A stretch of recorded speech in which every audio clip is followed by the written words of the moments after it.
Hey there, I'm James, and in this video you'll learn how basic accounting works from start to finish. For the past 3 years, I've spent most of my time making these free accounting tutorials to help people study, pass their exams, or get a deeper understanding for their own businesses. We've covered a lot of different topics, and the order has been a little random at times, so what I've done is pick out my favourite videos and arrange them in a logical, progressive order, the result of which is this almost 5-hour long accounting epic. It's a biggie, but I've put the timestamps and links to the originals down in the description. I've also made cheat sheets for all of the topics covered today, so if you'd like to support the channel, then you're welcome to buy those on my website. The link is in the description too. And quickly before we jump in, I'd like to say a big thanks to all my channel members. You guys help make this possible. Thanks for your support. Let's do this. We'll start with the accounting cycle. Accounting is like a big tree. It's been around for ages and it has lots of branches. There's financial accounting, managerial, tax, audit, and bookkeeping. But generally, I think when people say accounting, they usually mean financial accounting. So what is financial accounting? It's the process of identifying, recording, summarizing, and analyzing an entity's financial transactions and reporting them in financial statements. Hey, I'm James, and if this definition doesn't mean much to you, it's all good. Stick around me for the next 10 minutes or so, and you'll see exactly how financial accounting works. We've got a lot to cover, but I do recommend watching this right through to the end at least once so that you can get an idea of the big picture. Let's do this. Imagine that you own Rough Times, a tabloid newspaper covering all the latest gossip on our furry friends. During March, you run a promotional offer for annual subscriptions that begin on April 1st. People can't get enough of your stories, and you end up with $40,000 in new subscriptions, all paid for in cash.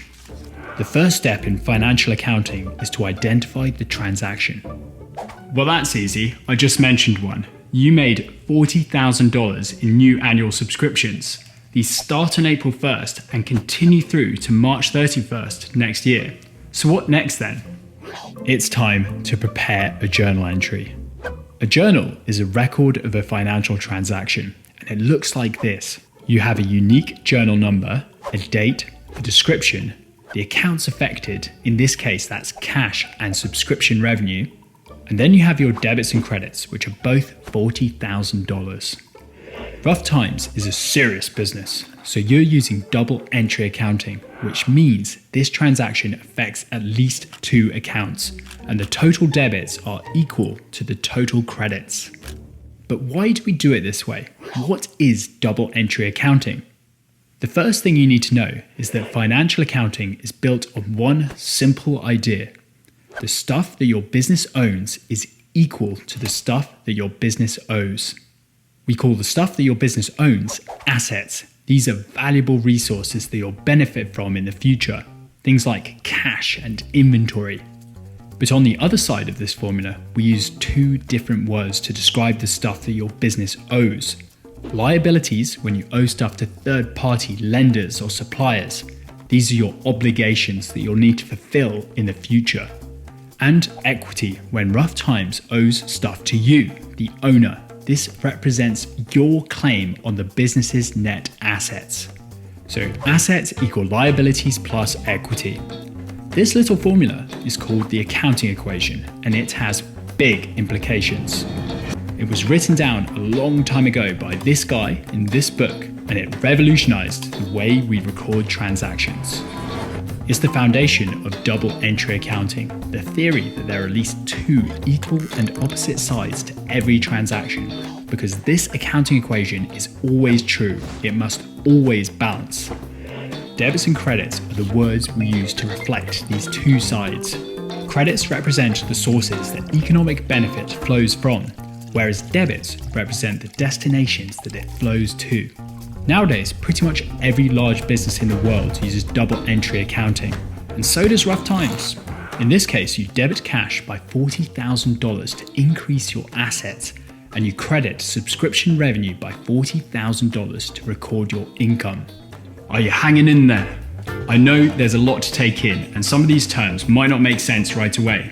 But that's okay, just give it some time and let it all seep in. After this, you can always jump into my Accounting Basics playlist and explore everything I mention in a lot more detail.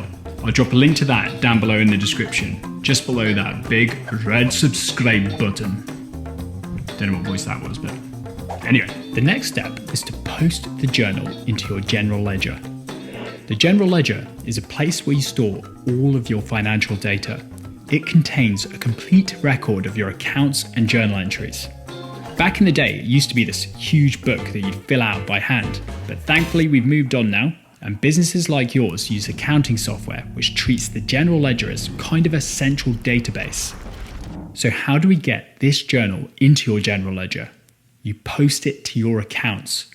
Accounts are places where you record, sort, and store all transactions that affect a related group of items. Broadly speaking, there are 6 types of account: assets, liabilities, and equity, which we already know from the accounting equation. And then there's revenue, expenses, and withdrawals, also known as dividends. These feed into the equity part of the equation. If you'd like to see how and why that works, then you can check out my video on equity. I'll pop a link to that in the description. This journal affects 2 accounts, and we can picture what they look like by drawing out 2 T's and labeling them cash and subscription revenue. These are called T accounts, and they help us visualize what your accounts look like. Debits go on the left and credits go on the right. When you post this journal, you debit the left-hand side of your cash account by $40,000 and you credit the right-hand side of your subscription revenue account by $40,000 as well. When we total these up, you now have $48,000 in cash and you've made $75,000 in subscription revenue. But Rough Times has other accounts too. It has a whole collection of assets, liabilities, equity, revenue, and expense accounts stored in your general ledger. You post this journal during March when you collect the cash. But now, let's fast forward to the end of your financial year, to December 31st. We need to put together your unadjusted trial balance. What's a trial balance? It's an internal report that summarizes the closing numbers in all of your general ledger accounts. It can help us check for errors, but ultimately, we use it to make financial statements, as you'll soon see. But what does it look like? Here's your general ledger again, and now let's jump ahead to the end of December. Building a trial balance is actually quite simple. You list out all of your accounts and their closing balances, and that's all there is to it. A closing balance is the cumulative total of all transactions affecting an account. As usual, debits are on the left and credits are on the right. At the bottom of your trial balance, you have your total debits and total credits. These should match each other exactly because the accounting equation is always true. Trial is another way of saying test, which is what the trial balance was originally used for, as a test to check that your debits and credits are in balance. And this is an unadjusted trial balance because we haven't adjusted it yet. But we will. Now actually, because you've ended a financial year, so we need to post some adjusting entries. Adjusting entries are journal entries that bring your books in line with something called the accrual method of accounting. What's that? To understand, you really need to know about the accounting rule books. Yes, accountants have to be good and follow the rules, but the rules change a bit depending on where you're based. You might follow the International Financial Reporting Standards or some variation of the Generally Accepted Accounting Principles, IFRS or GAAP. These 2 rulebooks make sure that your financial statements reflect a true and fair view of your business, which is important because a lot of people rely on financial statements, particularly those who lent you money or invested in your business. Anyway, IFRS and GAAP have one major thing in common. They both want you to follow the accrual method of accounting, which means you need to recognize your revenue as you earn it and record your expenses as you incur them. This is the most accurate way to calculate your profit. But here's the thing. Rough Times hasn't been playing by the rules. In March, you ran a promotion for annual subscriptions starting on April 1st. You collected $40,000 in cash and posted a journal to recognize that whole amount as revenue on March 31st. This is called cash accounting, and it's not the same as accrual accounting. In cash accounting, you recognize your revenue as you receive cash and record your expenses as you pay it out. But receiving cash is not the same as earning revenue. Let me show you. You received $40,000 of cash during March, but you actually earn that revenue over the next 12 months. This is when you do the work. This is when you release each issue of Rough Times. So today, as things stand on December 31st, you've recognized 12 months of income this financial year, but you haven't earned 3 months of it yet, and you won't until the end of March next year. But it's all good. That's what adjusting entries are for. These are the journal entries that you post to bring your books in line with the accrual method. We can fix this situation by reversing 3 out of the 12 months of your subscription revenue, which is $10,000, and temporarily holding it as a liability in an account called Deferred Revenue or Unearned Revenue. This is a liability account because you still have an obligation at the end of the year to provide your customers with rough times from January to March. Let's post this one to your general ledger and run ourselves a new adjusted trial balance. This time it's adjusted because you posted your adjusting entries.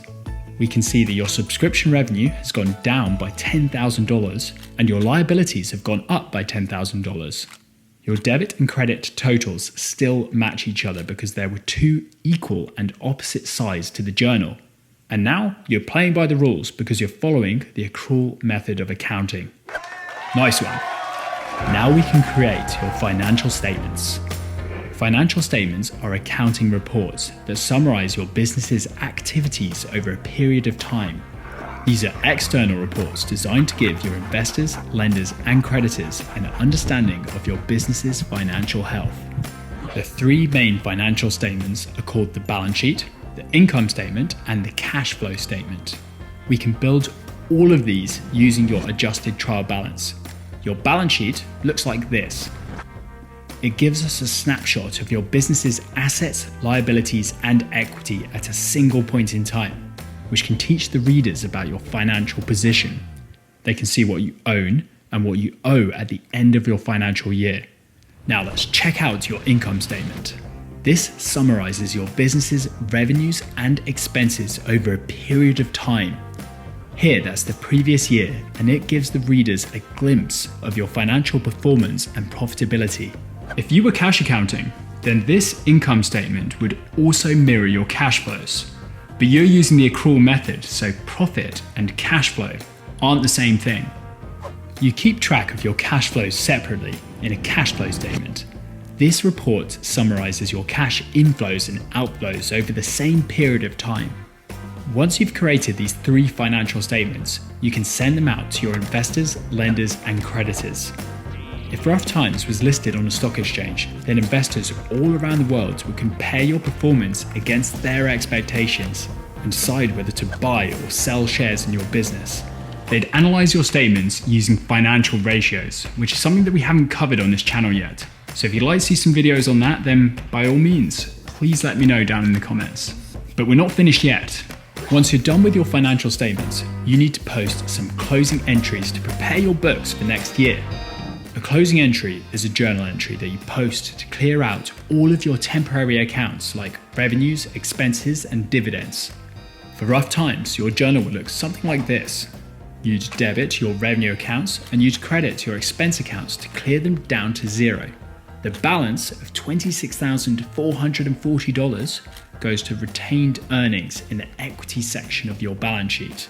These are your profits that you're holding onto for the future. So if we look at your trial balance again, then we can see your revenue and expense accounts have been reset to 0. And now you're ready to tackle the new year. Together, these steps make up the accounting cycle, and this is what financial accounting is all about.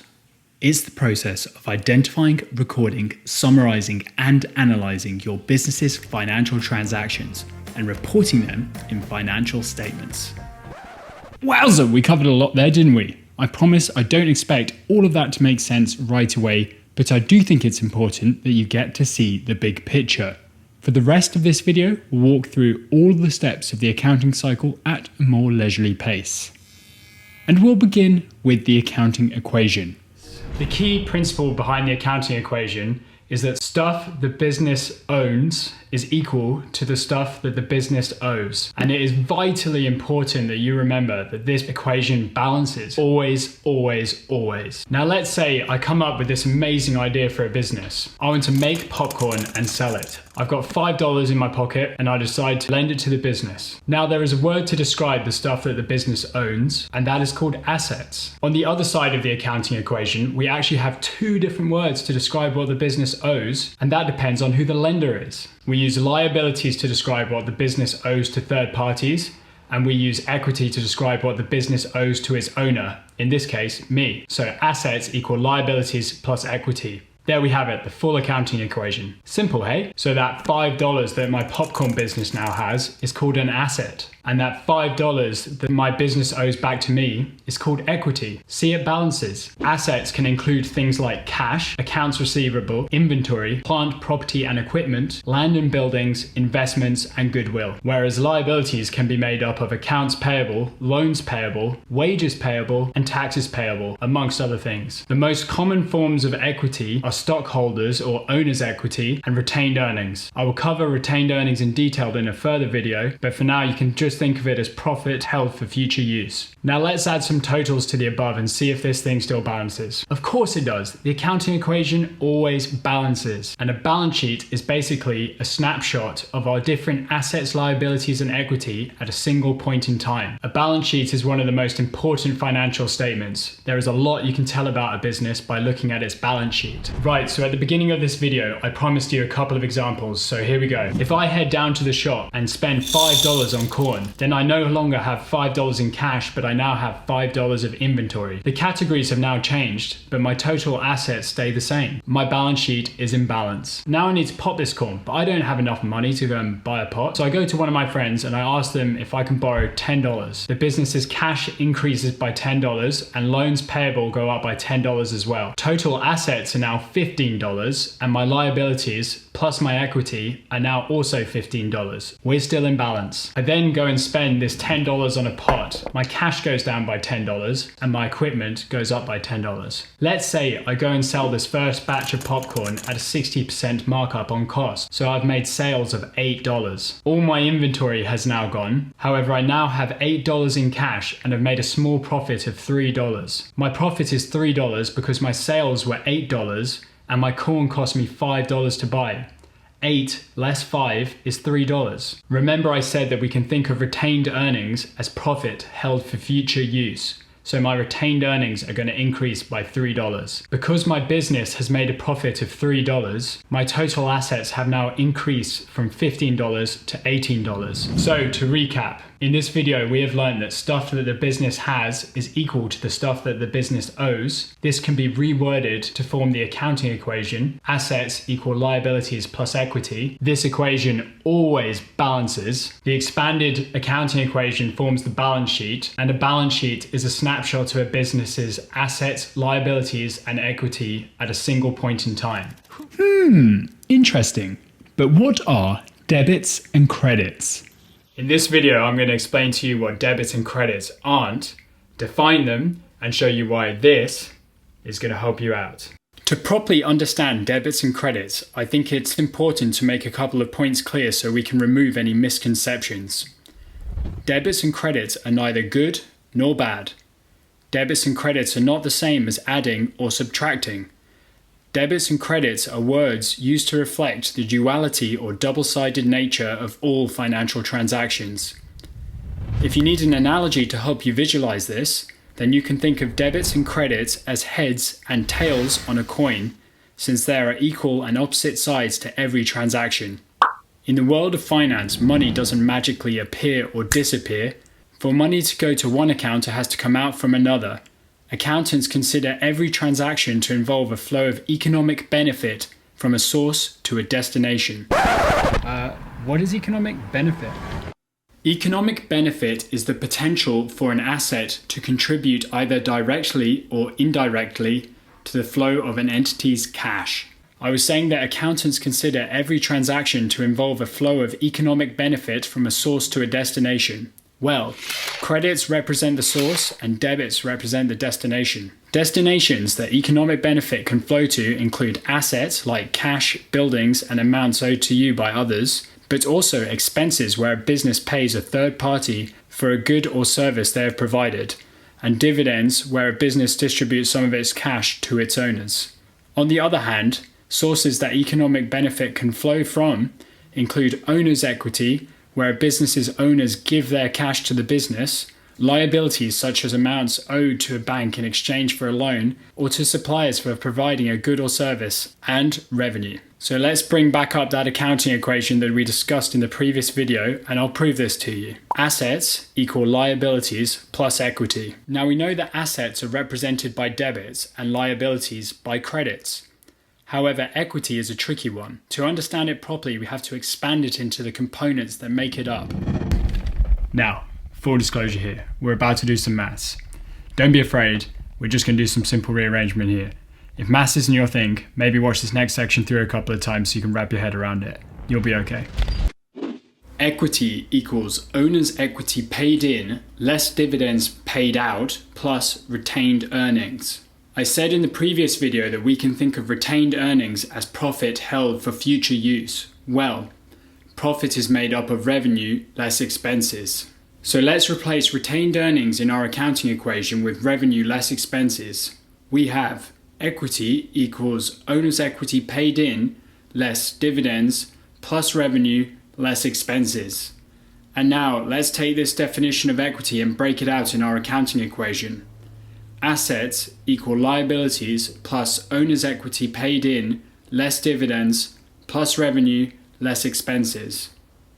And finally, let's do a little rearrangement. So we have dividends plus expenses plus assets equal liabilities plus owner's equity paid in plus revenue. The left-hand side represents debits. These increase when debited and decrease when credited. The right-hand side is the opposite. These are credits. These increase when credited and decrease when debited. Now, I mentioned at the start of the video that I have a tip for you to remember all this. This is going to help you out. Well, here it is. Dealer. D-E-A-L-E-R. Dealer. If you are ever in doubt which side of the accounting equation these terms sit on, then you only have to remember this one word. Dealer. Right, I think we covered a lot there, so let's recap some of those main points. Debits and credits are words used to reflect the duality or double-sided nature of all financial transactions. Debits represent the flow of economic benefit to the destination. Credits represent the flow of economic benefit from the source. Debits include dividends, expenses, and assets. Credits include liabilities, owner's equity paid in, and revenue. This is reflected through the accounting equation, which can be expanded and rearranged to show as dividends plus expenses plus assets are equal to liabilities plus owner's equity paid in plus revenue. An easy way to remember this is dealer. Before we move on, I'd like to clear something up that I know a lot of people find confusing. It certainly confused me when I was studying accounting, and that is, why are debits and credits the other way round in banking? Why are debits and credits backwards in banking? I've said in previous videos that cash is an asset, which is a normal debit balance.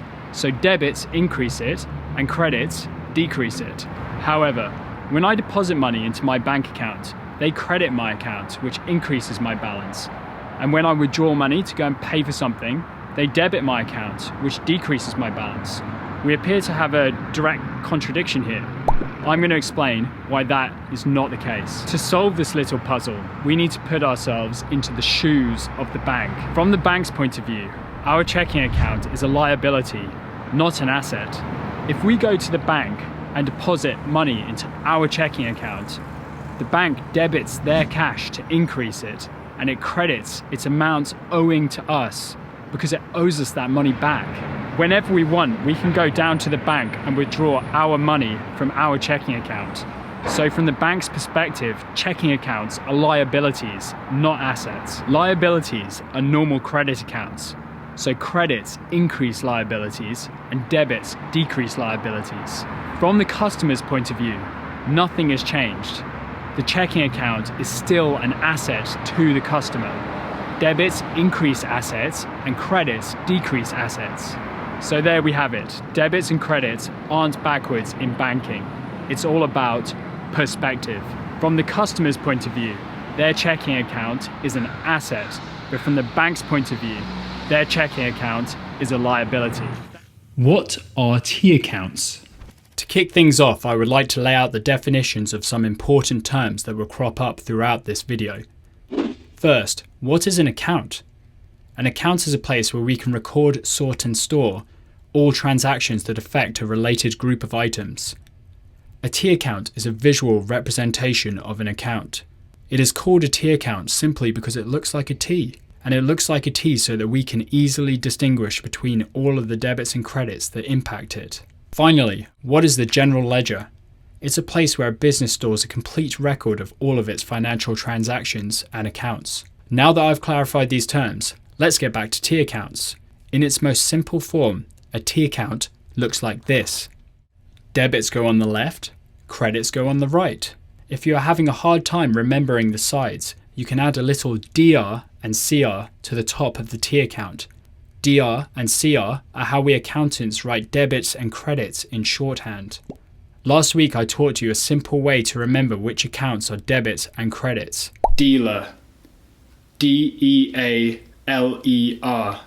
Dealer. Dividends, expenses and assets go on the left. These increase when debited and decrease when credited. Whereas liabilities, owner's equity paid in and revenue go on the right. These increase when credited and decrease when debited. Now we will run through a quick example to illustrate this. Let's say your business has a cash account with $100 in it. That's your opening balance. You take out $40 to pay a bill, and then you decide to take out $25 more to buy some new supplies. So you are left with $35 in the account, which we will call your closing balance. Balance, by the way, is another way of saying total at a point in time. So here your opening balance means your total cash at the beginning, and your closing balance means your total cash at the end. Typically, when you are doing a calculation, you might choose to lay it out like we have done here. However, when you are using T accounts, you would show it like this. Cash is an asset, that's the A in dealer. So debits increase it and credits decrease it. Like I said before, debits are on the left and credits are on the right. The final balance is still $35. It is a different way to present the exact same information.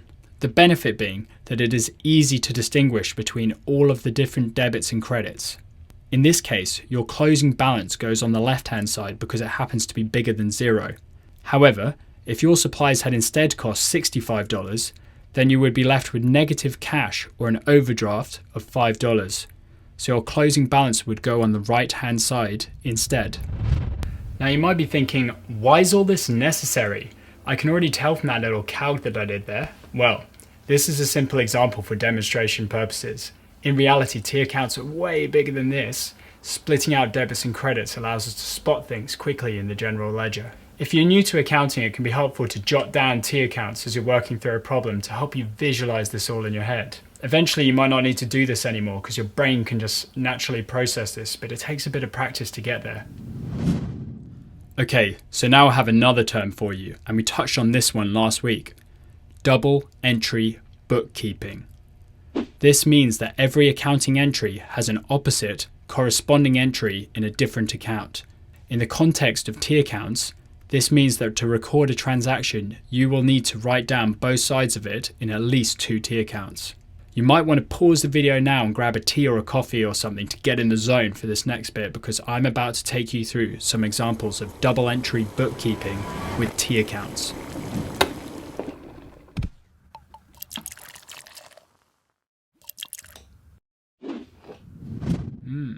Okay, let's get to it. Now you might be wondering why I was cleaning those windows at the start of this video. Well, I've recently started my own window cleaning business. I'm going to take you through some of those transactions that took place in the first month of operation. First of all, I, the business owner, invested $100 of my own money into this window cleaning business, and in return, the business issued me $100 in stock. Then, the business decided to take out a further $200 loan from the bank to fund its activities. Soon after receiving the bank loan, the business spent $30 in cash on window cleaning equipment. Next, it spent a further $50 on cleaning supplies. The supplier offers 30-day terms, so the payment was made on account. Finally, the business gets its first client and makes $150 cleaning their windows. But in doing so, it uses half of its cleaning supplies. The first transaction affects two accounts, cash and stock, so we will need T accounts for both of these categories. Cash is an asset. Like I mentioned earlier, it's the A in dealer, so debits increase it. I therefore need to put $100 on the left-hand side of the cash T account, since debits always go on the left. Stock is a form of equity, which represents the second E in dealer, so credits increase it. Credits always go on the right, so we will need to put $100 on the right-hand side of our new stock T account.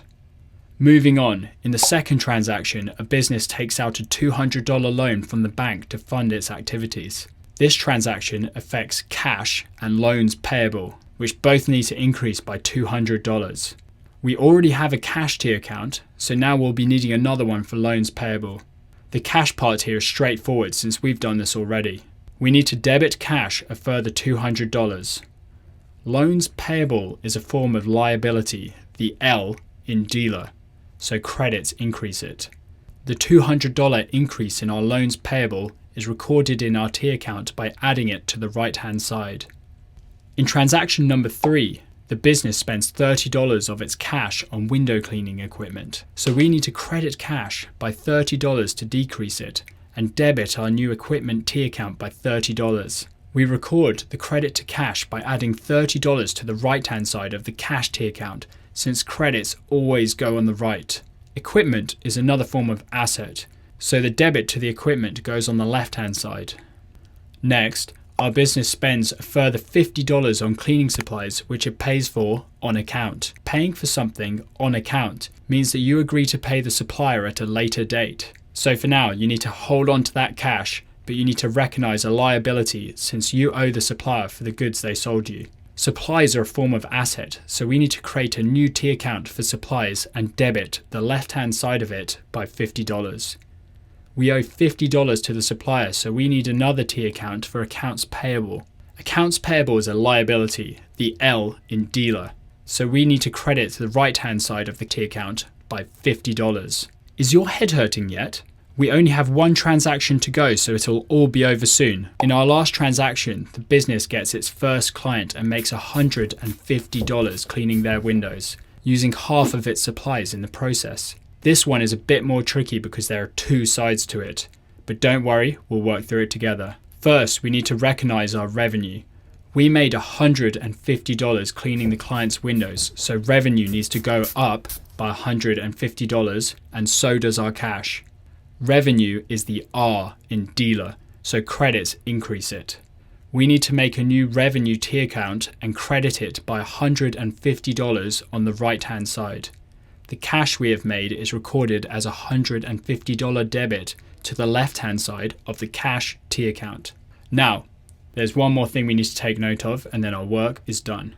We said half of our cleaning supplies were used up on this job, so we can't recognize them as an asset anymore. They now make up our cost of sales, which is a type of expense. Expense is the first E in dealer, so debits increase it.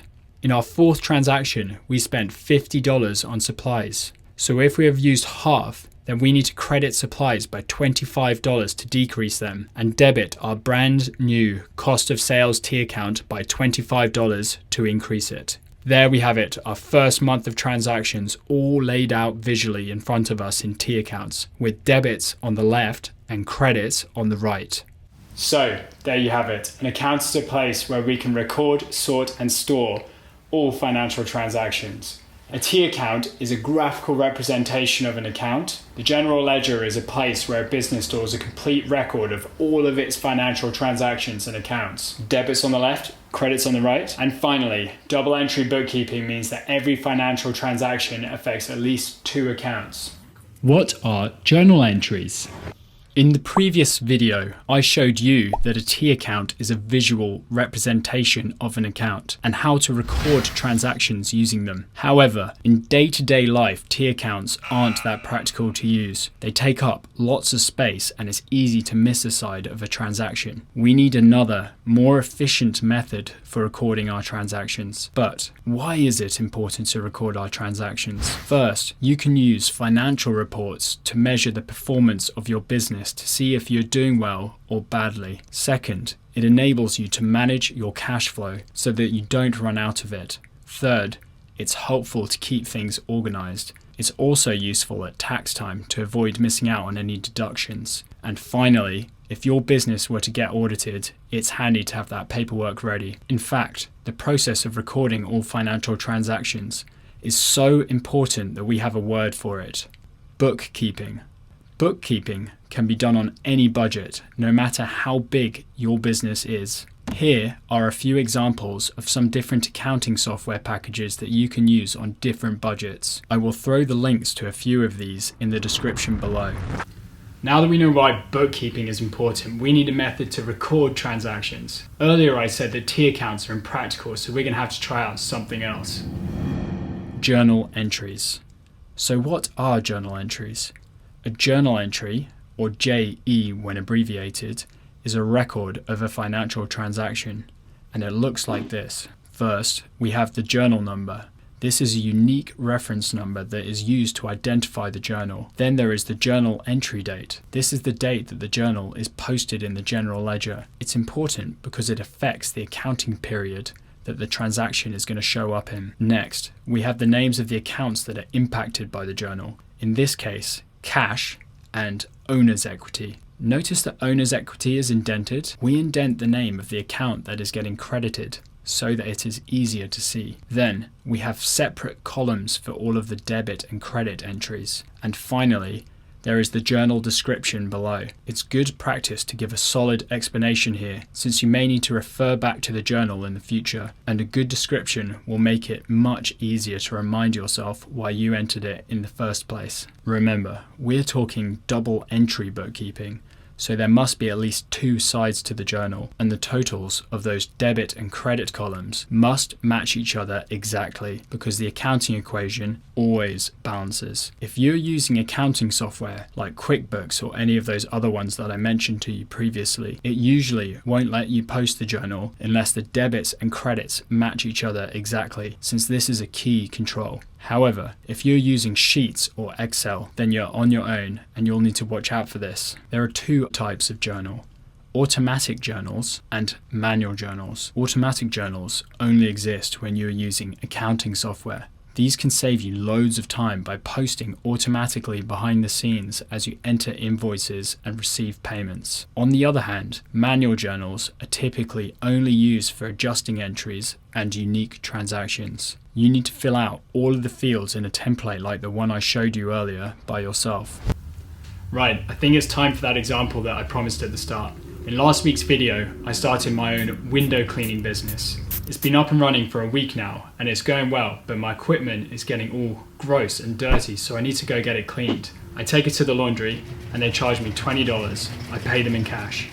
In order to do this, we're going to need one of those journal templates. First, we need a unique journal entry number so that we can identify this transaction. We discussed our first 5 transactions in the previous video, so let's call this one number 6. The journal entry date should be today, the 21st of September, since that is when the equipment was cleaned. So this transaction is going to show up in the September accounting period. Next, we need the account names that are impacted by this journal. In this case, we're talking laundry costs and cash. Laundry costs are an expense. That's the first E in dealer, so debits increase it. They charged me $20, so I need to put this number in the debit column. Cash is an asset. That's the A in dealer, so credits decrease it. We need to indent the account description for cash to help us identify it as a credit, and we're going to need to put $20 in the credit column. Finally, we need to give this journal a description. Let's call it Laundry Costs Week 1. Great, so now that journal is all prepped up, it's ready to be posted in the general ledger. Our work here is done. Let's recap what we just learned there. Bookkeeping is the recording of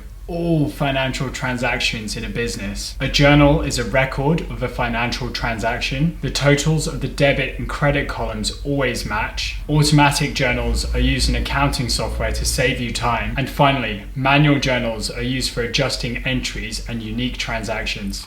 What is an invoice? A normal business transaction involves two parties, a buyer and a seller. The seller provides goods or services to the buyer, and in return, they want to get paid. This is a transaction, so that's the whole point. So the buyer owes money to the seller. But how much exactly? And what specifically are they paying for? And how long do they have to make the payment? To answer all of these questions, the seller sends them an invoice which sets out all of this information. So the buyer knows what they owe, they've got an itemized list of all of the goods and services that they're paying for, and they know the terms of the transaction. They're happy, so they send the money to the supplier and the transaction's complete. I've got bills. I've got to pay. Bills and invoices are actually the same thing. They relate to the document that is sent to the buyer to request the payment for the goods and services that have been provided by the seller. Great, so now we've got a feel for what invoices are. But why are they important? Well, for starters, and we've touched on this already, sellers want to get paid, so it's important to them that invoices are sent out as early as possible so they're not waiting around for that cash. The government is also keen on invoices. Most countries charge some form of sales tax on transactions involving taxable goods and services. GST, VAT, state or provincial tax. You might have heard of some of these. An invoice is a record of a transaction that splits out and identifies the sales tax. So they're actually required by law for transactions involving registered businesses. If you'd like to know the specifics, then I recommend you check out your local tax authority's website. From an accounting point of view, invoices are also important because they trigger the accounting entries in the books of both the buyer and the seller. They're used to track accounts receivable and accounts payable. So we know what invoices are, and we know that they're important, but what do they actually look like? Let's create one and find out. There are plenty of ways to make invoices. Google Sheets actually has a built-in invoice template if you need to fire one off quickly. But if you want to be more organized and have the ability to track payments and make reports, then I recommend you use some sort of cloud accounting software like QuickBooks Online, Xero, or FreshBooks. I'll link to all of these down below. Here we've got an invoice that I've thrown together using the sample company from QuickBooks Online. This is a very typical invoice layout, so it's a great place for us to start and run through all of the key features. First of all, we've got the names and addresses of both the buyer and the seller. Who's this transaction between? Well, in this example, we've got Craig's Design and Landscaping Services selling to Cool Cars. And on the other side, we've got the invoice number, 1038. This is a unique number that identifies the invoice. Usually invoice numbers are sequential, so the next invoice raised by this company would most likely be 1039. Below that, we have the invoice date. In this case, it's the 17th of Jan. This is the date that the invoice was created, and it's critical to include it because it starts the countdown for when the payment is due from the buyer.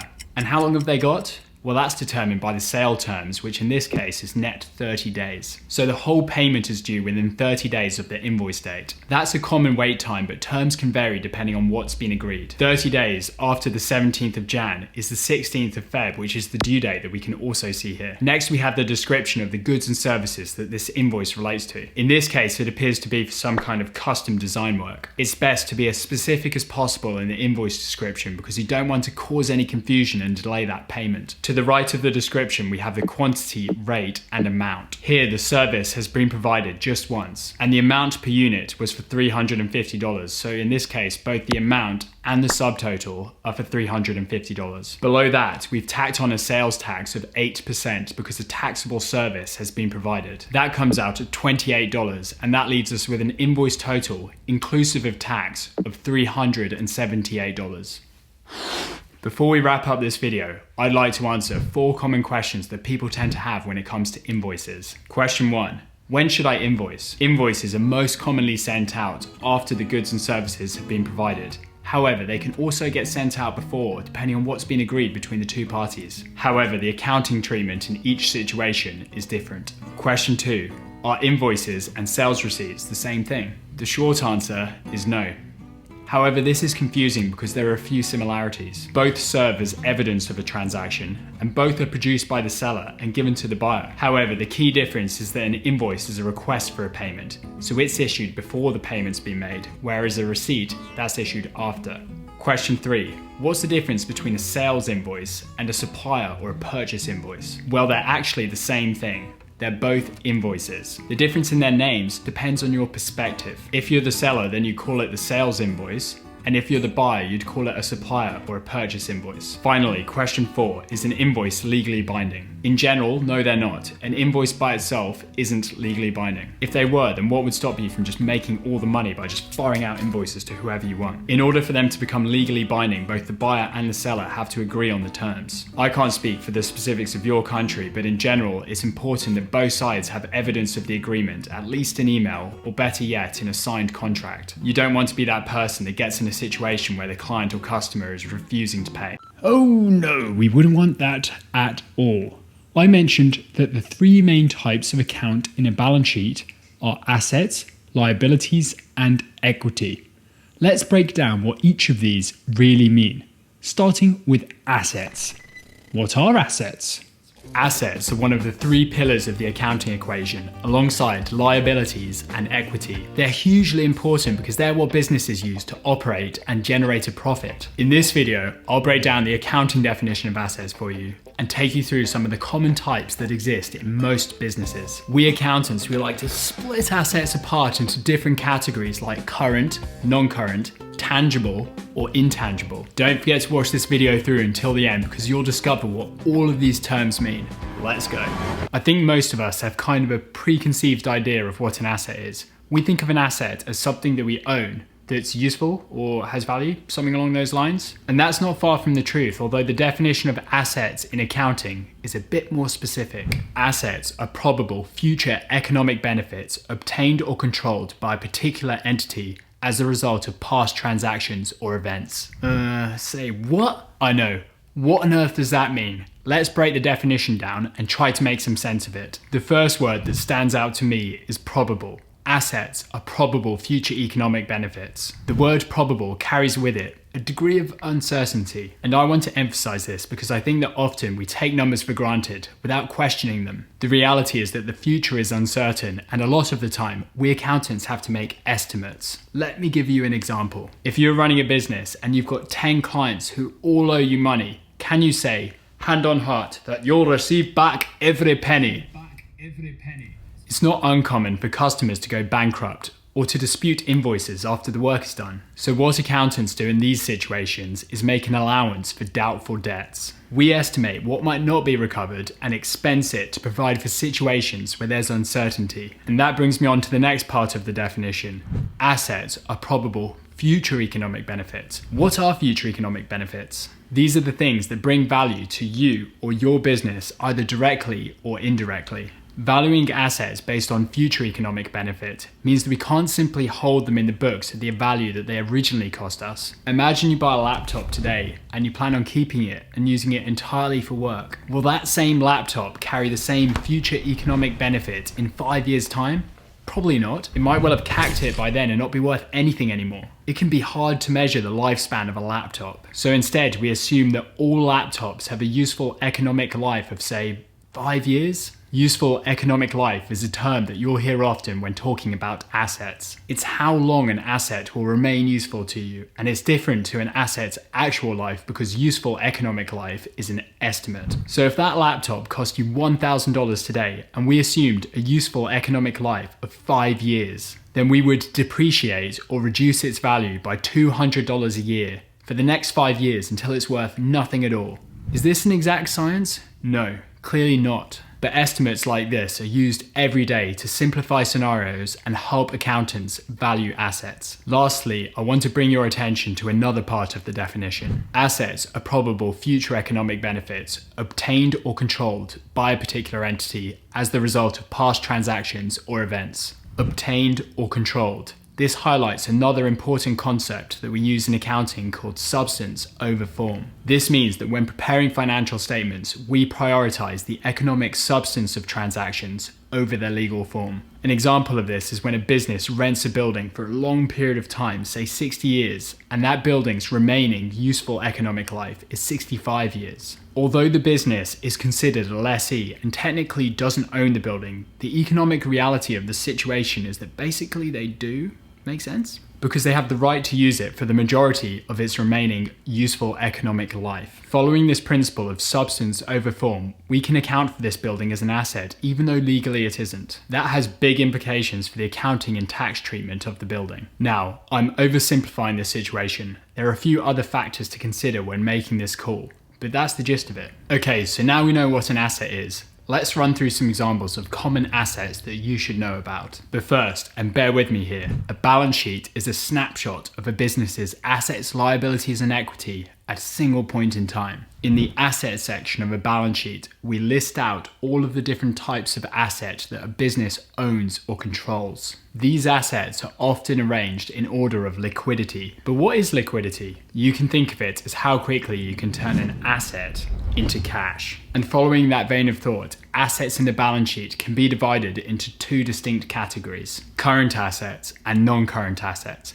Current assets are the ones that we can convert into cash in a short period of time, typically within a year. The three types of current asset that show up most often are cash, accounts receivable, and inventory. Inventory is your physical stock, or the goods that you intend to sell to make a profit. When your business sells inventory, your customers owe you money, which we call accounts receivable. And when your customers actually pay you, your accounts receivable turn into cash, the most liquid asset of them all. Other current assets include prepayments and short-term investments. You can think of prepayments as situations when you're paying for something in advance. Rent is a good example because most of us pay rent at the start of the month. At the moment that rental payment is made, we need to recognize a prepayment as an asset in the balance sheet. It's an asset, even though we aren't going to convert it into cash, because we're going to get some of that sweet future economic benefit out of it. Remember the definition? Not all assets convert into cash. Short-term investments can be made when your business has cash to spare. You might choose to put some of that money to work by investing it in stocks and shares. This investment is considered to be a short-term investment or current asset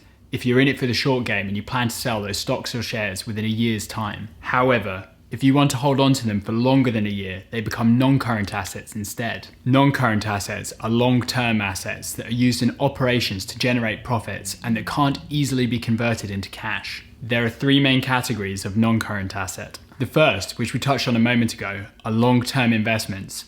These are the investments that we plan to hold on to for longer than a year. The other two categories of non-current assets are tangible or intangible assets. Tangible or fixed assets are the ones that have an actual physical presence. You can actually touch them. The most common types are land and buildings, or PPE, which stands for property, plant, and equipment. These include things like furniture, machinery, and cars, but not all assets have a physical presence. We call those that don't intangible assets. Intangible assets include things like intellectual property, patents, royalty rights, trademarks, and copyright. If you're a photographer, then you might own the royalty rights to some of your own photos. If a company wants to use one of your images for their website or blog, they should pay you a royalty fee to recognize your work. So this intellectual property that you own is bringing you probable future economic benefit. It should be an asset, right? The answer is sometimes. The thing with intangible assets is that they can be very difficult to value. How can you calculate the future economic value of your own licensed photos? You can't really. So most of the time, businesses don't capitalize intangible assets that they've generated internally. What does capitalize mean? When we capitalize something, we record it as an asset in the balance sheet as opposed to expensing it in the income statement. We only capitalize intangible assets that we've purchased from someone else, and these are held at the cost value that we paid for those assets, or a lower amount because we amortize intangible assets to decrease their value over time, much like we depreciate fixed assets. An intangible asset that doesn't fit into the category of intellectual property is goodwill. Goodwill is the amount that one company is prepared to pay for another over and above the fair value of its net assets. When Facebook bought Instagram back in 2012 for something stupid like $1 billion, were Instagram's net assets at the time worth that much? Not by a long shot. The majority of that purchase was for goodwill. That's the premium that Facebook were happy to pay for Instagram's brand and potential future earnings, over and above the fair value of their net assets. What are liabilities? Assets are equal to liabilities plus equity. Liabilities can be broken down broadly into three categories: current liabilities, non-current liabilities, and contingent liabilities. We'll explore the meaning of all of these terms in this video. And I don't know why, but the word liabilities always makes them seem like a bad thing, like something we want to avoid. But that is not the case. Liabilities are just a normal part of business. They aren't anything to be afraid of, and I'm going to explain why right now.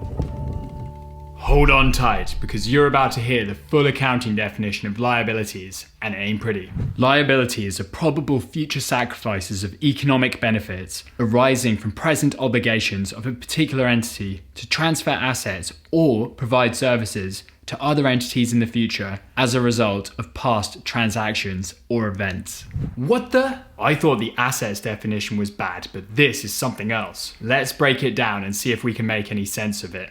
Liabilities are probable future sacrifices of economic benefits. The word probable hints at uncertainty.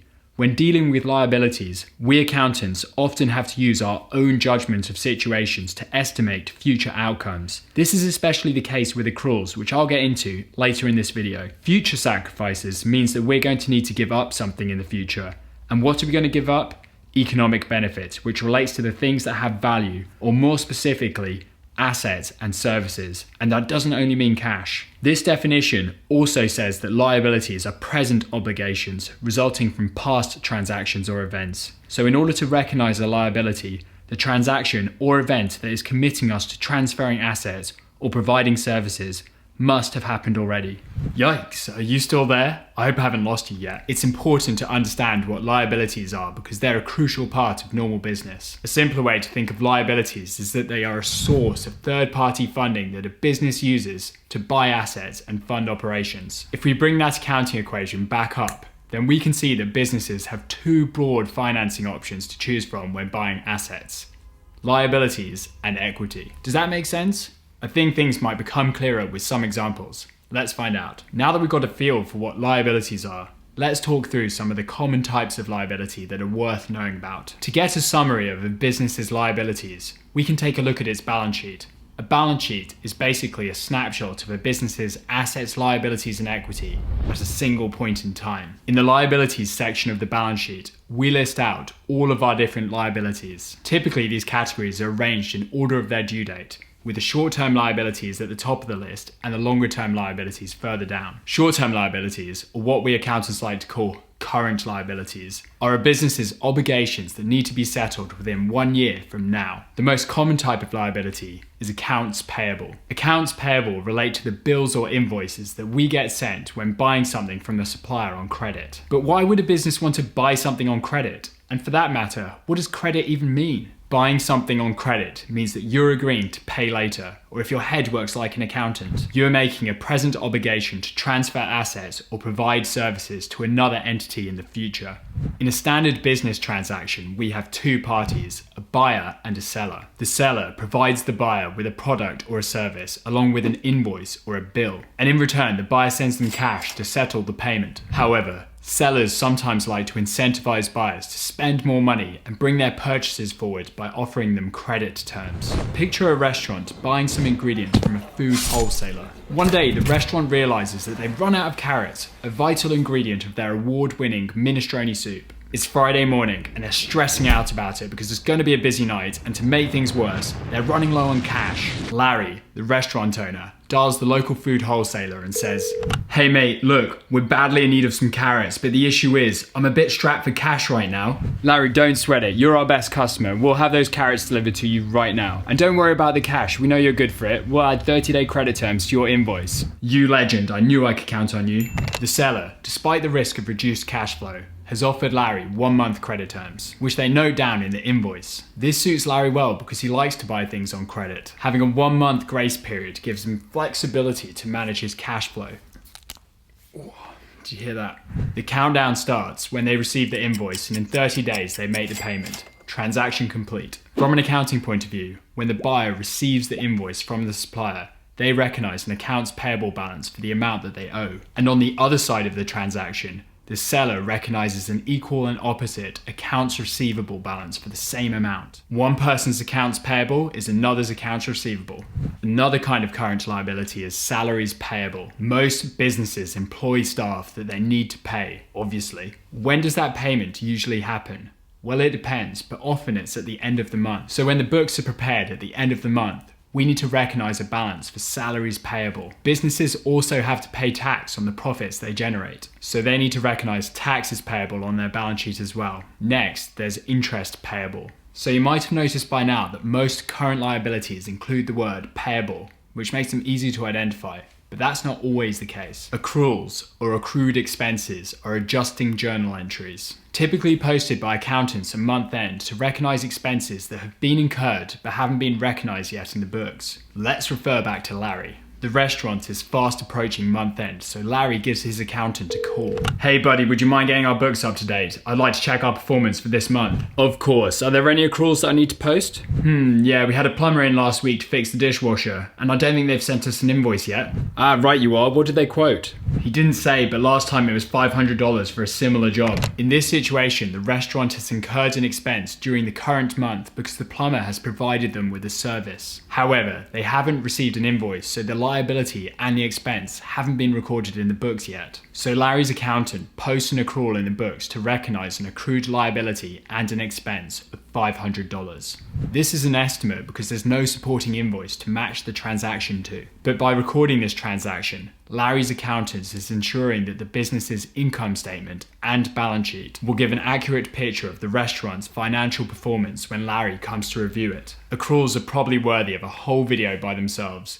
If you'd like to hear more about them, let me know down in the comments below. Geez, we've got a lot of current liabilities here, and that isn't even all of them. Two other big ones that I haven't even mentioned yet are unearned revenue and short-term loans. You can think of unearned revenue as the opposite of a prepayment. They come up when someone pays you for a good or service in advance. Now that might sound like an asset, and you're right, cash is an asset, but we're double entry bookkeeping, so there's another side to the transaction. In this case, it's unearned revenue, which is a liability because you have an obligation to transfer assets or provide a service in the future. Short-term loans are exactly what it says on the tin. They are loans that need to be settled within 1 year from today, but short-term loans can also refer to the current portion of long-term loans, which are non-current liabilities. Non-current liabilities are obligations that aren't expected to be settled within a year. There are many types of non-current liability.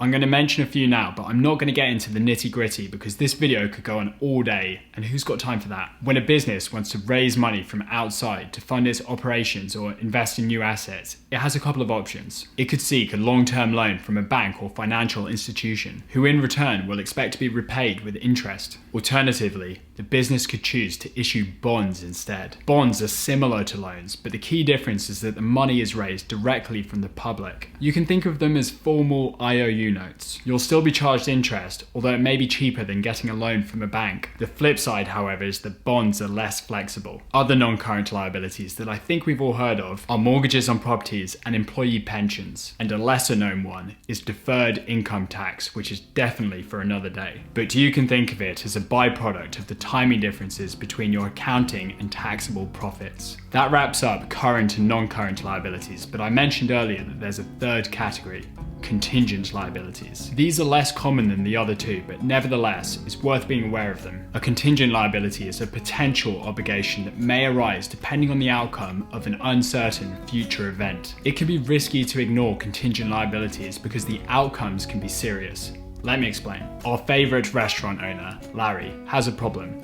One of his customers slipped and fell in the restaurant and broke their wrist. They're suing the restaurant for damages because there was no wet floor sign. If the outcome of the litigation is probable and can be reasonably estimated, then the contingent liability should be recorded as a loss in the income statement and a liability in the balance sheet. However, if the outcome is only considered to be possible or remote, then the liability might only need to be noted in the footnotes of the restaurant's financial statements, or not even disclosed at all. Management need to make a judgment of whether the outcome is going to be probable, possible, or remote. And that decision will influence the accounting treatment of the contingent liability. What is equity? Equity is the oddball in the accounting equation, and there are so many different terms and jargon that come with it as part of the parcel. Wow, so many, and this isn't even all of them, but I've cherry-picked these ones to teach you today, because if you can understand these, then you'll have a solid grasp of what equity means, and to be honest, you'll be far ahead of most of the other people out there who are still battling with this topic. Oh, and by the way, if my voice sounds funny today, it's because I've been struck down by the man flu. We've had a chilly week in Vancouver and it's finally got to me. But anyways, are you ready? Let's do this. At the start of this video, I promised you 2 definitions of equity in accounting, and here's the first. Equity is the residual value of an entity's assets after deducting all its liabilities. That's it? Hold on, I'll explain how this works. First, let's bring up the accounting equation again. You'll be seeing this quite often in this video, and it'll become clear why later on. Assets are equal to liabilities plus equity.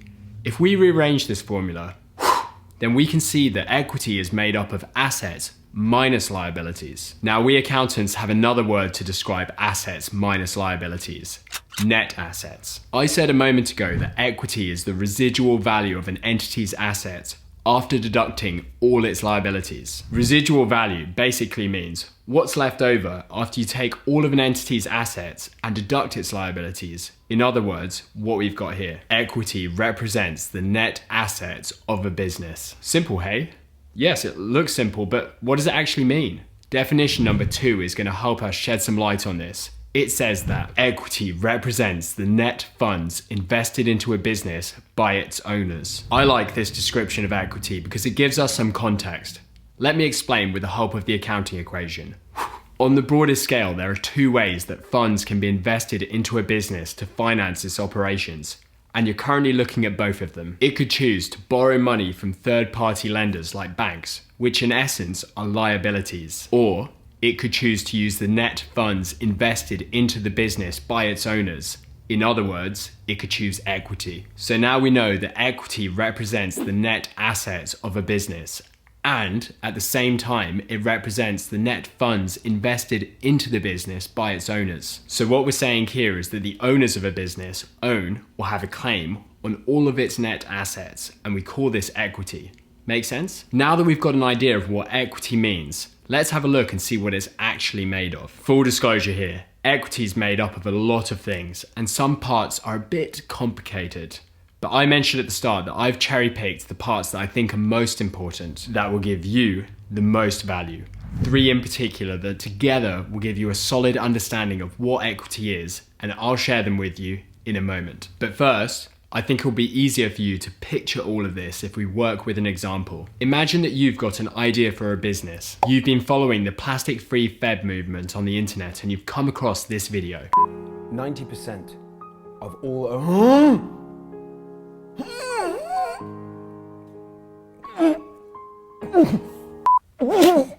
Gross. You realize that plastic makes up 90% of all ocean debris. So you come up with an idea to decrease the number of plastic bags by developing your own reusable shopping bag to help save the planet. But there's a problem. You have a choice to make that all startup businesses end up facing: how to structure your business. You could choose to go it alone, become a sole proprietor and avoid incorporating the business as a separate legal entity. You could go in 50-50 with a mate and form a partnership, or you could decide to create your own corporation, a separate legal entity that's owned by its shareholders. Now, there are pros and cons to each of these, but that's for another day. Let me know down in the comments if you'd like to hear more about it. I want us to rewind for a second. I said that equity is essentially made up of 3 things. And the reason why I've laid all this out here is because the words we use to describe these 3 things changes depending on the structure of the entity. And I think that's partly what makes equity seem so complicated. There is so much different jargon that we use to describe what is essentially the same thing. Let me show you. The first thing that makes up equity is capital contributions. Capital relates to the funds raised to support a business, and contributions simply mean that these are given to the business. So capital contributions is the money that the owners invest into the business out of their own pockets. Now, the way that we describe this changes depending on who the owners are and that changes based on the structure of the business. If you're a sole proprietor, then there's only one owner, you. So you'd call the money that came out of your own pocket owner's equity. However, if you were part of a partnership, then the owners of the business would be the partners, so you'd call the capital contributions partner contributions. And if you created a separate legal entity, a corporation, then the owners of the business would be the shareholders, and you'd call the funds invested shareholders' equity. So we have three different terms that describe basically the same thing. Capital contributions are one of the ways that businesses tend to fund themselves during the early startup phase, before they become profitable. Imagine that you choose to become a sole proprietor, at least at first, and you invest $1,000 of your own money into your reusable bag business. What's your business's financial position? Let's bring up the accounting equation again. Your business has assets of $1,000 in the form of cash, and you, the owner, have a claim of $1,000 on those assets, which we call owner's equity. The accounting equation is in balance, as it should be, because when we're looking at a snapshot of a business's assets, liabilities, and equity at a single point in time, we're looking at its balance sheet. Now, capital contributions aren't the only thing making up equity. When your business generates revenues or incurs expenses, it'll make a profit or a loss, which is just revenues less expenses. What happens to that profit, and who does it belong to? You, of course. You're the owner, so you could choose to reinvest these profits back into the business or hold on to them to use in the future. Over time, these profits and losses that you're holding on to build up, and we call them retained earnings. Retained earnings are defined as accumulated profits held for future use. And thankfully, this term stays the same regardless of whether you're a sole proprietor, a partnership, or a corporation. Your business's equity is made up of two things: capital contributions and retained earnings. Over time, your reusable bag business starts to make some real money. So much, in fact, that you no longer need to dip into your own pocket to fund it using capital contributions. You can cover all of the expenses using the accumulated profits that you've held onto and set aside, your retained earnings. Within a year, your business is booming. You've got much more money coming in than what's going out. In other words, you've got a net cash inflow. But back home, all is not so rosy. You've invested so much of your own savings into the business through capital contributions that you're running out of money to live on for yourself. You need to withdraw some cash out of the business to cover your own personal expenses. Well, how does that work? Retained earnings are made up of a couple of things. Remember I said that they're your accumulated profits held for future use. So a big chunk of your retained earnings is your accumulated profits, which are your revenues less your expenses, which come straight from your income statement. An income statement is a financial report that you use to track your revenues and expenses over a period of time. But retained earnings are also made up of withdrawals, the money that's taken out of the business and distributed to its owners. We have different terms to describe withdrawals depending on the structure of your business. For sole proprietors, we call them drawings, and for partnerships, we call them partner drawings. And for corporations, we call them dividends, which are profits distributed to the shareholders. Again, we have three terms, all used to describe what is essentially the same thing: withdrawals. As the sole proprietor of your reusable bag business, you can use drawings to withdraw your accumulated profits for personal use. This impacts the accounting equation by decreasing assets because the business's cash has gone down, and decreasing equity because your claim on those net assets has decreased. Hold on, now I want to show you something interesting. We've broken equity down into capital contributions, retained earnings, and withdrawals. But let's see how this all fits together using the accounting equation. Earlier, I said that when we look at a snapshot of the accounting equation at a single point in time, we're looking at a balance sheet. The balance sheet is made up of three things: assets, liabilities, and equity. And we know that equity is made up of capital contributions from the business's owners and retained earnings, which are its accumulated profits held for future use. Retained earnings break down further still into accumulated profits less withdrawals. And accumulated profits are a business's revenues less expenses, which when looked at over a period of time make up its income statement. So what we've got here is the expanded accounting equation. And I like this because we can see how two of a business's major financial statements, the income statement and the balance sheet, are linked together through equity.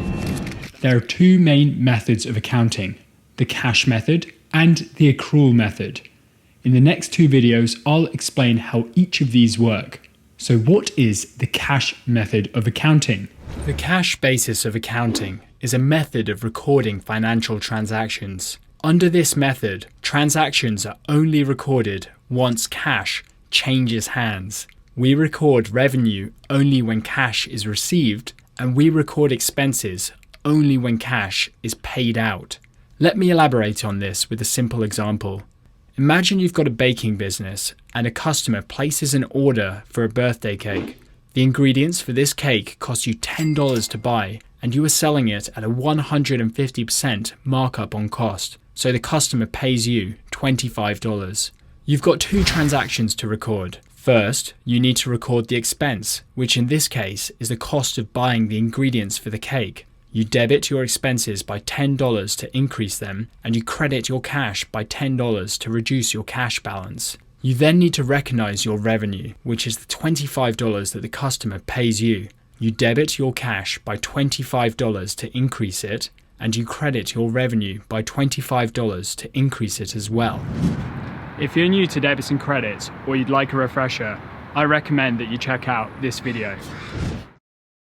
Now, I want you to consider two scenarios. The first is that you buy the ingredients for your cake, you bake it, and you sell it all the same day on the 25th of October. The customer pays you in cash. Under the cash basis of accounting, transactions are recorded when money changes hands. So in this case, you record your expense and your revenue on the same day, the 25th of October. The second scenario is the same as the first, except this time the customer pays on account. Your business has 7-day payment terms, so you receive the cash a week after you baked and handed over the cake to the customer. Under the cash basis of accounting, you record your expense the day that you bought the ingredients for your cake, and you recognize your revenue the following week on the 1st of November, because that's when you received the cash from the customer.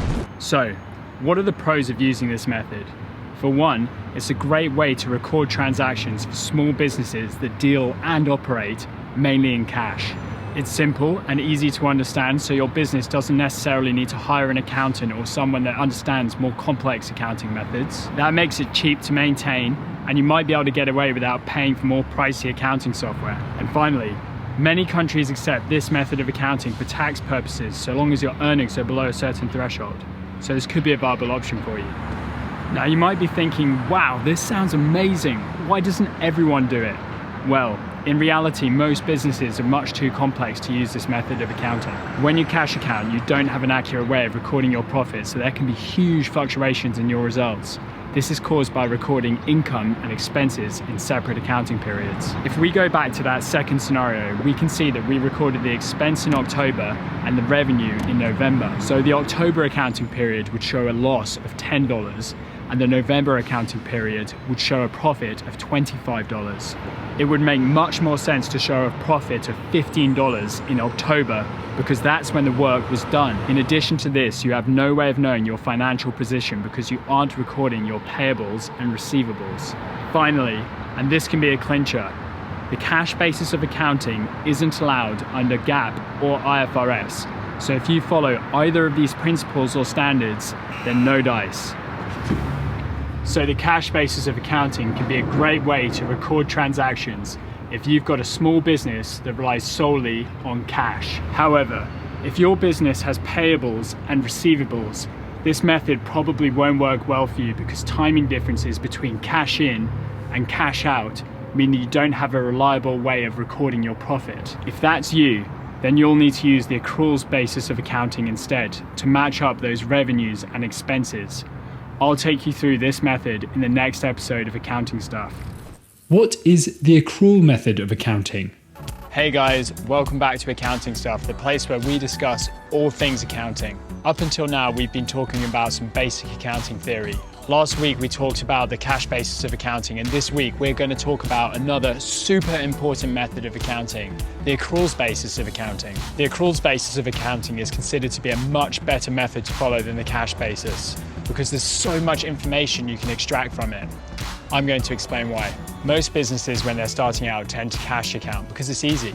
But have you ever wondered how the big companies like Apple, Amazon, and Google do their books? or pretty much any household name. They all have one thing in common: they use the accruals basis of accounting. If you've never heard of it before, don't worry, I'm going to explain it all to you right now. Don't forget to stick around to the end because I'm going to talk through some of the main advantages of using this method and also the reasons why most businesses starting out tend not to use it. Let's get cracking. In the last video, I explained the pros and cons of the cash basis of accounting. If you missed it, there should be a link somewhere up here. With the cash basis, you record your revenue once you receive the cash, and you record your expenses when you pay that cash back out. It's a great way to do your books, and it's simple.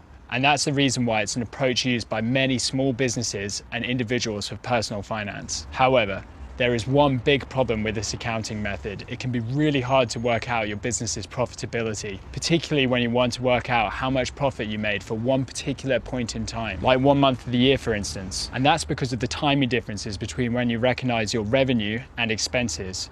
I'll give you an example of this in a moment. The accruals basis of accounting solves this issue. Revenue is recognized as it's earned, and expenses are recorded as they are incurred. It's a way of recording the substance of transactions, and that makes it a much easier way to record the performance of your business over a specific period in time. Let me explain.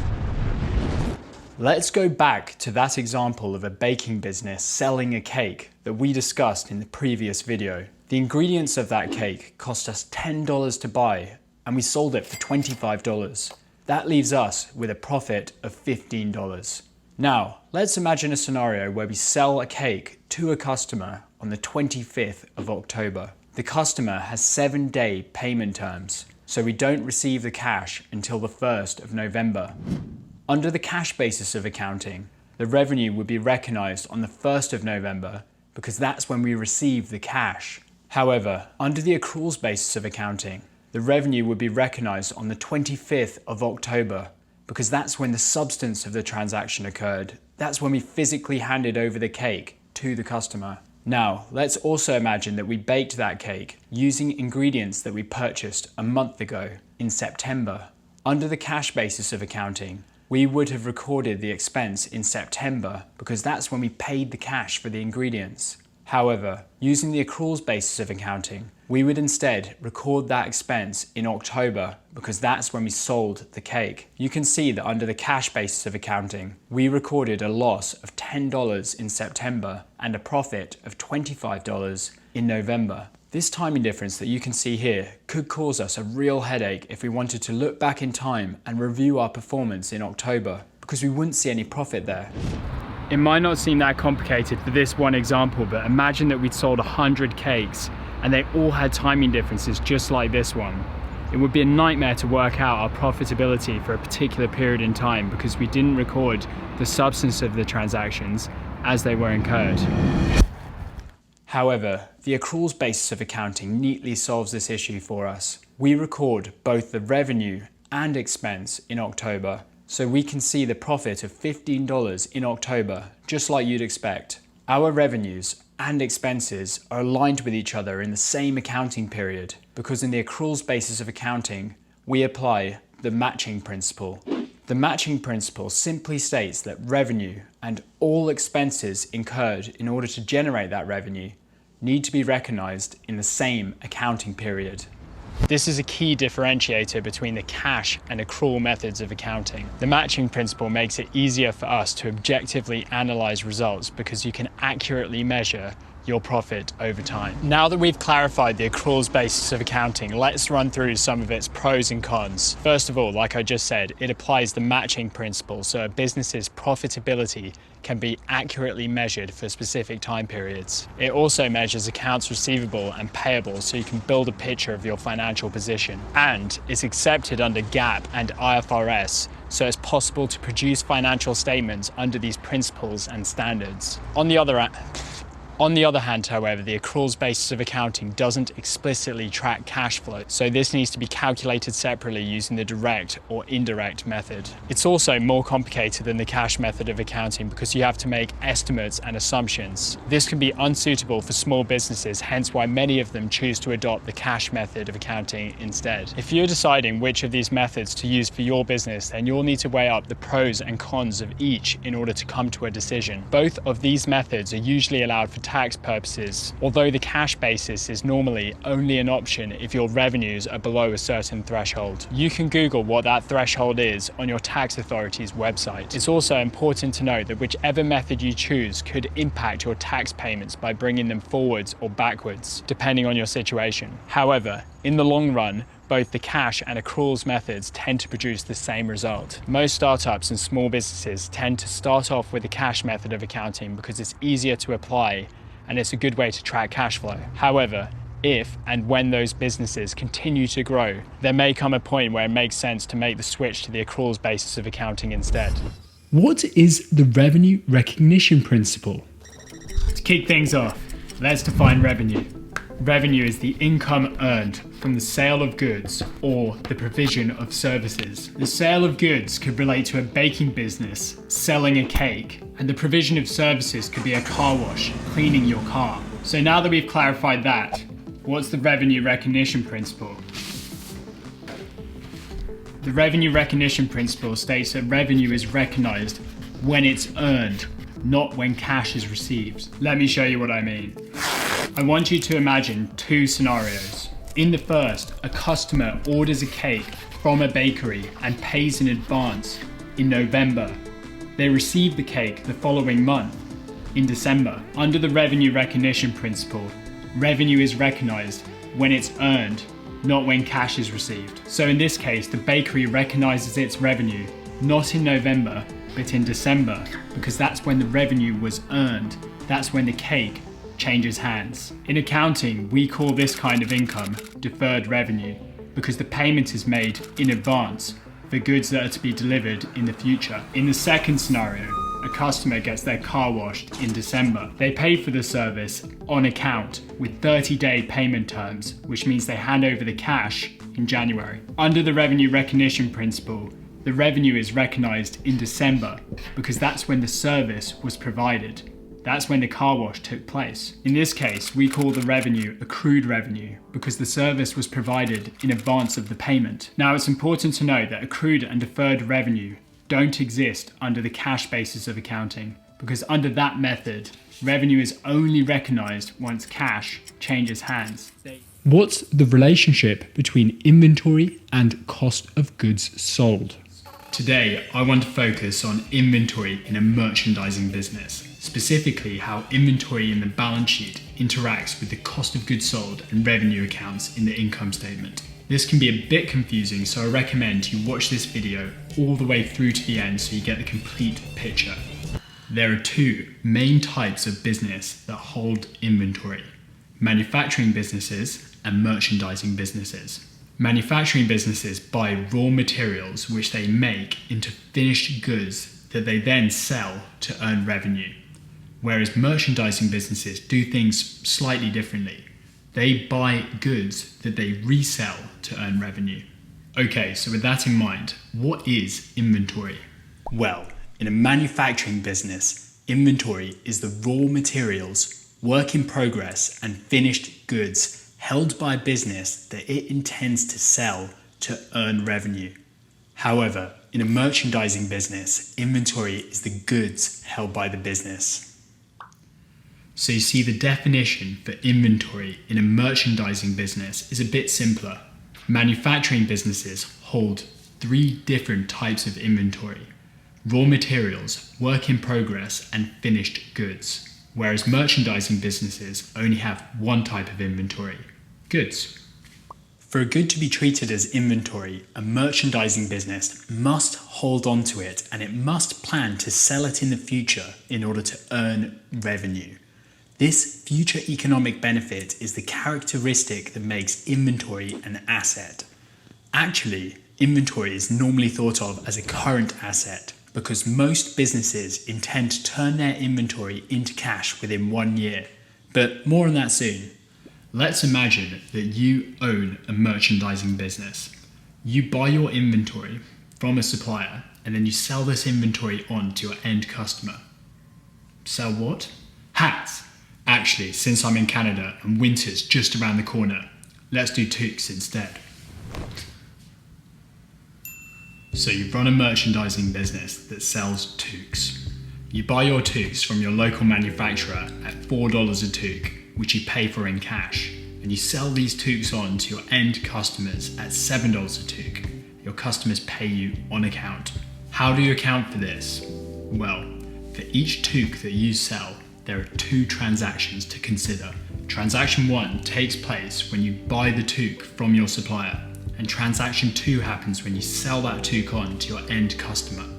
To record these transactions, you'll need to create some journal entries. So what's the journal entry for transaction 1?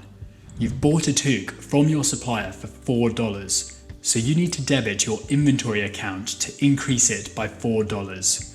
You debit inventory because inventory is a type of asset, the A in dealer, which makes it a normal debit account. So debits increase it and credits decrease it. If you haven't heard of dealer before, it's a handy acronym that you can use to identify debit and credit accounts. I've made a video explaining what it is in more detail, which you can find up here.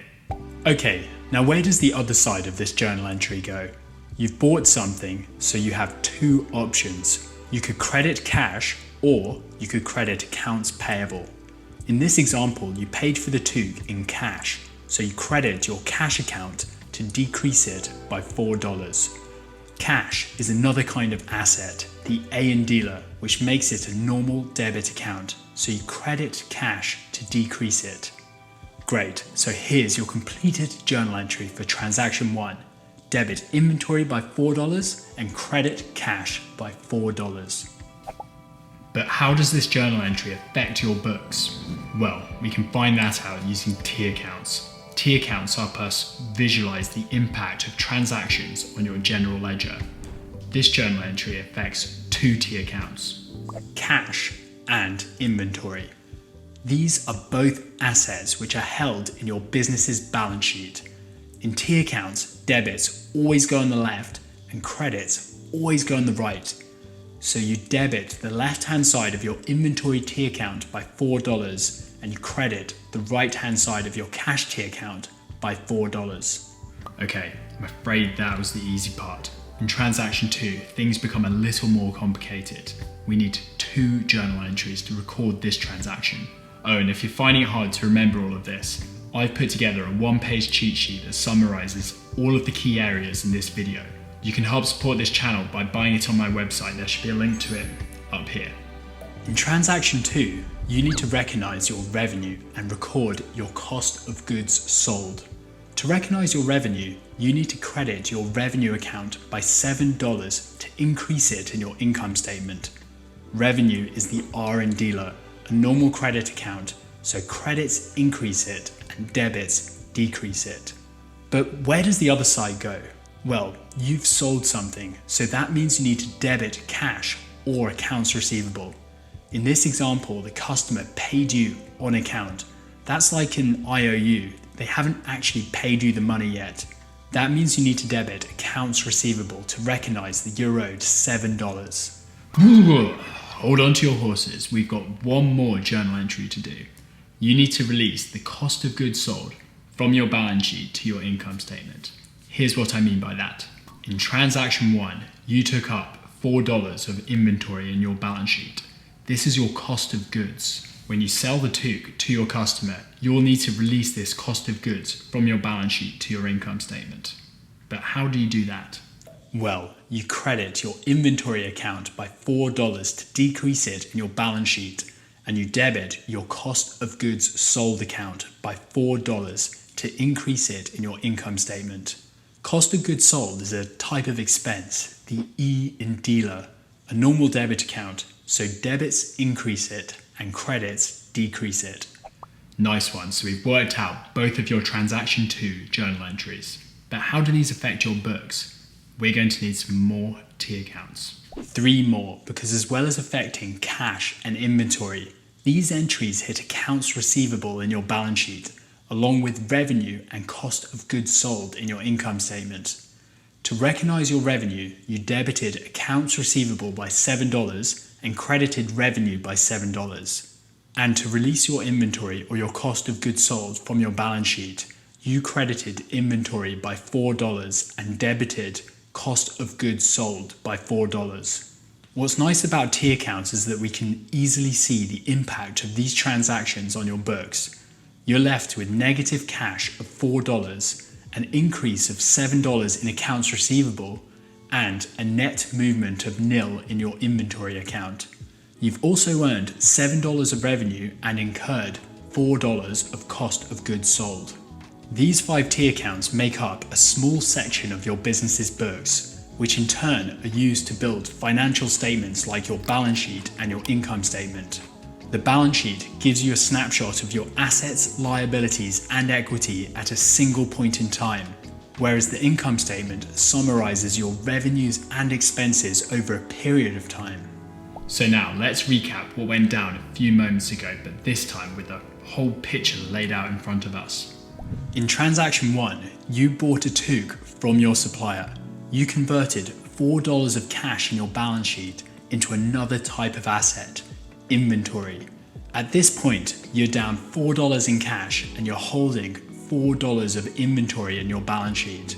Then, in transaction 2, you sold the toque on to a customer. This transaction impacted both your balance sheet and your income statement because you released this inventory from your balance sheet to cost of goods sold in your income statement. And at the same time, you recognized $7 of revenue in your income statement and increased your accounts receivable in the balance sheet by $7 as well. That leaves you with negative $4 of cash and $7 of accounts receivable in your balance sheet. In your income statement, you've earned a gross profit of $3. We touched on this one earlier, but I think it's worth repeating. So here's my number 1 accounting hack. This simple trick will help you to effortlessly identify and distinguish between debit and credit accounts. And here it is. Dealer. D-E-A-L-E-R. Dealer. Now, if you're subscribed to my channel, then you might have heard me mention this quite often. Dealer in dealer. A in dealer. The E in dealer. Dealer. Okay, so quite often it's a bit of an understatement. I actually use this all the time. Here's how it works. Dealer is an acronym that stands for Dividends, Expenses, Assets, Liabilities, Equity, and Revenue. Alright, so what does that mean? Well, as a general rule in accounting, debits always go on the left and credits always go on the right. So how this works is that on the left-hand side, we have dividends, expenses, and assets representing normal debit accounts. That means the debits increase these balances and credits decrease them. On the right-hand side, we have liabilities, equity, and revenue. These are normal credit accounts. That means that credits increase them and debits decrease them. D-E-A-L-E-R. Dealer. This is it, my secret weapon. But before you click away, I want to share one more knowledge bomb that'll help you understand the true meaning of debits and credits in accounting. After all, what use is a sword if you don't know how to wield it? I think that's an expression. Anyway, here it is. Every financial transaction involves a flow of economic benefit from a source to a destination. Credits represent the sources that economic benefit can flow from, whereas debits represent the destinations that economic benefit can flow to. What does any of this have to do with dealer? I'll show you right now. I want you to imagine that you own a business and your business holds some cash. Where could this cash have come from? What are the possible sources? Well, broadly speaking, there are only 3 places. You could have borrowed it from a third party like a bank. You as the owner could have invested it into the business out of your own pocket. Or you could have earned that cash by selling a product or a service. Liabilities, equity, and revenue. These are the 3 possible sources of economic benefit. On the flip side, what could your business spend this cash on? Well, it could distribute it back to the owners of the business. That would be you in this situation. It could be used to pay your bills like your rent or employees' salaries. Or you could use it to buy new assets like a laptop to work on. In other words, dividends, expenses, and assets. The 3 destinations of economic benefit. Time for some practice questions. Question 1. The owner of a car wash provides their company with a $1,000 initial investment. Is the entry to the company's cash account A, a debit, or B, a credit? The first thing to take note of is that cash is an asset. That's the A in dealer. Now what's dealer? Here's a little cheat sheet that I made to help us out with these questions. Dealer is an easy way for us to remember the expanded accounting equation. Dividends plus expenses plus assets are equal to liabilities plus owner's equity plus revenue. The left-hand side of this equation are normal debit accounts. These increase when debited and decrease when credited. On the right-hand side, we have the normal credit accounts. These increase when credited and decrease when debited. I just said that cash is the A in dealer. That makes it an asset, and those increase when debited and decrease when credited. In this question, the initial investment causes the company's cash to increase, so the answer is A, a debit. Question number 2, and this follows on from the first one. Is the entry to owner's equity a debit or a credit? There are 2 ways we can go about solving this. In method 1, we use dealer. Owner's equity is the second E in dealer, so we know that it's a normal credit account.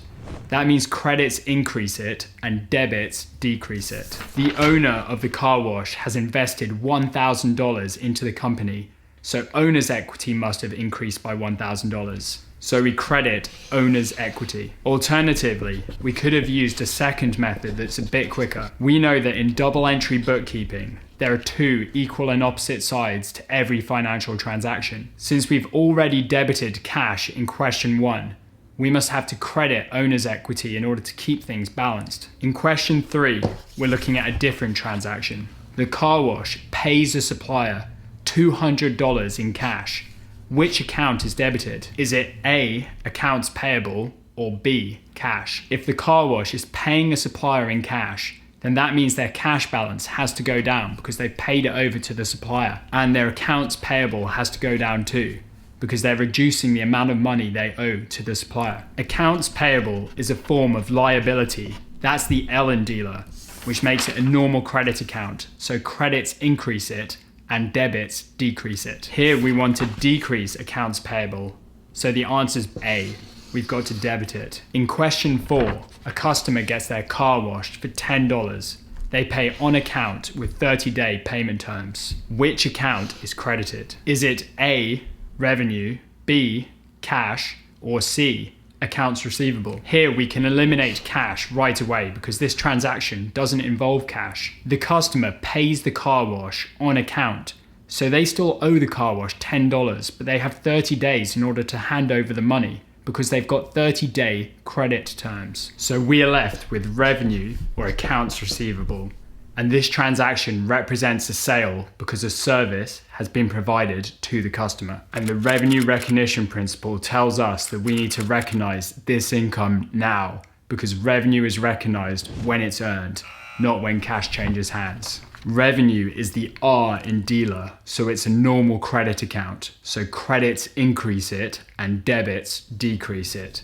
Here we need to increase revenue, so we need to credit it. Question number 5. The following month, the car wash receives the $10 from the customer.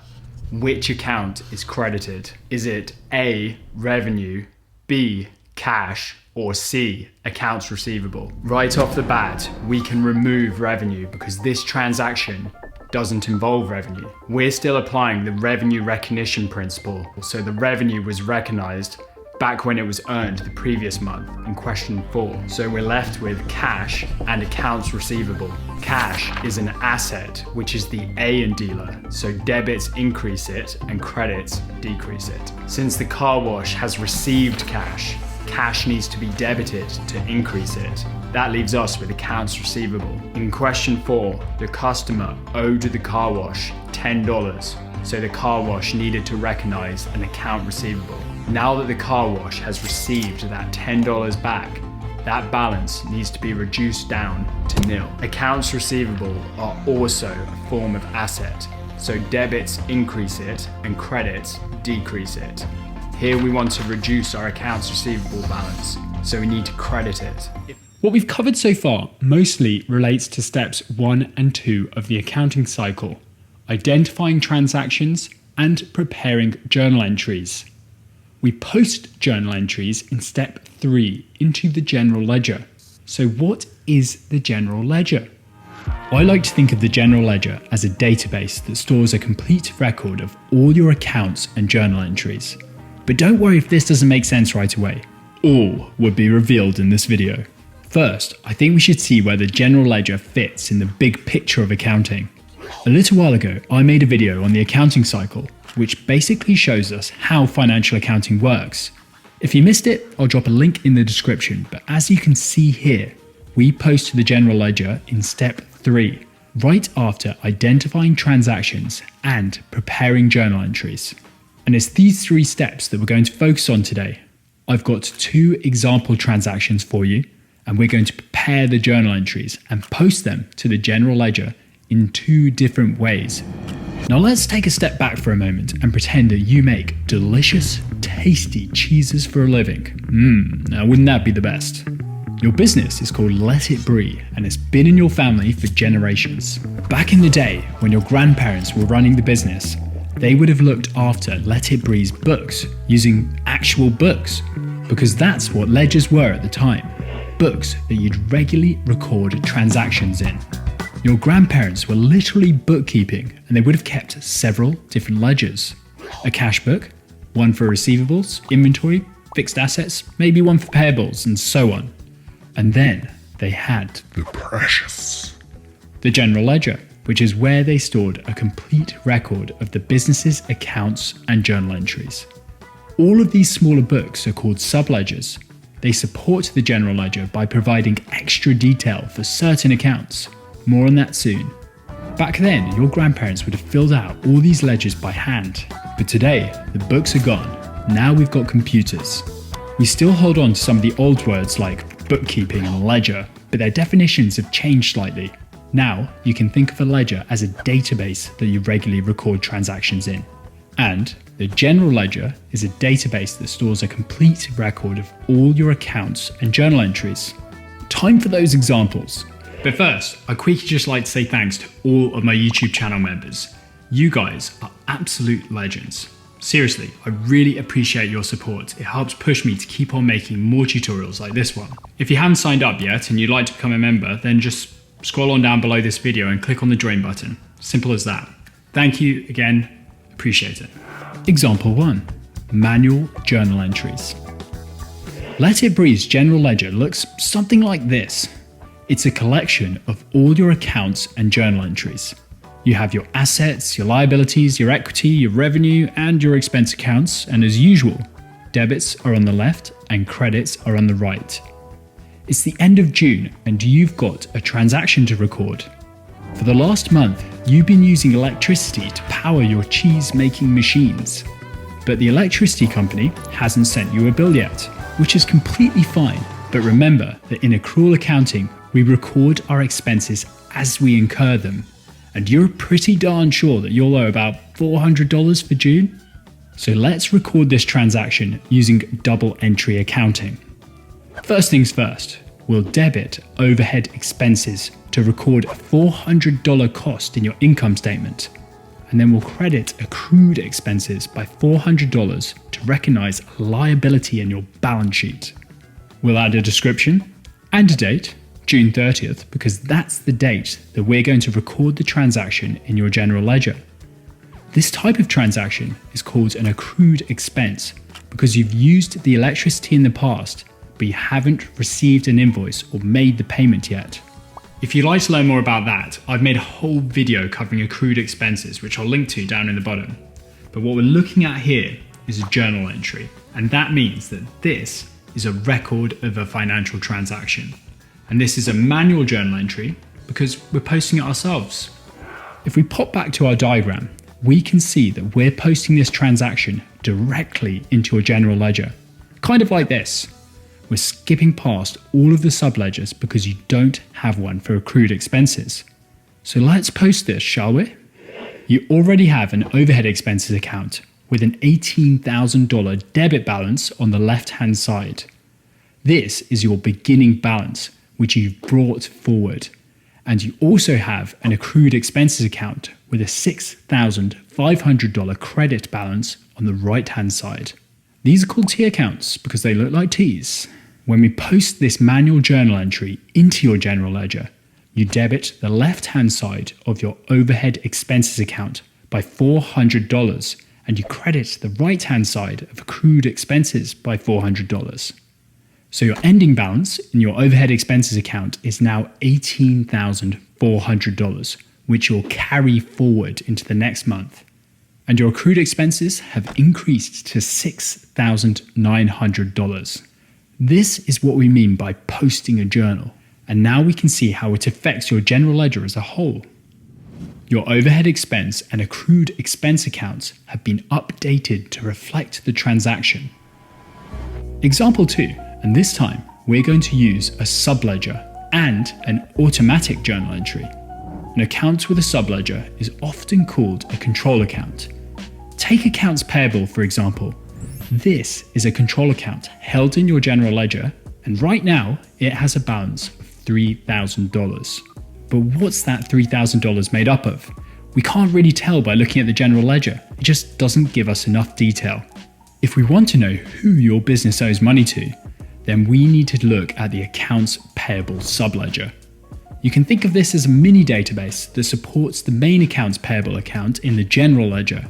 These two things are separate, but they interact with each other, and the totals always have to match.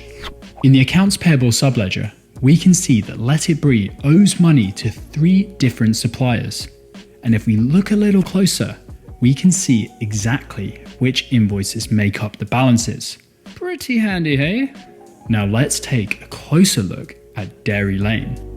You've been buying milk from them for a while now, and they're kind enough to let you pay on account, which means that you don't have to pay for your milk right away. Each time you buy some, you're handed an invoice and you're given 30 days in order to make the payment. At the moment, you owe Dairy Lane a total of $1,700, which is split across 3 different invoices. And today, you decide to pay the oldest one, Invoice 1485, which is for $1,000. This payment is going to hit 2 places, your accounts payable subledger and your cash book. In your accounts payable subledger, the $1,000 payment is allocated against Invoice 1485, so this balance is cleared down to 0. And now you're left with 2 open invoices which add up to $700. And your accounts payable subledger now totals to $2,000. But how does this affect your general ledger? Specifically, your cash account and your accounts payable control account. Remember, these have to match their subledgers. Well, these days, accounting software is pretty smart, and often when you make a payment like this, it'll trigger an automatic journal entry in the background. What would that look like? In this case, the journal would debit accounts payable by $1,000 to reduce your liabilities, and credit cash by $1,000 to reduce your assets as well. This automatic journal entry will debit the left-hand side of your accounts payable account, reducing the balance down to $2,000, and credit the right-hand side of your cash account, bringing the balance down to $149,000. If we look again at your general ledger, we can see that it's been updated. Your accounts payable control account now has a balance of $2,000, which matches the subledger. Great stuff. Automatic journal entries like this can really save you a lot of time.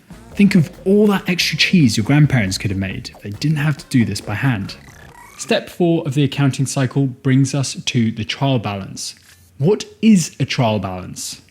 A trial balance, or TB when abbreviated, is an accounting report showing the closing balances of all general ledger accounts at a point in time. Back in the days of accounting on paper, it was used to check that the debit and credit column totals matched each other. However, since the introduction of accounting software, that check has become less and less important since it's now done automatically. Nowadays, it is an internal document that is typically used by accountants to check for errors and assist in the producing of financial statements.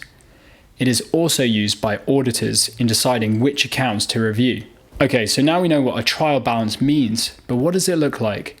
It looks like this. We have a complete listing of all general ledger accounts running down the page with 2 columns for the debit and credit totals. In the title, we need to mention the period end date since we're looking at a snapshot at a point in time. The account names are grouped by their type. Typically, we start off with assets, liabilities, equity, and dividends, since this is the typical layout of a balance sheet. Then we have all of the revenue and expense accounts which make up the income statement or profit and loss. To reduce the size of a trial balance, accounts with 0 balances are normally left out completely. The columns that the account balances go in usually line up with the normal balances of the account types, which we can remember using dealer. Dividends, expenses, and assets are normally debit accounts, so these go on the left, whereas liabilities, owner's equity, and revenue are normally credit accounts, which go on the right. The totals of the debit and credit columns should always match each other. If they don't, then you'll need to check over your workings for errors. We're double entry bookkeeping at all times, so the total debits and credits are always equal. However, debit and credit totals being equal doesn't mean our trial balance is error-free. We could have switched the debits and credits in a journal and got them the wrong way round. Or we could have posted the same journal twice, or not even posted it at all. We could have posted the journal to the wrong accounts entirely, or we could have posted a balance journal to the correct accounts, but the numbers were wrong because we messed up our workings. So by no means does a balanced trial balance mean that it's correct, but it's certainly a good start. Example time. We're going to build a trial balance for our window cleaning business. It's been up and running for 1 month now, so we're going to need to include all of those transactions from the previous 2 videos. If you missed either of them, you might want to hit that pause button now and go check them out to help clarify things. To create this trial balance, we're going to use something called a working trial balance. This has a very similar format to the one that I showed you before, except this time we aren't going to split debits and credits into separate columns. Instead, we're going to identify debits as positive numbers and credits as negative numbers to help us distinguish between them. To start things off, we need a listing of all of the accounts our window cleaning business has.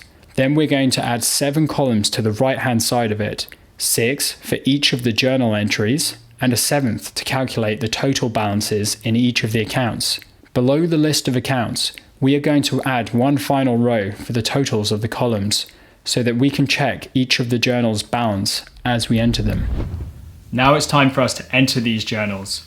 I'm going to move through this next section quite quickly, so if any of these accounting entries aren't making sense, then check out those previous videos and you'll be fine.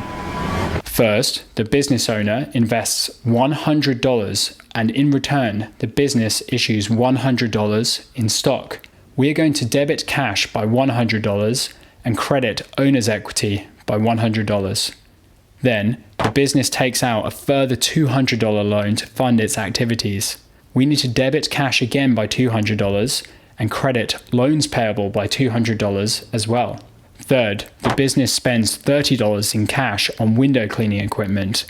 We credit cash by $30 and we debit equipment by $30. Next, it spends a further $50 on cleaning supplies. The payment is made on account. So we debit supplies by $50 and credit accounts payable by $50. After that, the business makes $150 cleaning windows, using half of its supplies in the process. We debit cash by $150 and credit revenue by $150 to recognize the revenue. We also credit supplies by $25 and debit cost of sales by $25 as well to account for half of the supplies being used up. Finally, in the journal entries video, we spent $20 at the laundry to clean our equipment, so we debit laundry costs by $20 and we credit cash by $20.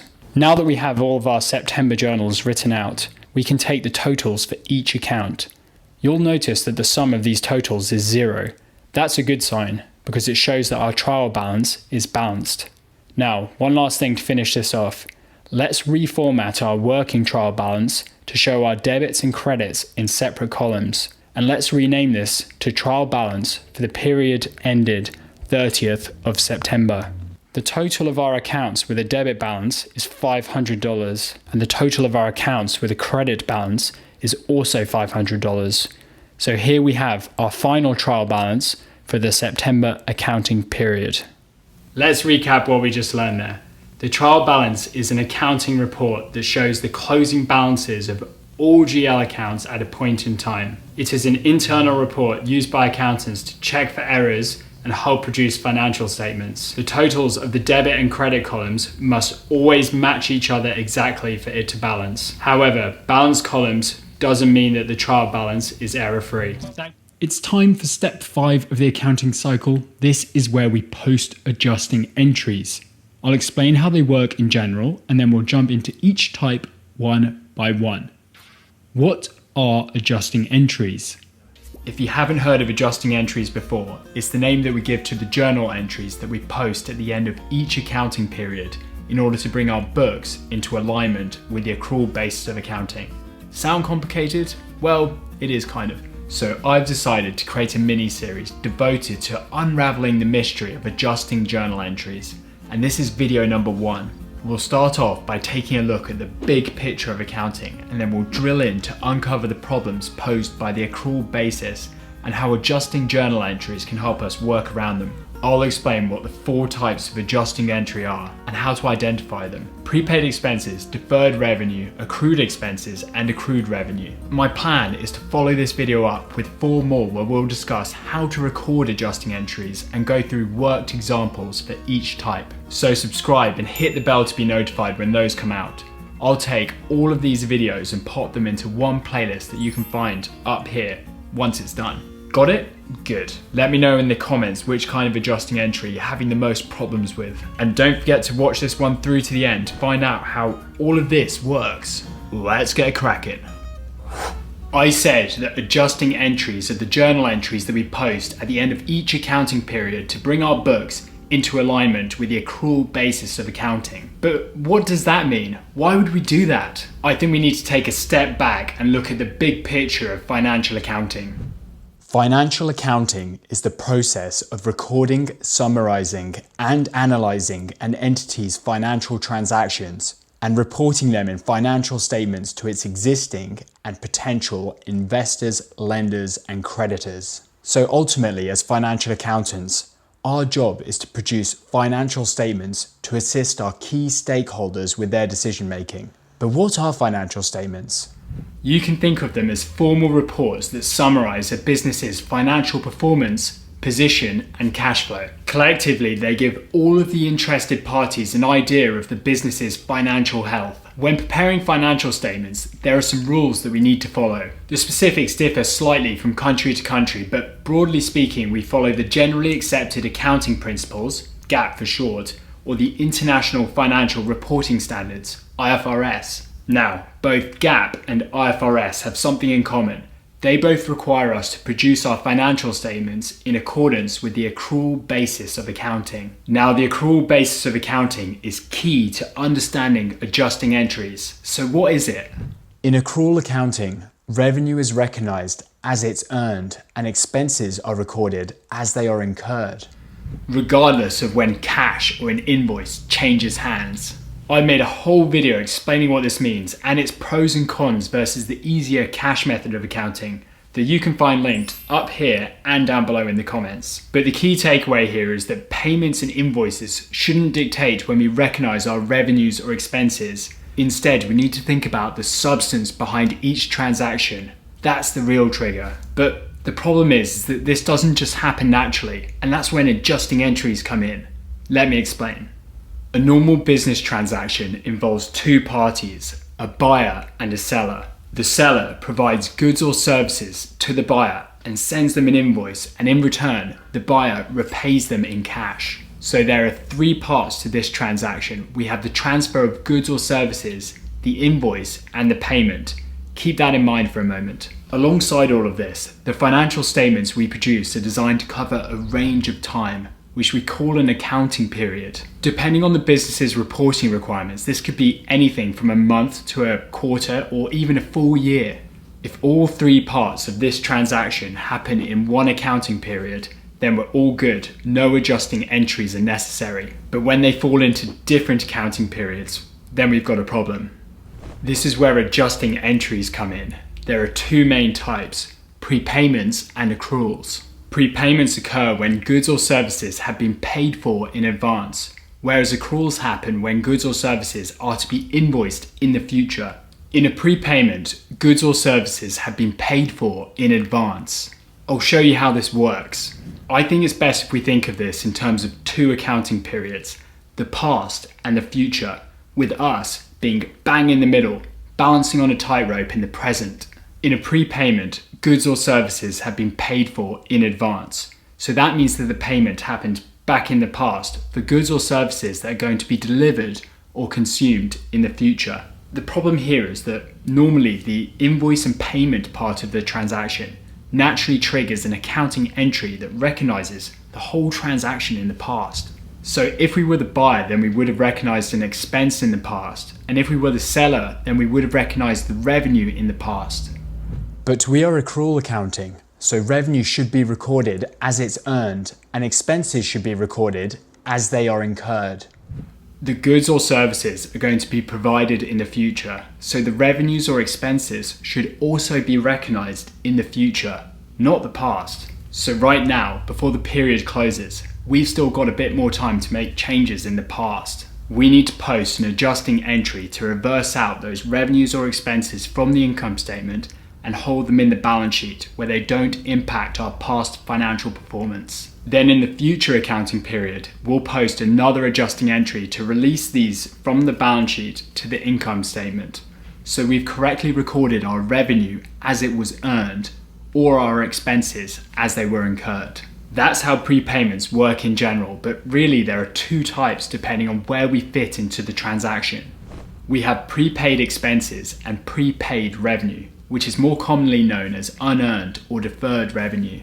If we're the buyer in the transaction, then we're dealing with prepaid expenses because we're the ones receiving or consuming the goods or services. However, if we're the seller, then we're on the other side of the transaction and we're dealing with prepaid revenue because we're the ones providing the goods or services. Accruals occur when goods or services are to be invoiced in the future.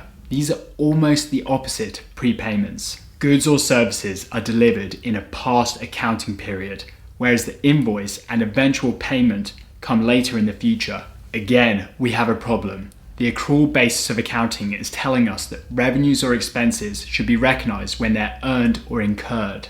In this case, the substance of the transaction happened in the past because that's when the goods or services were delivered or consumed. However, the natural accounting trigger in this situation happens in the future when the invoice is raised by the seller and received by the buyer. So as things currently stand, the transaction is going to be recognized in the future income statement. To correct this, we need to post an adjusting entry into the past accounting period to accrue the revenues or expenses into the income statement. And the other side of that journal will be to temporarily hold the accrual as an asset or a liability in the balance sheet. In the future, once the invoice has been raised by the seller and given to the buyer, we'll need to reverse this accrual so that we aren't recognizing this transaction twice. That will release the original adjusting entry from both the income statement and the balance sheet. Again, there are two categories of accrual: accrued expenses and accrued revenue. If we're the buyer in the transaction, then we're dealing with accrued expenses because we're the ones receiving or consuming the goods or services. However, if we're the seller, then we're on the other side and we're dealing with accrued revenue instead because we're the ones making the money by providing those goods or services.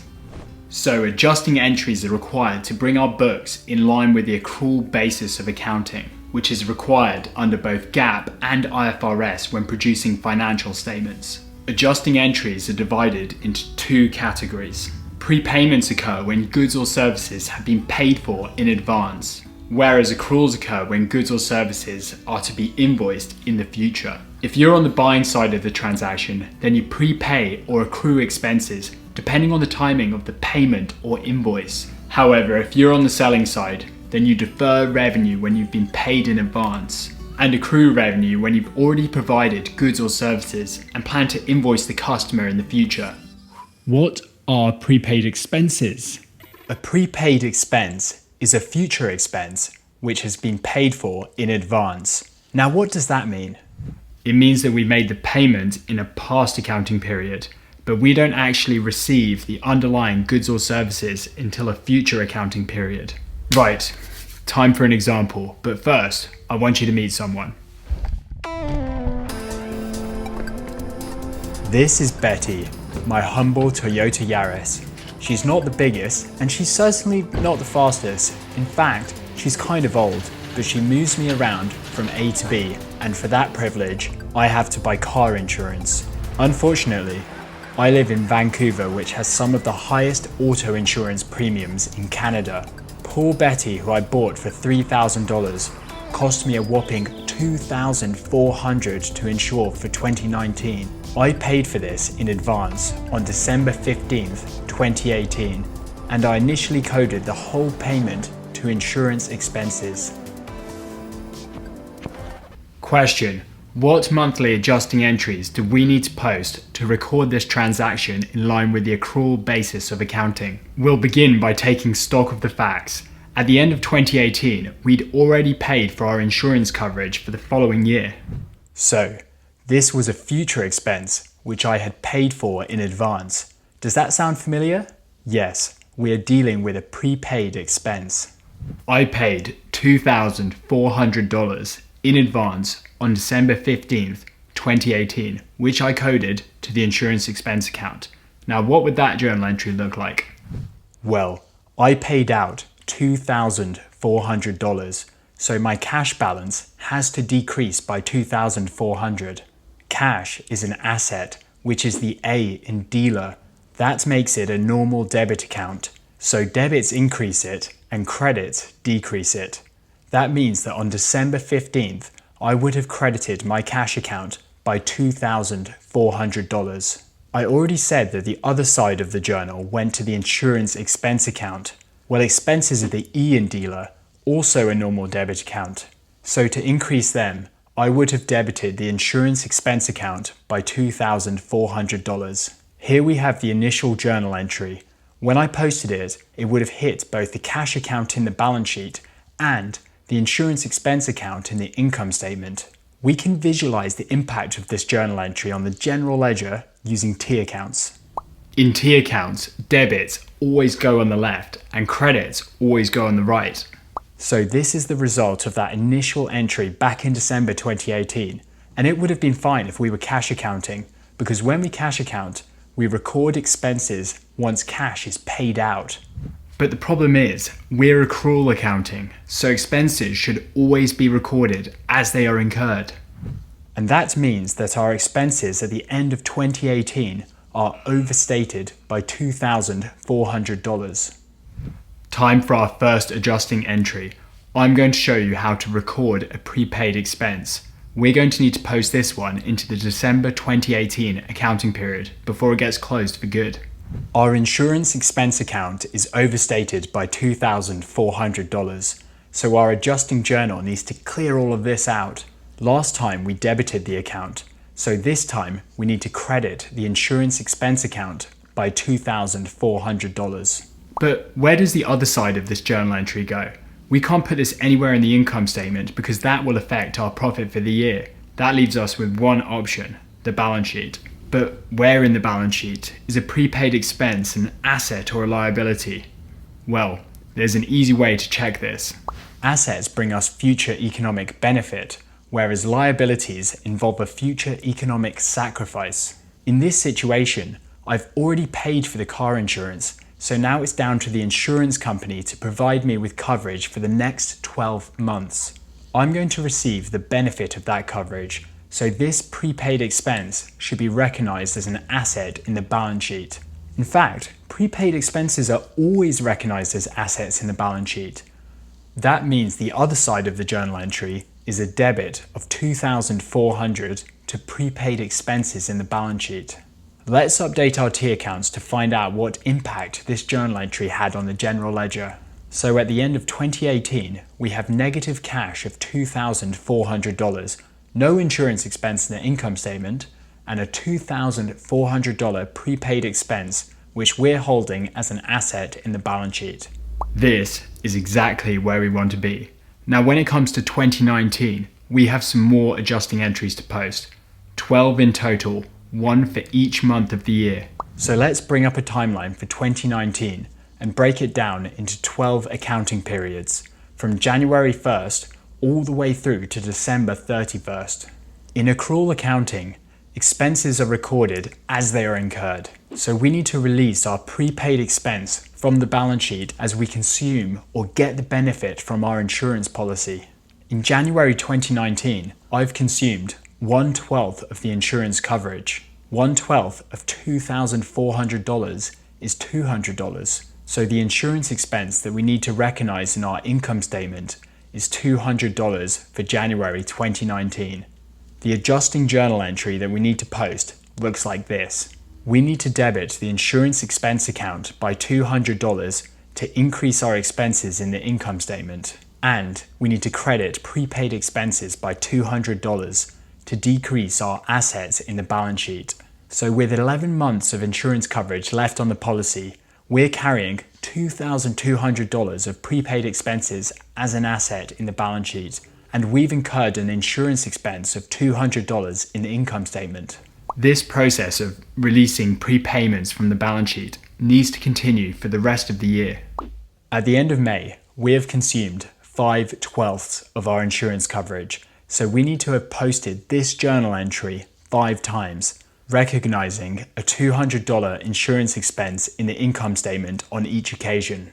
With 7 months of insurance coverage left on our policy, we have $1,400 of prepaid expenses held in the balance sheet and $1,000 of insurance costs expensed in our income statement. 5 months of policy consumed over a 12-month period, which gives us $1,000. Likewise, you could do the same to work out the prepaid expense in the balance sheet. We have 7 months of coverage or future economic benefit left on the policy, so we have prepaid expenses of $2,400 multiplied by 7 over 12, which gives us an asset of $1,400 in the balance sheet. Come December 31st, the adjusting entry we need to post is exactly the same as the ones that we posted for the previous 11 months.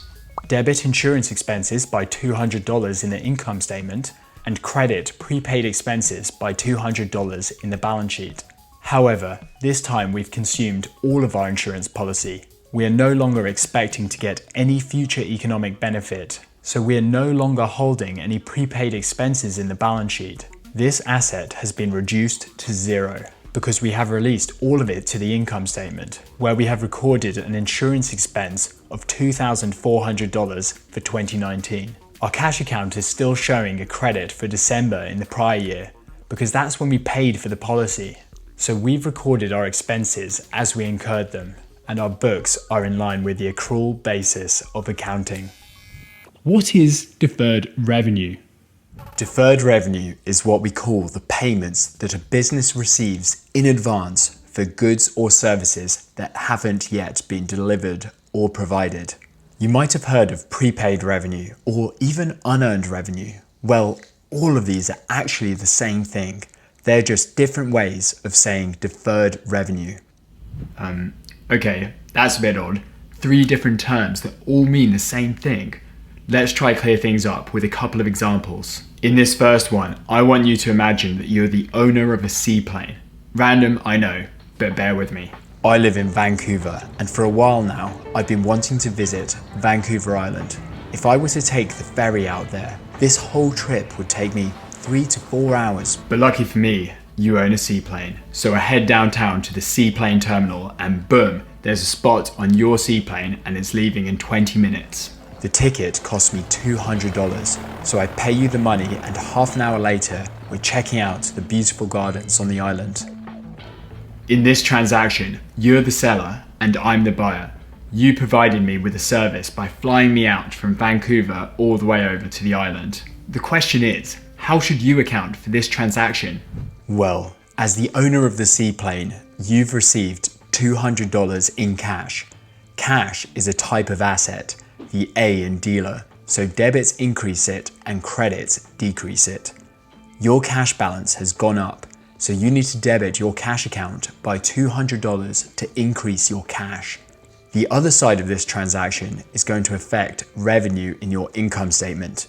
Revenue is the R in dealer, a normal credit account, so credits increase it and debits decrease it. Your revenue has gone up, so you credit your revenue account by $200 to increase your income. This is what your journal entry looks like. And we can see how this journal entry affects your general ledger using T accounts. Sorry, I've got a sore throat today.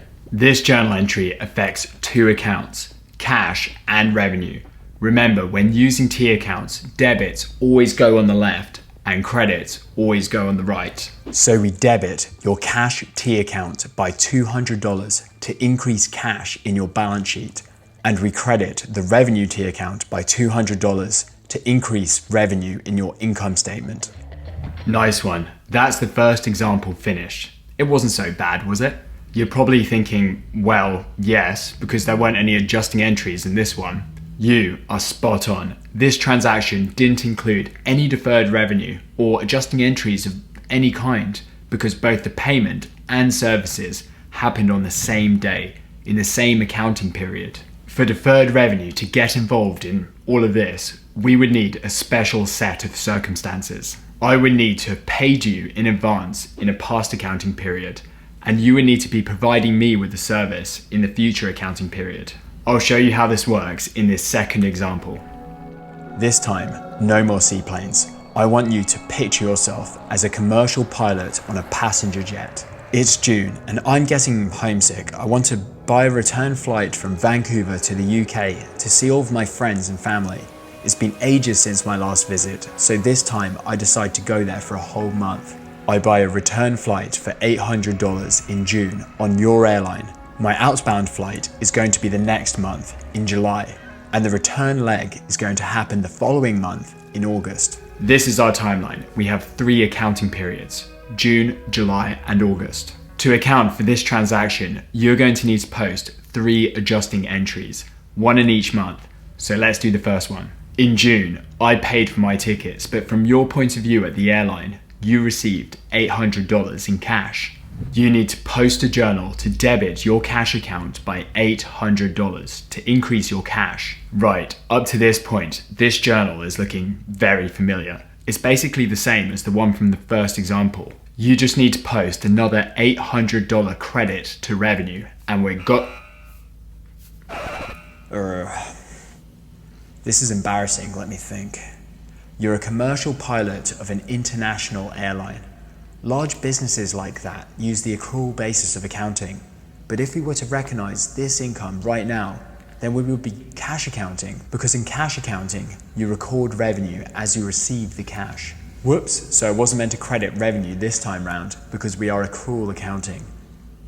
Okay, I think I've got this now.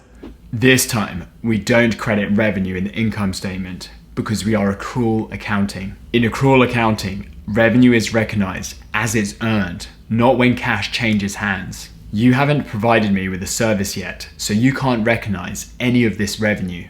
So this entry can't go anywhere that affects the income statement. So that leaves us with one option, the balance sheet. But is deferred revenue an asset or a liability? Let's work it out.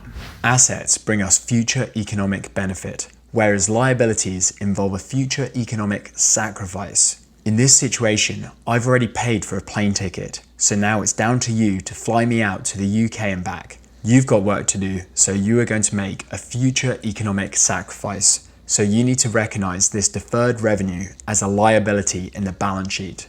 In fact, deferred revenue is always recognized as a liability in the balance sheet.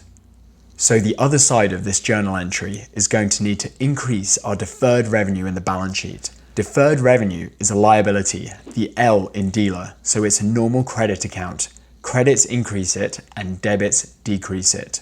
So you need to credit your deferred revenue in the balance sheet to increase it by $800. Let's see how this journal affects your general ledger. Now you've got 3 tier accounts: cash and deferred revenue in the balance sheet, and revenue, normal revenue, in the income statement. Your cash account has a debit balance of $800 from my initial payment, and your unearned or prepaid revenue account holds a liability of $800. The normal revenue account is empty because we can't recognize any revenue at this point. Let's fast forward to the end of July. You've flown me out to London, so half of my return trip is complete. If revenue is recorded as it's earned, then you've earned half of your income. The problem is, as things currently stand, you're holding $800 as a liability in the balance sheet. This deferred revenue is not the same thing as normal revenue that flows through your income statement. You're going to need to post an adjusting entry to fix this situation. Let's do it. We'll start off by debiting deferred revenue by $400 because we want to reduce this liability in the balance sheet and release half of it to the income statement. But where does the other side of this adjusting journal entry go? We need to credit the revenue account by $400 to increase our revenue in the income statement. Let's jot down how this adjusting entry is going to affect your tier accounts. We need to debit the left-hand side of the deferred revenue tier account by $400 and credit the right-hand side of the revenue tier account by $400. So as things currently stand, you have cash of $800 from that initial payment, and you are holding deferred revenue of $400 as a liability in your balance sheet. We've released the other $400, which we now recognize as revenue in the income statement. In August, you fly me back to Vancouver, so the second leg of our round trip is complete. You have one more adjusting entry to post. This adjusting entry is going to be exactly the same as the one that we posted previously. We need to debit deferred revenue by $400 to decrease it in the balance sheet, and credit the normal revenue account by $400 to increase that in the income statement. You post this adjusting journal entry and it hits your general ledger. So in your August balance sheet, you are still carrying that $800 of cash from the initial transaction, but you no longer have any deferred revenue. Why? Because it has all been released to the income statement. $400 in July when you performed half of the services, and the other $400 in August where you completed the round trip. You have successfully recorded your revenues as they were earned, so your books are in line with the accrual basis of accounting. What are accrued expenses? An accrued expense is a past expense that hasn't been recorded or paid for yet. Let's pause for a moment and think about what this means. An accrued expense is a past expense that hasn't been recorded or paid for yet. So this expense will be recorded or paid out in the future, but right now in the present, we're still waiting for that to happen. Got it? This will all become clearer with the example that we'll get into shortly. But first, let's think about how a typical business transaction works. Imagine that we're the buyer and we want to buy something from someone, the seller. They send us the goods or provide us with a service, and in addition to that, they hand us an invoice. In return, we pay them in cash. Voila, transaction complete. With accrued expenses, the seller provides us with the goods or services sometime in the past, but we don't receive the invoice from them or make the payment to them until later in the future. Why does all of this matter? Because as financial accountants, we like to use the accrual basis of accounting. And in accrual accounting, expenses are recorded as they are incurred, not when cash changes hands. I like to think of payments as accounting triggers. When we pay money out of our bank account to a supplier, we code the payment to the relevant account in the general ledger. Receiving an invoice is also an accounting trigger. When using accounting software like QuickBooks Online, you are required to enter the details from the invoice into your accounts payable ledger once you've received it. I'll explain how this works later in the example. Okay, why does all of this matter? My point is that we have two accounting triggers, the invoice and the payment. If both of these are going to happen later in the future, then right now in the present, we've got a problem. We have no accounting triggers to record the goods or services when we receive them in the past. That's when the substance of the transaction took place. That's when the expense was incurred, and accrual accounting is telling us that we need to record the transaction here. But how do we go about accruing an expense in the past? I'll show you right now. Let's imagine that we own a business and there are some basic overhead costs associated with running our office. Things like electricity, heating, and water. We call these utility expenses. And for now, let's focus on water. In our office, we are billed for our water usage on a quarterly basis, 4 times a year. And on each occasion, the bill covers our water consumption for the previous 3 months. Today is November 1st, the first day of a new billing cycle. That means that 3 months from now, on the 31st of January, we'll receive a water bill covering 3 months, November, December, and January. 3 accounting periods. And to keep things simple, let's assume that water normally costs us about $50 per month. Let's jump forward now to November 30th. 1 month has passed and it's the end of an accounting period. Do we have any adjusting entries to post? Yes, we do. We've been using water for a whole month, but we haven't received a bill or paid for any of that consumption yet. So we need to accrue an expense into our general ledger. And how do we do that? We post a journal entry. We need to recognize a utilities expense in our income statement. Water normally costs us $50 per month, so we need to increase our utility expenses by $50. Expenses are the first E in dealer. Normal debit accounts, so debits increase them and credits decrease them. Our utility expenses need to go up, so we debit our utilities expense account by $50. But where does the other side of this transaction go?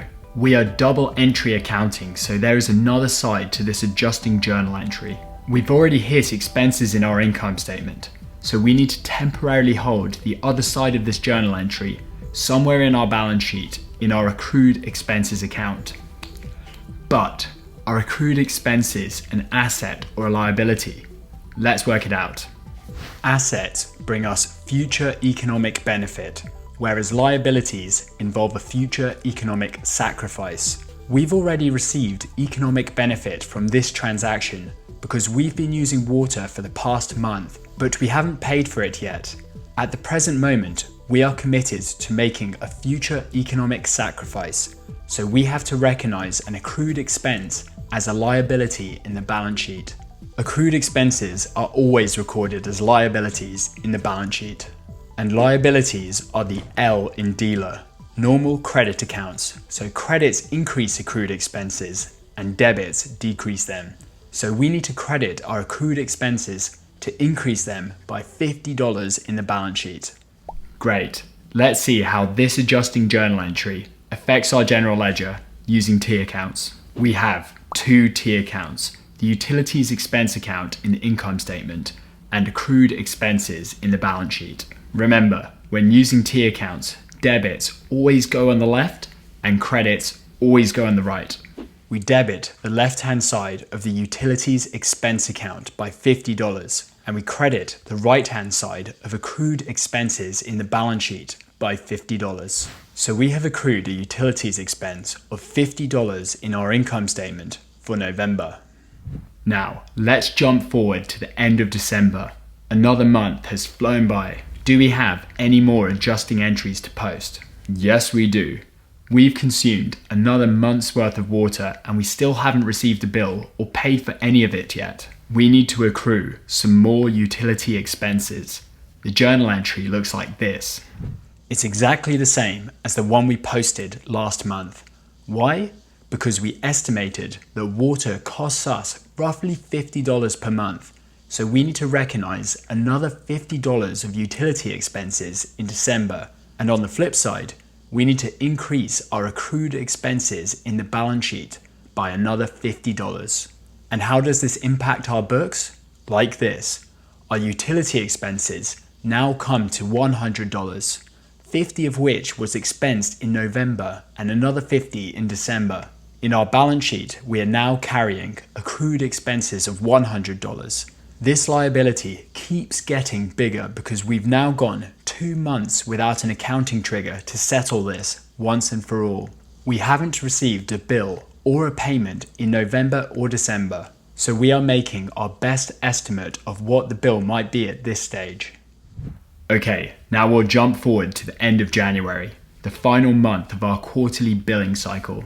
The water company has sent us an invoice covering the past 3 months, and it comes to $153. So it's not bang on the $150 that we expected, but that's okay. We used our best estimate and we actually came in pretty close. Like I mentioned before, I like to think of invoices as accounting triggers. Here's what I meant by that. When we enter this invoice into QuickBooks Online or whatever accounting software you're using, we need to categorize the transaction. And when we do this, it automatically triggers a journal entry that gets posted behind the scenes in our general ledger. If you run a business and receive lots of invoices, then this automatic posting can become a huge time saver, and it's one of the many benefits of using accounting software. I'll pop a link down in the description to a free trial of QuickBooks Online so you can test it for yourself. It's an affiliate link, so by signing up, you'll have the opportunity to support me making more accounting tutorials just like this one. The automatic journal entry looks like this. It debits our utilities expense account by $153 to increase our expenses. The other side of this journal entry is going to credit our accounts payable account by $153 in the balance sheet. I just want to point out at this moment that we haven't actually paid our water bill yet. We have only received the bill and now we have 30 days in order to make the payment. We owe money to the water supplier, so we have a liability in our balance sheet. How does this affect our general ledger? We need to credit our new T account, accounts payable in the balance sheet, by $153. That's the final balance of what we owe to the supplier. And we debit the utilities expense account in the income statement by $153. But hang on, our utility expenses are now $253. That's quite high. Our final bill was only $153. How does any of this make sense? We accrued $50 of utility expenses in November and another $50 in December. When we add the $153 that was automatically journaled in January, we get $253. Both our expenses in the income statement and our liabilities in the balance sheet are overstated by $100. That's because we have one more adjusting journal entry to post. We need to release our accrued expenses from the balance sheet. So let's do that. The journal entry looks like this. We need to reduce our accrued expenses in the balance sheet. Accrued expenses are liabilities, so we reduce them by debiting the account by $100. Our utilities expense account and income statement is also overstated. This is a normal debit account, so to decrease it, we credit the utilities expense account by $100. We post this journal entry into the January accounting period, debiting the left-hand side of accrued expenses in the balance sheet by $100 and crediting the right-hand side of the utilities expense account in the income statement by $100. When we close off the quarter, we have incurred utility expenses of $153 in our income statement, $50 which we accrued in November, another $50 in December, and then in January we took up a further $53. There are no more accrued expenses in our balance sheet because we released our $100 accrual in January, and we now owe $153 to our water supplier, which we recognize as a liability in accounts payable. We've recorded all of our expenses in the correct periods as we incurred them, so our books are in line with the accrual basis of accounting. What is accrued revenue? Accrued revenue is revenue that has been earned but not invoiced yet. Sometimes you'll hear it called unbilled revenue, but accrued revenue is what it's more commonly known as. That was the definition, but what does it really mean? Accrued revenue is revenue that we've earned in the past that we haven't billed to the client for yet. So as of now, in the present, we haven't raised an invoice yet. That'll happen later in the future. I think it's easiest if we think of this in terms of a buyer and a seller. If we're the seller, then we provide goods or services to the buyer. Once we've done that, once the work is done, we send them an invoice and in return, they send us the cash.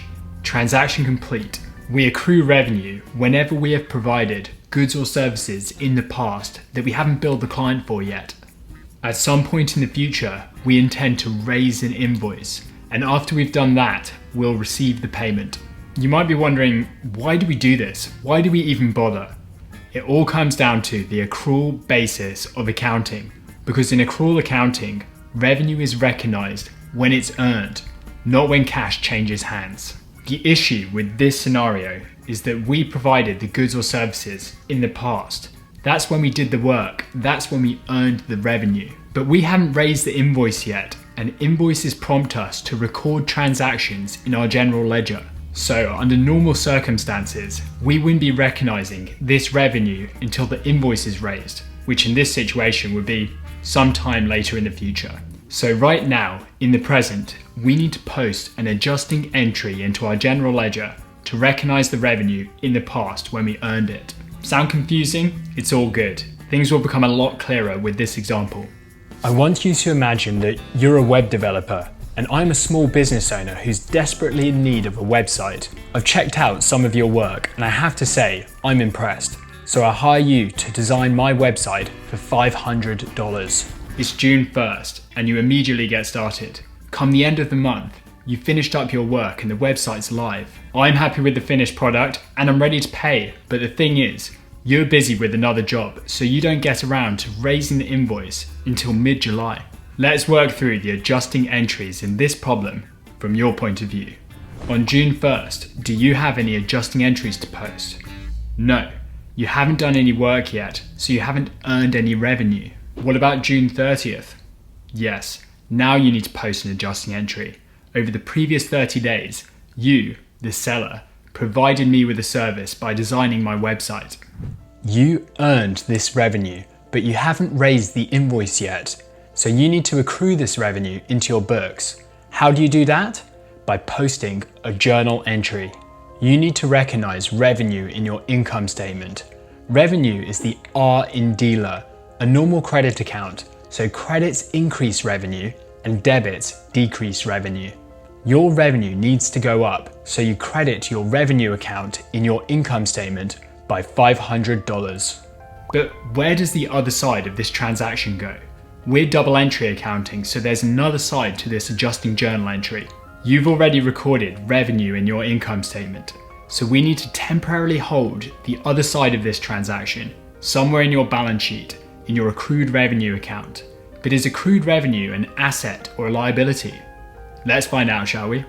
Assets bring us future economic benefit, whereas liabilities involve a future economic sacrifice. You've already made an economic sacrifice by providing me with a service in June, but you haven't been paid for this service yet. You're going to see that economic benefit later in the future, so you need to recognize accrued revenue as an asset in the balance sheet.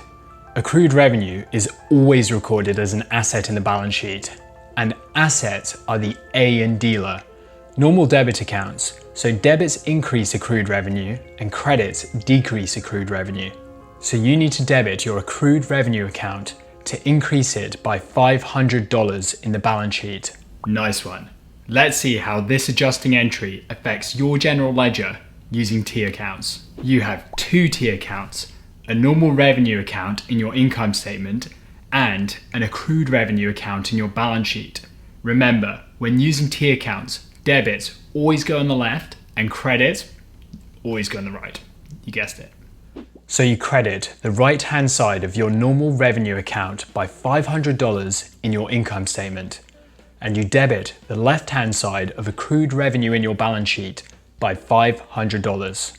This adjusting entry has allowed you to recognize $500 of revenue in your income statement in June, when you earned it. Okay, let's fast forward to July. What happens when you raise the invoice? You need to post another journal entry. In this transaction, you're the seller, so you have raised a sales invoice. Sales invoices are recorded in accounts receivable. Accounts receivable is a subledger that tracks all of the amounts owed to you by your customers. It's a type of asset, the A in dealer, a normal debit account. So to record your sales invoice, you need to debit accounts receivable by $500 to increase it in your balance sheet. What's the other side of this journal entry? You've debited something, so now you need to credit something else to keep your books in balance. Last month you took up $500 of accrued revenue in your balance sheet, and now you're about to take up $500 more of accounts receivable. You don't want to overstate your assets, so we can release that accrued revenue from your balance sheet now. Accrued revenue is a normal debit account, so you decrease it by crediting $500 from the account. How does this journal entry affect your general ledger? Well, now you've got 3 tier accounts: normal revenue in the income statement, accrued revenue in the balance sheet, and accounts receivable, which is also a balance sheet account. When you raised the invoice in July, you debited accounts receivable by $500 and credited accrued revenue by $500.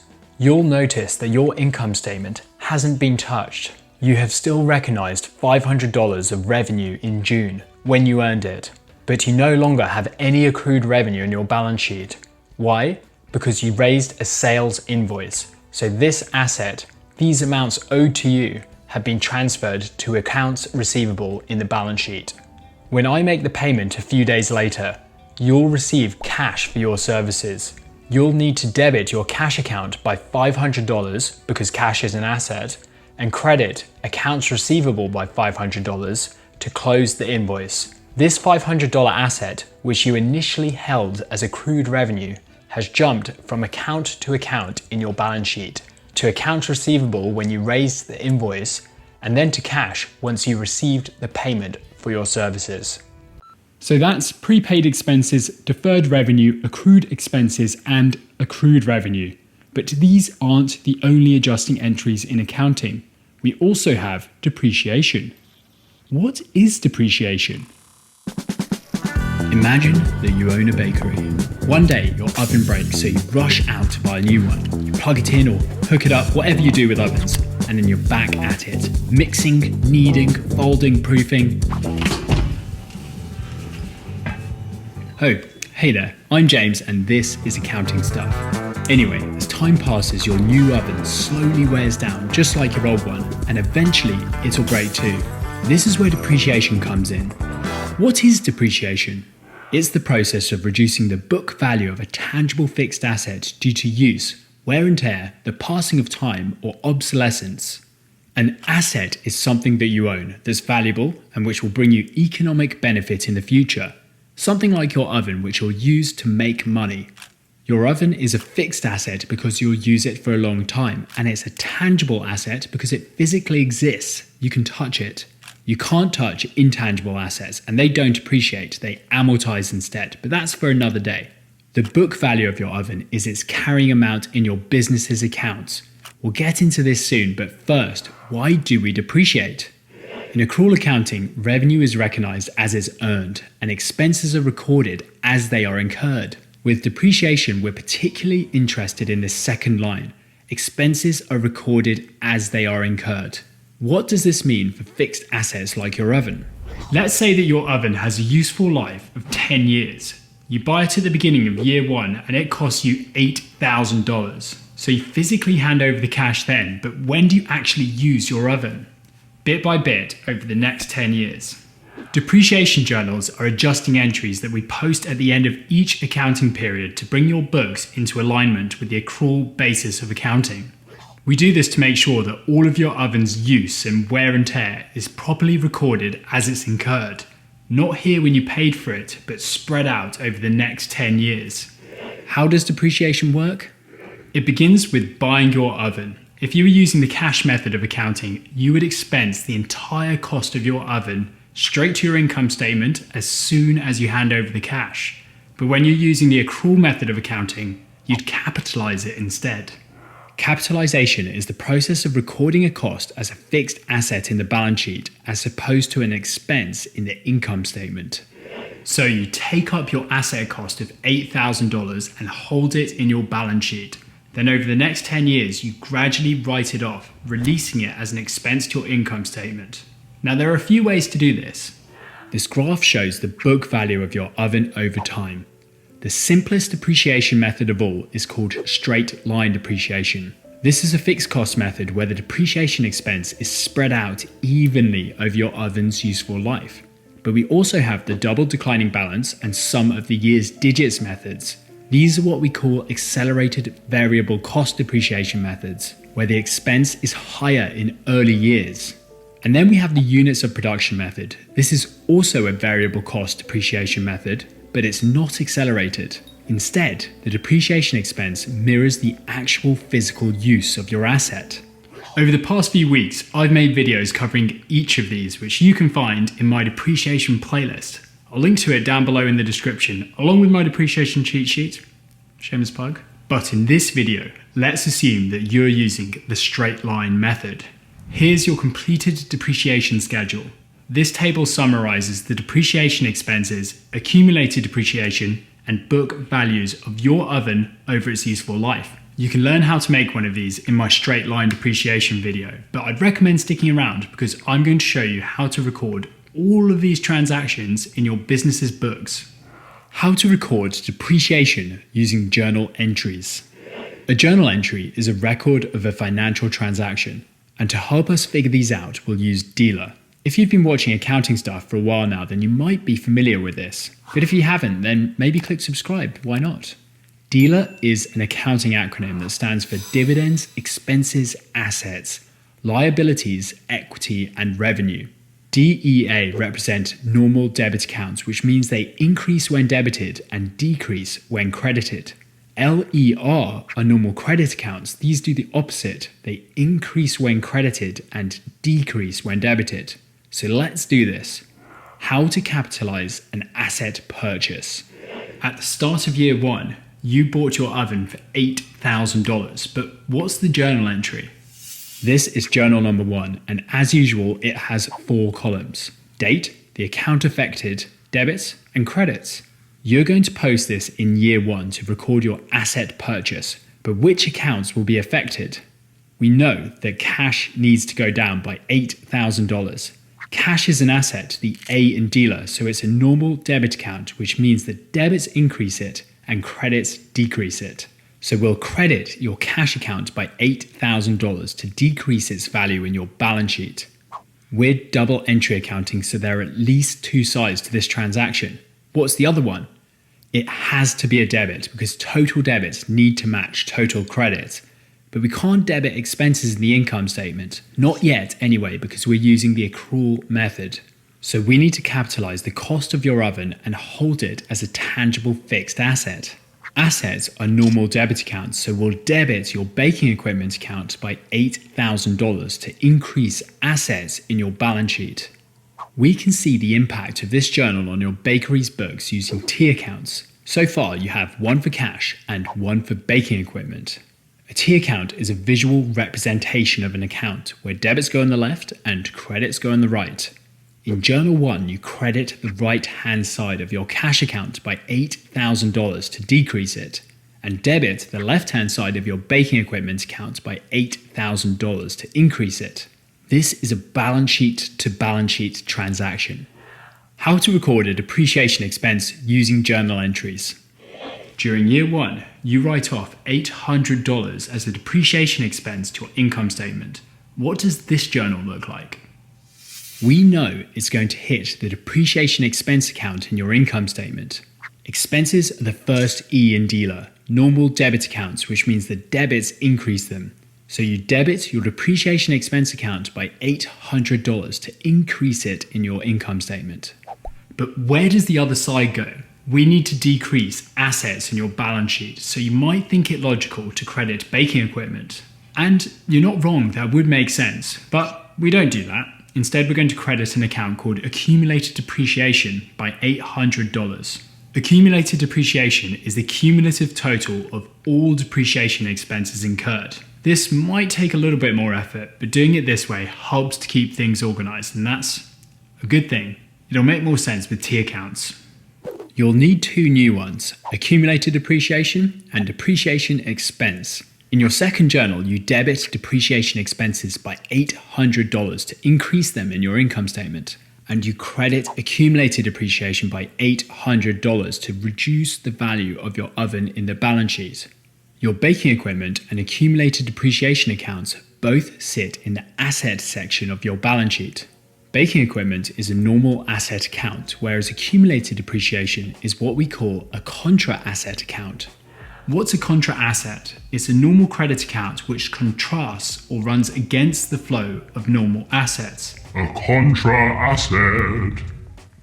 If you want to know the book value of your oven, then all you have to do is net these two accounts together. $8,000 minus $800, which leaves you with $7,200 in your balance sheet. So in year one, your cash went down by $8,000 and baking equipment went up by $8,000. But later on, this is offset by an $800 increase in accumulated depreciation because you've written off $800 as a depreciation expense to your income statement. We can see all of this here in your depreciation schedule. At the end of year one, you have $800 in depreciation expenses, $800 in accumulated depreciation, and a closing book value of $7,200. Are you still with me? It gets better, I promise. We're using the straight line method, which means your depreciation expense is exactly the same for the next 9 years. So the next 9 journal entries are identical to the one we just posted. Each year you debit the depreciation expense account in your income statement by $800 and credit accumulated depreciation in your balance sheet by $800. And here's the impact on your books. At the start of year one, you buy an oven, so your cash went down by $8,000 and your baking equipment went up by $8,000. This is a balance sheet to balance sheet transaction. But during each of the next 10 years, you post adjusting entries to record a depreciation expense in your income statement of $800 and $800 in accumulated depreciation. A contra asset account which offsets the asset cost in your baking equipment account. After 10 long years, the entire cost of your oven has been written off to your income statement. So if we net together your baking equipment and accumulated depreciation accounts, we can see that the closing book value of your oven has decreased to 0, which agrees with your completed depreciation schedule. So what's next? Nothing. Well, not exactly. If you continue to use your oven, then it'll be fully depreciated, but you'll still be carrying it in your books. $8,000 in your baking equipment account and $8,000 in accumulated depreciation, but combined a net book value of 0. When you stop using it, you'll need to post one more journal entry. Assuming no gain or loss on disposal, you'll debit accumulated depreciation by $8,000 and credit baking equipment by $8,000. This journal clears out all of the older entries in your baking equipment and accumulated depreciation accounts, leaving you with a balance of 0 in each account. How does straight line depreciation work? Straight line depreciation is a fixed cost depreciation method where the expense is spread out evenly over an asset's useful life. What does that all mean? Let me show you. Imagine that you're a farmer. I know, a bit random, but stay with me. You own a whole bunch of tangible fixed assets. These are the physical things that help you out on the farm. They are tangible, meaning that you can touch them, and they're fixed, so you intend to use them for more than 1 year. As time passes, these tangible fixed assets wear down and aren't worth as much as they were when you bought them. Take your combine harvester. Let's assume that this one cost you $450,000. You expect to get 12 years of use out of it, and after that you'll probably sell it for scrap and get back around $90,000. Let's depreciate it using the straight line method. Step 1. Write down what you know. You know that this asset is a combine harvester and that you're going to depreciate it using the straight line method. The asset cost is what you initially paid for it, $450,000, a lot of money.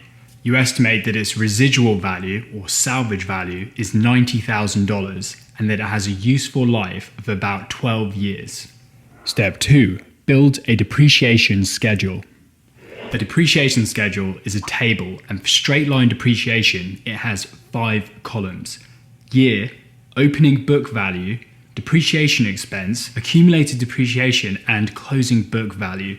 But what do all of these terms mean? Year is the accounting period.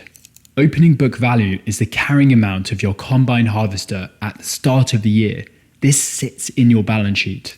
Depreciation expense is the value that you write off as an expense to your income statement during the year. Accumulated depreciation is the cumulative total of all depreciation expenses incurred, and closing book value is the carrying amount of your combine harvester at the end of the year. Step 3. Calculate the depreciation expense, accumulated depreciation, and book values for each period. This is where things get real. Yes, we need to fill in all of the blanks. Let's begin with your opening book value. This one's easy. It's your asset cost, $450,000. Now let's work out your depreciation expense. I mentioned at the start that straight line depreciation is a fixed cost depreciation method where the expense is spread out evenly over the asset's useful life. So grab your calculator, we're about to do some maths. The depreciation expense can be calculated by taking your straight line depreciation rate and multiplying it by your depreciable cost. Your straight line depreciation rate is 1 divided by the useful life of your combine harvester. So that's 1 over 12 years, which rounds to 8.33%. Depreciable cost is the difference between your asset cost and residual value. $450,000 minus $90,000 is $360,000. This is the portion of the book value that we're depreciating. 8.33% multiplied by 360,000 is $30,000, your combine harvester's depreciation expense in year 1. Make sense? If you need any help remembering the formula, you can find it on my depreciation cheat sheet, which you can buy on my website. Link in the description. Next, we need to work out your accumulated depreciation, which is the sum of all depreciation incurred to date.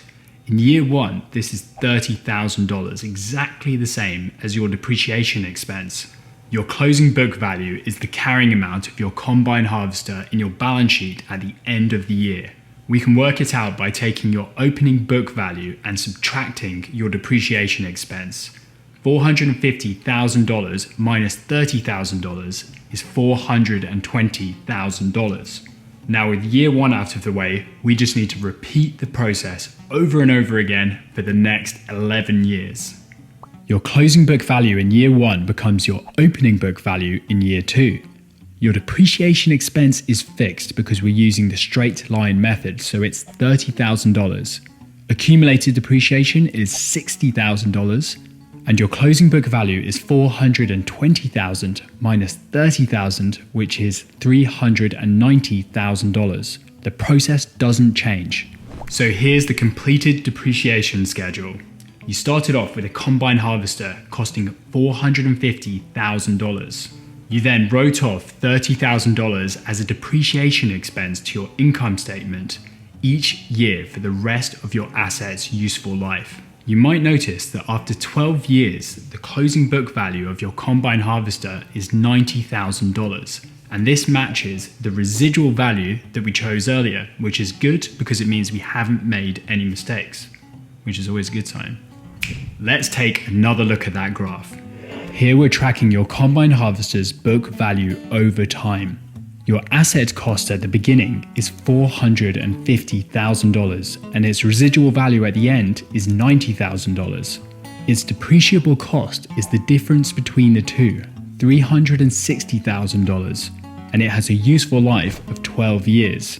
Straight line depreciation is a fixed cost method, which means the expense is spread out evenly over your asset's useful life. But there are other variable depreciation methods as well, where the expense is higher in early years, and these can be a bit more tricky. I have videos covering the variable depreciation methods as well, but in the interest of time, let's keep things moving.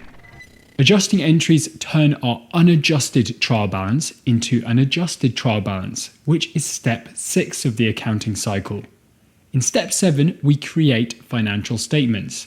the income statement, the balance sheet, and the cash flow statement. Let's spend a bit of time on each of these. What is an income statement? An income statement is the summary of a business's revenues and expenses over a period of time. In its basic form, an income statement looks like this. It's a summary of a business's revenues and expenses over a period of time. When we take our total revenue and subtract our expenses from it, then we work out our profit or our loss. We make a profit when our revenues exceed our expenses, and on the flip side, we make a loss when our expenses are more than the income we've earned. This is why the income statement is also known as the profit and loss statement, or the P&L for short. It lays out a roadmap for how we ended up here at the bottom line, our profit or loss. The income statement always covers a period of time, which could be anything that we want it to be, but typically we run it for a month, a quarter, or a full year. If a balance sheet shows us a snapshot of a business's assets, liabilities, and equity at a single point in time, then you can think of it as a photograph or a still frame taken from a video, whereas the income statement covers a period of time. It's like watching a clip of that video. It has a beginning and it has an end, and if we look at it carefully and analyze it, then it can tell us a story, but more on that later. Let's take a closer look at our income statement. Revenues less expenses make us a profit or a loss. The problem with this layout is that it doesn't give us much detail. It would be much better if we made things a little more descriptive. For instance, revenue. There are many different types of revenue. If we were running a business that sells physical products, then we might want to call this product sales instead. Or if we provide services, we could call this our services rendered. This extra detail helps the readers of the income statement better understand what they're looking at. Clarity is the aim of the game here. The same goes for expenses. Businesses typically incur many different types of expense, but broadly speaking, these can be broken down into two categories. Our direct costs of doing business and our indirect costs of running the business. Our direct costs of doing business are the costs which we can directly trace through to the products we've sold or the services that we've provided. For a business that provides services, we might call this our cost of services. And if we sell physical goods, then we could call this our cost of sales or our cost of goods sold. Direct costs like these are variable costs, which increase in direct proportion to the sales that we've made. If you were running a retail or a wholesale business, then these would include things like the original purchase price of the product that you're reselling. Or if you run a manufacturing business, then this would include the cost of your raw materials or the direct labor cost that went into producing your product. As we make more sales, we incur more of these direct costs. Cost of goods sold can be a bit of a tricky concept to understand at first. It ties in very closely with inventory in the balance sheet. If you'd like to see me make a video explaining how all of that works, then let me know down below in the comments. And if you haven't already, remember to hit that subscribe button so you don't miss out on all of the other accounting tutorials that we have coming out very soon. Back to the income statement. When we take our revenue and deduct our direct costs of doing business, we get to our gross profit. If you're new to accounting, then you'll soon discover that we have many different types of profit. Our gross profit is a really useful tool that allows us to measure the efficiency of our production and sales process. I'll show you how that works in a minute. But first, let's jump back to indirect costs. These are the costs of running a business which can't directly be traced back to the production of goods or the provision of services. We sometimes call these overheads. Overheads can include fixed costs like rent, employee salaries, insurance costs, admin expenses, legal costs, accounting costs, marketing costs, depreciation, and amortization. Whew, there's a lot of them. Fixed costs like these tend to remain the same. They bear no correlation at all to the sales that your business has made. However, not all overheads are fixed. Variable overheads can loosely correlate with a business's sales, although they can't be directly traced back to the production of goods or the provision of services. These include things like advertising costs, which can indirectly drive sales, and sales commissions. Utility costs could also be considered a variable overhead in a manufacturing business because these can increase as we ramp up production. When we deduct our indirect costs of doing business from our gross profit, we come to our operating profit. Operating profit measures the net income that we've generated from operations. This is the residual amount that's left over after deducting all of our direct and indirect costs of doing business. So this is our basic income statement. But how does it help us measure a business's financial health? It does that by giving us a means to compare our financial performance against comparative accounting periods. A comparative period is a different period of time. It can be whatever we want it to be. We could compare a current month income statement against last month's income statement, or this year versus last year. When we use comparative periods, we can calculate the change or movement across each line item down the profit and loss statement. And as accountants, it's our job to support these movements with a narrative which explains all of the differences. Let's throw in some numbers into an imaginary company and I'll show you what I mean. We'll compare the movements in our P&L year on year. This is going to be for a medium-sized business, so we can quote our numbers in thousands of dollars. What have we got here? Our imaginary company has made sales of $110,000, which is up $10,000 from what we made in the prior year. Our cost of goods sold have also increased by $10,000, from $30,000 to $40,000. That's left us with a gross profit of $70,000, which has remained unchanged. Our overheads are fixed at $45,000, which gives us an operating profit of $25,000 in each period. What can we learn from all of this? Well, our sales have increased by $10,000, but our gross profit has remained exactly the same. How can that be? A useful metric that we can use to analyze this is gross profit margin. We can calculate our gross profit margin by taking our total product sales and deducting our costs of goods sold, and then dividing the whole lot by our product sales. This measures how efficiently we've been producing and selling our imaginary product. In this case, our gross profit margin in the current year is around 64%, which is actually down from last year's gross profit margin of 70%. How's that possible? Well, one of two things could be happening here. Our sales could be shrinking or our costs could be rising. We could be selling more products but at a discount, or the cost of our raw materials could be rising. These are the questions that we need to be asking ourselves as accountants, investors, or small business owners. We can compare metrics like the gross profit margin across comparative periods to help us identify what questions we should be asking. And then, that's when the work begins. We need to find out the answers and use them to build a narrative that explains what's going on. Gross profit margin is just one of many business metrics that we can use to analyze the income statement. If you'd like to see me make videos on the others, let me know. Now, this is still quite a basic income statement. In reality, there are other indirect costs of doing business which we might need to include as well. Things like interest expenses and tax. These tend to slot in below operating profit because they aren't considered to fall within the normal cost of operations. This is why operating profit is also known as EBIT, or earnings before interest and tax. When we deduct our interest and tax from our operating profit, we calculate our net profit, the bottom line, because it's at the bottom of the profit and loss statement. So you can see that there are many different types of profit and loss to consider in accounting. We start off with our revenue and we deduct our direct costs of doing business to come to our gross profit, our top line profit. Below this, we take out the indirect costs of running our business to find our operating profit, our EBIT, our earnings before interest and tax. And when we remove interest and tax, we calculate our net profit, the bottom line. Together, these different types of profit help us measure performance over a period of time. The main goal of most businesses is to maximize their profits, so it's important to be clear on what that means, and to be aware of the differences between gross profit, operating profit, and net profit, which can each tell us a different part of the story. How do you make an income statement?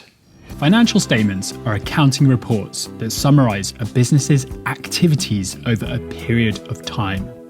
There are three main ones that you should know about. They're called the income statement, the balance sheet, and the cash flow statement. In this video, I'll show you how to make an income statement.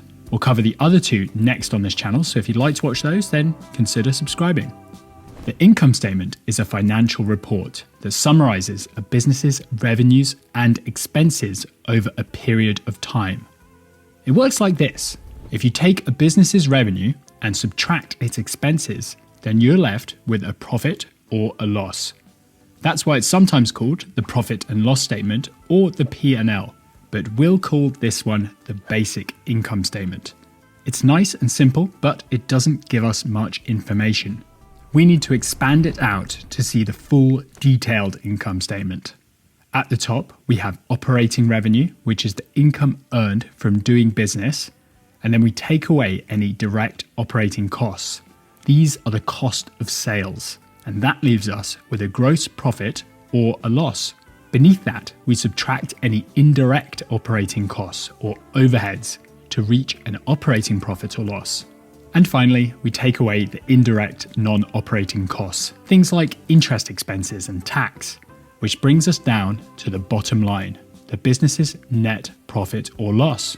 If you'd like to learn more about these terms, then you can check out my other income statement video, and I also summarize it all on my income statement cheat sheet, and I'll leave links to both of those down in the description. How do you make a basic income statement? The first thing you'll need is a trial balance. A trial balance is an accounting report showing the closing balances in all general ledger accounts at a point in time. Here's one for a dating app called Tumble. It's an adjusted trial balance, which means that all of Tumble's adjusting entries have already been posted, and it was run on December 31st, which happens to be the end of Tumble's financial year. This trial balance holds a complete list of Tumble's accounts and closing balances. Debit balances go in the left column and credit balances go in the right column. But how does this help us make an income statement? Well, we can start by drawing a line, because accounts in a trial balance are usually arranged in order. Above this line, we have Tumble's assets, liabilities, and equity. These are all balance sheet accounts, which we can ignore. We're interested in this stuff below the line, Tumble's revenue and expenses, which are their income statement accounts. The basic income statement is Tumble's revenue minus its expenses. In this case, they earned $60 million in revenue and incurred $50,350,000 in expenses. That leaves them with $9,650,000 In profit, baby. But how do we make the detailed income statement? The method is pretty much the same. If we go back to Tumble's adjusted trial balance, then all we need to do is categorize their expenses like we did before. Cost of sales is a direct operating cost. General, administrative, selling, marketing, depreciation, and amortization are all indirect operating costs. And finally, interest and tax expenses are indirect non-operating costs. But please be careful with depreciation and amortization. If the long-term assets that they relate to aren't used in operations, then these would also be indirect non-operating costs. In this video, I'm assuming that they are used in operations. Right, that's the hard bit out the way. All we need to do now is lift these numbers out of the adjusted trial balance and put them in the corresponding sections of the income statement. That leaves us with a revenue of $60 million, just like before, less $17.5 million in cost of sales, which is a direct operating cost, which gives us a gross profit of $42.5 million. Then we deduct indirect operating costs to reach an operating profit of $10,450,000. And below that, we subtract the indirect non-operating costs, interest and tax, which leaves Tumble with a net profit of $9,650,000 on the bottom line. What is a balance sheet? A balance sheet looks like this. The way it's presented can vary, but there are some key elements at the core of the balance sheet that the rest of it's built around. Here we have a balance sheet for a business called Craig's Design and Landscaping Services. That's because I took this one from the sample company in QuickBooks Online. QuickBooks Online is the biggest cloud accounting platform in the world, and they specialize in small to medium-sized businesses. So I thought this one would make a good example. If you're thinking this all looks a bit crazy, then no worries. I'm only showing you the finished product. We'll piece together a simpler one of these for ourselves in a moment. Right, I think it's time for a definition. A balance sheet is a snapshot of a business's assets, liabilities, and equity at a single point in time. And that's exactly what we're looking at. We have assets over here on the left, and on the right-hand side we have liabilities and equity. Beneath both of the headers, we have all of the detail, all of the individual groups of accounts summarized with their closing balances. At the bottom of the balance sheet, we have our total assets and total liabilities plus equity. You'll notice that both of these numbers are exactly the same. That's what we want to see. It's the aim of the game here because the balance sheet, as suggested by its name, always has to balance. So your total assets must be equal to your total liabilities plus equity. If they don't match each other exactly, then we've got a problem. In the past, people used to make their balance sheets manually, and this was a pain in the ass. You could easily waste hours or even days trying to figure out where the errors were in your workings. But thankfully nowadays, accounting platforms like QuickBooks Online exist. They ensure that your balance sheet always stays balanced. But anyway, I promised you that we'd build ourselves a balance sheet from scratch, and I meant it. So here we are, we have a clean slate. We're going to build this balance sheet from the ground up using one key principle: double entry accounting. In double entry accounting, every accounting entry has an opposite, corresponding entry in a different account. Or put simply, stuff the business owns is equal to the stuff the business owes. We accountants call stuff that the business owns assets, but the stuff that the business owes is a little bit more complicated. We use two different words to describe it depending on who the business owes stuff to. When a business owes stuff to third parties like lenders, suppliers, and employees, we call them liabilities. However, when a business owes stuff to its owners, we call it equity. So we have assets are equal to liabilities plus equity. This is the basic accounting equation, and it always balances. Total assets must be equal to total liabilities plus equity. Now, every financial transaction that a business is involved in affects this accounting equation, so the values of our assets, liabilities, and equity are constantly changing. But it's possible for us to take a snapshot and freeze their values at a single point in time. When we do that, we're looking at a balance sheet. The thing is though, that these three buckets are far too broad. There are many types of assets, liabilities, and equity, and it would be helpful if we could distinguish between them. Time for us to hop into Google Sheets and flesh out this balance sheet. Assets are broken down broadly into two main categories: current assets and non-current assets. Current assets are short-term assets that can be converted into cash within 1 year. Some of the most common types of current asset are cash, accounts receivable, supplies, inventory, and prepaid expenses. On the other hand, non-current assets are long-term assets that are used in operations to generate profit. They can't easily be converted into cash, so we expect to hold on to them for more than 1 year. Two common types of non-current asset are long-term investments and property, plant, and equipment.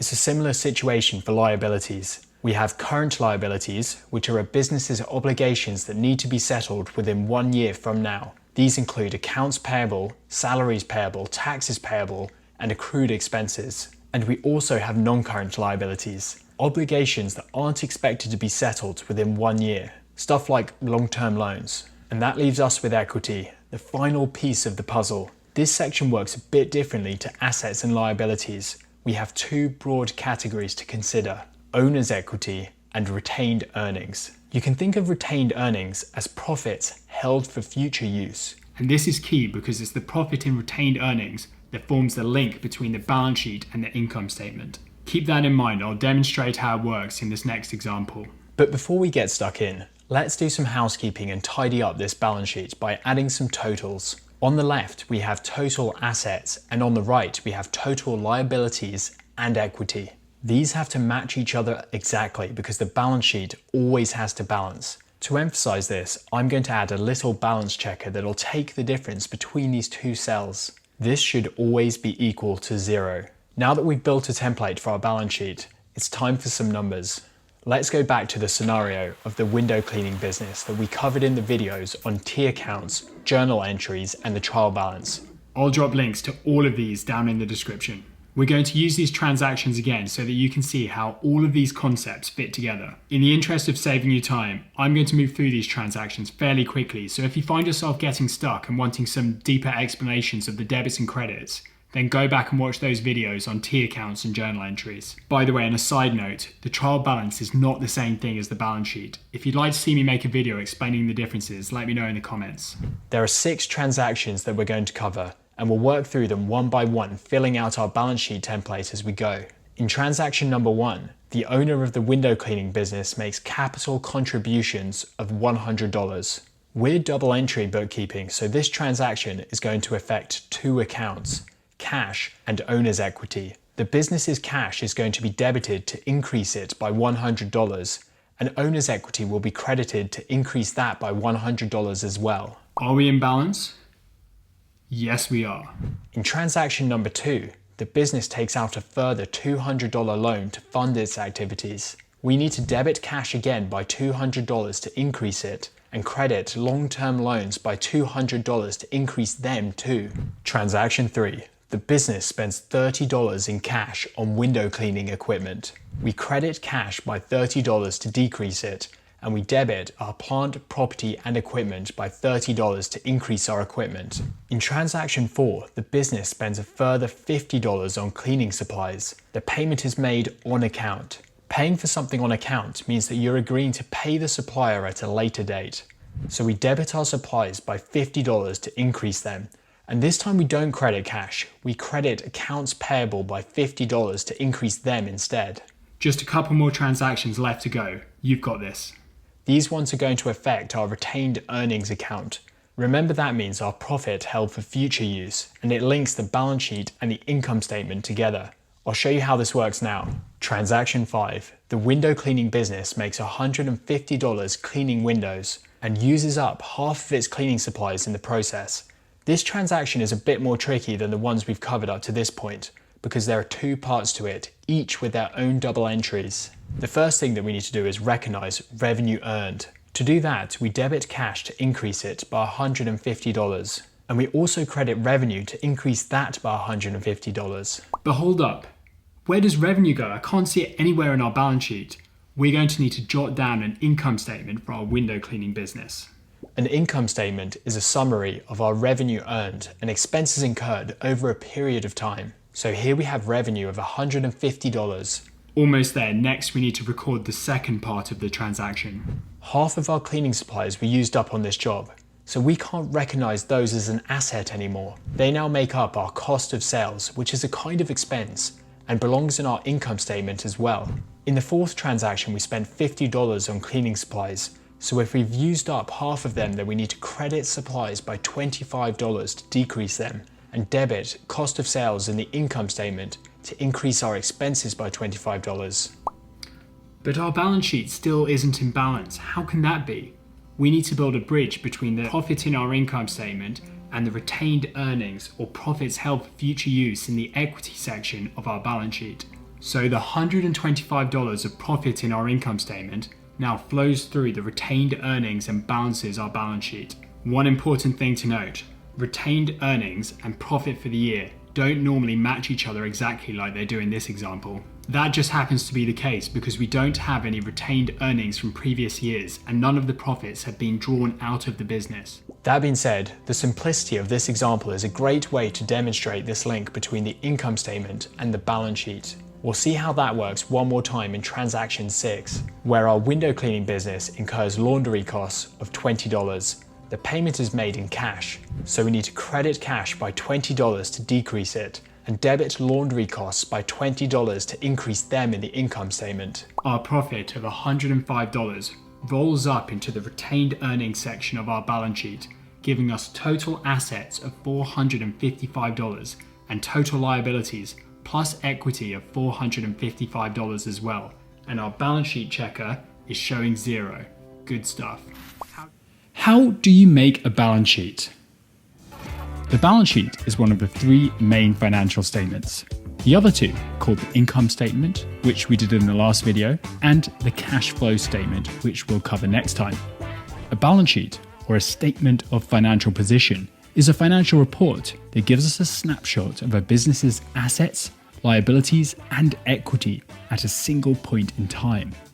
Now, if you've watched my videos before, then you've probably heard this one. The stuff that a business owns is equal to the stuff that a business owes. In other words, a business owns assets and it owes liabilities to third parties.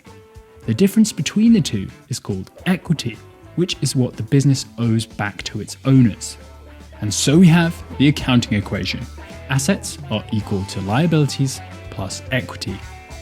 When we take a snapshot of this accounting equation at a single point in time, we're looking at a balance sheet. We'll call this one the basic balance sheet, and as its name suggests, it's got to balance. That means that total assets must always equal total liabilities and equity. A detailed balance sheet would look something like this. We expand out assets into current and non-current. Current assets are short-term assets, things like receivables and prepaid expenses. On the other hand, non-current assets are long-term assets. There are two main types, the ones that you can touch and the ones that you can't touch. We do the same thing with liabilities. Current liabilities are short-term liabilities, payables, accrued expenses, and deferred revenue, and non-current liabilities are long-term liabilities, stuff like long-term loans. Equity, on the other hand, is a different kettle of fish. First, we have capital contributions, which is the money invested into the business by its owners. For a company with shareholders, we might call this common stock. And then we have the business's retained earnings, which are its accumulated profits held for future use. I do have a balance sheet cheat sheet which summarizes all of this, the link's in the description. Anyways, how do you make a basic balance sheet? First, you need another accounting report called a trial balance. This shows us the closing balances for every general ledger account at a point in time. Here's a trial balance for a dating app called Tumble. It was run at the end of Tumble's financial year, December 31st, and it's an adjusted trial balance because all adjusting entries have already been posted. We can see all of Tumble's accounts and balances. Debits are on the left and credits are on the right. At the bottom, we can see that the debits total to $87,700,000, which matches the total credits exactly. This means that Tumble's trial balance is in balance, which is very important because if the trial balance is in balance, then the balance sheet also has to balance. Don't think I've ever said balance so much in my life. Accounts in a trial balance are usually arranged in a pattern. Above this line, we have the stuff that Tumble owns, its assets. And below the line, we have the stuff that Tumble owes, its liabilities and equity. We also have its revenue and expense accounts, which we used last time to make the income statement. By the way, if you're finding these videos useful and you'd like to support the channel, then you can click on the join button below. Thanks to all my channel members who've done that already. You guys are absolute legends and I really appreciate it. Thank you. So how do we make a balance sheet? There's two ways to do this, the right way and the wrong way, and I'll show you both. We'll start with the wrong way because this is a really easy mistake to make.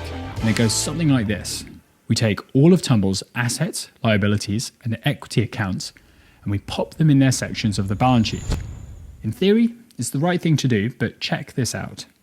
Total assets add up to $36,350,000, and total liabilities plus equity add up to $25,650,000. That's a difference of $10,700,000. So this balance sheet doesn't balance. What went wrong? We forgot to include Tumble's revenue and expenses. These are part of Tumble's retained earnings, its profits held for future use, which also sit in the equity section of its balance sheet. When we include them, total liabilities plus equity also add up to $36,350,000. So Tumble's basic balance sheet is in balance. Remember, the balance sheet is a snapshot of a business's assets, liabilities, and equity at a single point in time. On the left side, we can see what the business owns, and on the right side, we can see what it owes to third parties and its owners. How do we make a detailed balance sheet? We follow the same process. But first, we need to divide Tumble's assets and liabilities into current and non-current. Cash, accounts receivable, other receivables, and prepaid expenses are all current assets. Property, plant and equipment, and intangibles are non-current assets. Accounts payable, taxes payable, accrued expenses, and deferred revenue are all current liabilities. And long-term loans is a non-current liability. In the equity section, common stock is a type of capital contribution, and everything below that is retained earnings. These are Tumble's profits held for future use. They're opening retained earnings at the start of the year, less dividends, plus Tumble's net profit in the current year. And that's it. We can pick up all these numbers and put them in our detailed balance sheet. So we've got current assets, $31,050,000 and $5.3 million in non-current assets. Current liabilities of $14.4 million and non-current liabilities of $1.2 million. Then we have $1,050,000 in common stock, which is a type of capital contribution. And finally, $19,700,000 in retained earnings or profits held for future use. Total assets are equal to total liabilities plus equity, so this balance sheet is in balance. What's the difference between a trial balance and a balance sheet? Both of these reports have balance in their names, which makes them easy to get mixed up. More on that soon, along with a knowledge bomb that I'd like to share with you. But first, I want to explain how the trial balance and the balance sheet are actually very different from one another, but also very similar at the same time. Cryptic. The trial balance is an internal accounting report showing the closing balances of all general ledger accounts at a single point in time. It looks like this. We have 3 columns: accounts, debits, and credits. The accounts column contains a complete list of all of the general ledger accounts in a business, and to the right of it, we have the total debits or total credits in each account. The trial balance shows us the closing balances of all of these accounts at a single point in time. So we need to make that clear in the title. I'm going to use Old Faithful, the window cleaning example that we've covered a few times before. So we'll run through our trial balance to September 30th, and here are our closing numbers. At the bottom of the trial balance, we normally take the totals for both the debit and credit columns. This is a check to ensure that our books are in balance, because in double entry accounting, debits and credits must match each other exactly at all times. Back when accounting was done manually, the trial balance was used to check that total debits were equal to total credits across all accounts. Accountants would literally spend hours or even days trying to work out where they'd messed up if these totals didn't match each other exactly. Thankfully, nowadays this check is done for us automatically when we use accounting software. But to us accountants, the trial balance is still an internal document that we use to check for errors. There are a whole bunch of ways that those errors can still sneak their way into here. Another way that we accountants use the trial balance is to help us put together financial statements. You can think of financial statements as formal reports that we use to summarize a business's financial performance, position, and cash flow. The 3 main types of financial statement are the income statement, the balance sheet, and the cash flow statement. The balance sheet is a snapshot of a business's assets, liabilities, and equity at a single point in time. While this definition might sound similar to the trial balance, it's actually quite different. A balance sheet looks like this. We have all of our window cleaning business's assets, liabilities, and equity laid out for us separately on one page. At the bottom, we have our total assets and our total liabilities plus equity. After all, we're double entry accounting, so the balance sheet has to balance. We accountants prepare financial statements, like the balance sheet, to give our business's key stakeholders an idea of its financial health. Who are the stakeholders? Our existing and potential investors, lenders, and creditors. External parties that want to know about our financial position. On the other hand, the trial balance is used internally by us accountants to check the integrity of our financial data. We run the trial balance as often as we need to get the job done, whereas typically we only put together a balance sheet when we need to at the end of each financial year. That's when we have to report our results to the external parties that I mentioned a moment ago. So we have two very different reports with two very different purposes. But here's where things get interesting. I mentioned earlier that we accountants use the trial balance to help us prepare financial statements. And the balance sheet is a financial statement, one of the most important ones. So when it comes to reporting time, we begin by running a trial balance. This is our starting point, the foundation that we use to build the balance sheet. We can see that here in our window cleaning business. Cash, supplies, and equipment are all types of assets that we report in the assets section of our balance sheet. Accounts payable and long-term loans are both liabilities, which we report in the liabilities section. And owner's equity, yes, you guessed it, is a type of equity which goes here in the equity section of the balance sheet. Finally, revenue, cost of sales, and laundry costs are a bit more complicated. Not too complicated, just a bit, because they get reported in two different financial statements. The income statement, which we use to track our profit, and then again in the balance sheet in the equity section, because retained earnings make up our profits held for future use. You might be wondering why these totals are different. That's because we netted together some of our debits and credits in the income statement before we took the profit through to the balance sheet. So, the trial balance and the balance sheet are two different reports, but they have a strong link that binds them together. We use the trial balance to create the balance sheet. Now, What is a cash flow statement? Dramatic music in 3, 2, 1. you might have heard the expression, cash is king. Well, in this video, I'm going to explain why the cash flow statement is so important and how to prepare it using the direct method. We are going to cover the direct method first because it's considered to be more valuable to investors or to anyone who reads the cash flow statement. However, many people opt for the indirect method instead. If you stick around with me until the end, I'll explain why. Right, I think that's enough faffing. Let's get started. First, I want to make one thing very clear. Cash and profit are not the same thing. Profit is revenue less expenses. It's the bottom line on an income statement and relates to a period of time. Whereas you can think of cash as a bank balance at a point in time. Cash and cash equivalents also include physical or petty cash, amongst a few other things.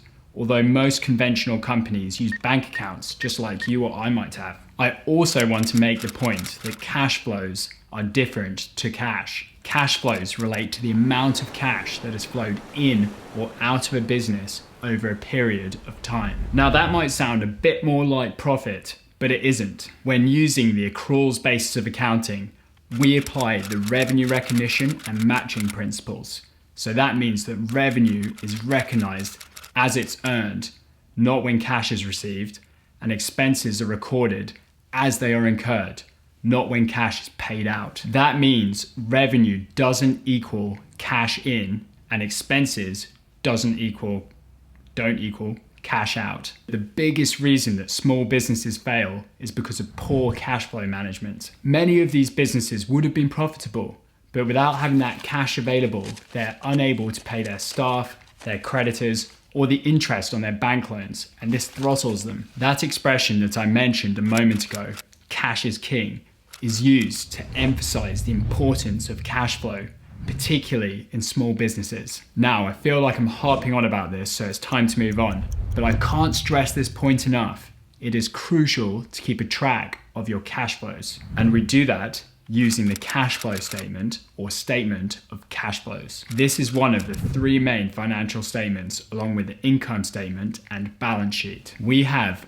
all three of them here made up for a company called Chudley Cannons Incorporated. The first thing to note is that the cash flow statement covers a period of time, and we put this in the header. Remember I said that cash flows relate to the amount of cash that has flowed in or out of a business over a period of time. Here we have the year ended the 31st of December, but this could easily cover a quarter or a month. I think it's easiest to interpret the cash flow statement by starting at the bottom and working our way back up. At the bottom, we have cash at the start and end of the year, which we get from the balance sheet over here.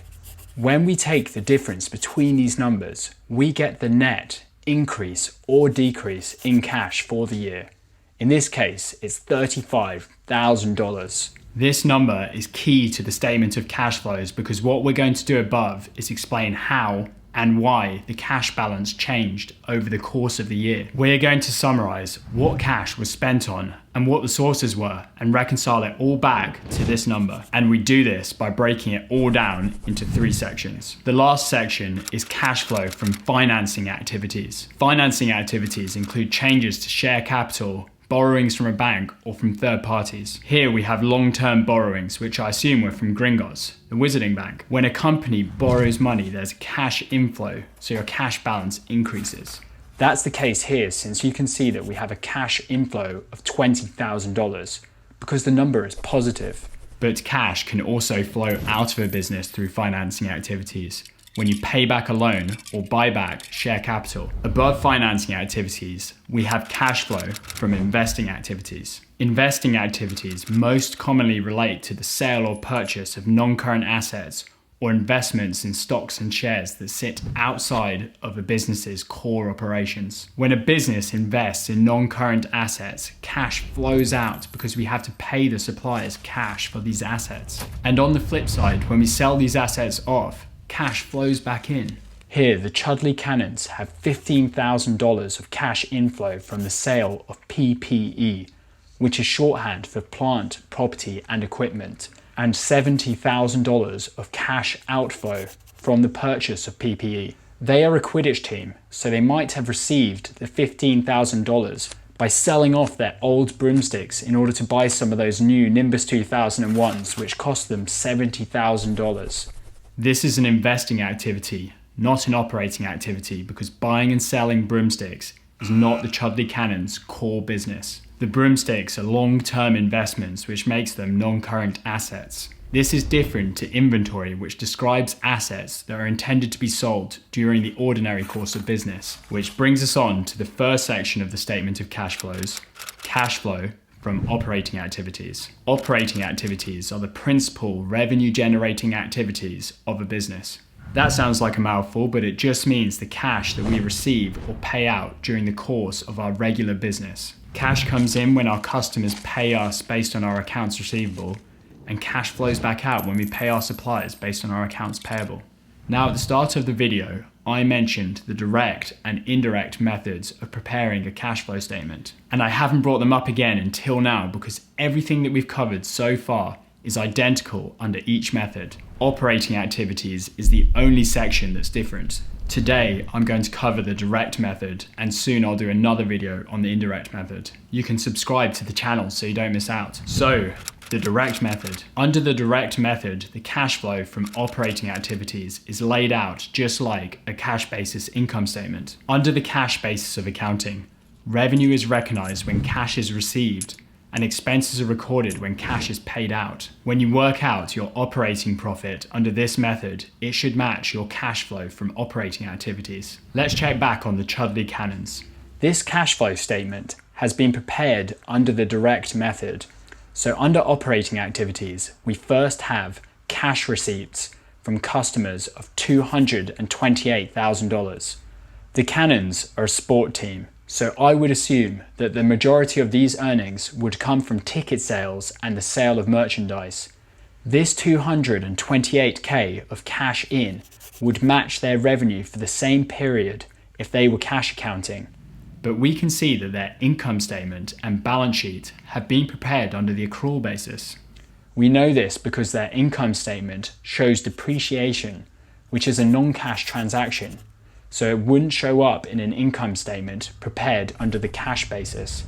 Their balance sheet also contains inventory, receivables and payables, none of which would appear in a cash basis balance sheet. So we've covered cash receipts, but the next 4 lines under the cash flow from operating activities all relate to cash paid out. Cash paid out to suppliers, employees, interest paid, and income taxes paid. When you compare this to the income statement, you can see that each line relates to one of the expense types. Cash paid to suppliers relates to cost of sales, cash paid to employees relates to the salaries expense, interest paid relates to the interest expense, and income taxes paid relates to the income tax expense. There is no depreciation in this cash flow statement because depreciation is a non-cash transaction. So that's the 3 sections of the cash flow statement, and when we subtotal these, we get 70k of cash in from operating activities, 55k of cash out through investing activities, and finally 20k of cash in from financing activities. If we add all these together, we get a net increase in cash of $35,000, which reconciles back to the movement of the cash balance in the balance sheet. A closing balance of 185k less the opening balance of 150k is also $35,000. That's the statement of cash flows prepared under the direct method. It's a really handy report for investors to read over because you can easily identify where cash flowed in and where it flowed out. We can see that 76k was given out to suppliers, which was our biggest cash outflow. It's intuitive, so it's the preferred method of producing a cash flow statement. However, at the start, I said that many people go for the indirect method instead. Now, why is that? The thing is that cash flow from operating activities can be tough to work out using the direct method, particularly for large companies using the accruals basis of accounting. It can be costly and time-consuming to gather all the information you need to put it together. The indirect method is an easier alternative, which is why most corporations favor it, even though it's harder for investors to understand. Both methods are allowed under GAAP and IFRS, and although the direct method is preferred, most companies opt for the indirect method instead. What is the direct method of preparing a cash flow statement? Previously, I showed you a cash flow statement for the Chudley Cannons Quidditch team, along with its corresponding income statement and balance sheet. But if you missed part 1, there's a link to that up here as well. In this video, we're going to rewind a bit and prepare that same cash flow statement using T accounts and both of these reports. We're going to use the direct method as we work out each number as we piece it together. We're going to start off with the easy ones and move on to the harder calculations as we progress, so I recommend watching this video through until the end to get a clear picture of the whole process. Let's begin. So here we have the cash flow statement for the Chudley Cannons, and the plan is we're going to recalculate all of these numbers directly from the income statement and balance sheet for the same period, the 31st of December. We will start at the top with cash flow from operating activities and work our way down through all 3 sections to cash flow from financing activities. We are using the direct method today, so cash flow from operating activities mirrors the layout of an income statement prepared under the cash basis. So we have cash receipts from customers at the top, which reflect our sales, and below that we have cash paid to suppliers, employees, and the rest of the expense types. Operating activities are the principal revenue generating activities of a business. So this section shows the cash that we receive or pay out during the course of our regular business. The first line item that we're going to calculate is cash receipts from customers, and to do this, we're going to need to look at the movement in our accounts receivable balance. I said in the intro that we'll need some T accounts, so let's draw those out. Accounts receivable is an asset, which is the A in dealer, so it's a normal debit account. That means our opening balance, or our balance brought forward, goes on the left side of the T account because debits always go on the left. The accounts receivable balance increases as we make revenue because when we credit sales, we debit accounts receivable, so sales go on the left side as well. And finally, the closing balance, or the balance carried forward, also goes on the left because it's a normal debit account. Opening and closing balances for normal debit and credit accounts should always be on the same side as each other. On the credit side of the T account, which is on the right, we have cash receipts from customers. cash received from customers reduces our accounts receivable. And this is what we're looking to solve for because cash receipts from customers ties back to our cash flow statement. Now we've laid out our T account, let's enter some numbers. We get our opening balance from the balance sheet for the previous year. In this case, accounts receivable were $98,000 as at the 31st of December for the prior year, so we can write this down in the T account. Sales come straight from the income statement. This year the Cannons made sales of $250,000, so we need to debit accounts receivable by $250. And finally, our closing balance comes from the balance sheet, this time from the current year. Accounts receivable at the end of the current year were $120,000, so that goes on the left at the bottom of the T account. Now we only have one missing value, cash receipts from customers, and we can work this out using some basic maths. Our closing balance of 120 less our sales of 250 less our opening balance of 98 gives us minus 228. The negative sign signifies that this is a credit, so we write this down on the credit side of our T account. As you can see, this ties back to the 228 that we have in our cash flow statement. All is well. Next, I'm going to skip over cash paid to suppliers and return back to it later in this video because it's actually one of the harder balances to calculate. So instead we move on to cash paid to employees. The balance sheet account that we're going to need for this one is salaries payable.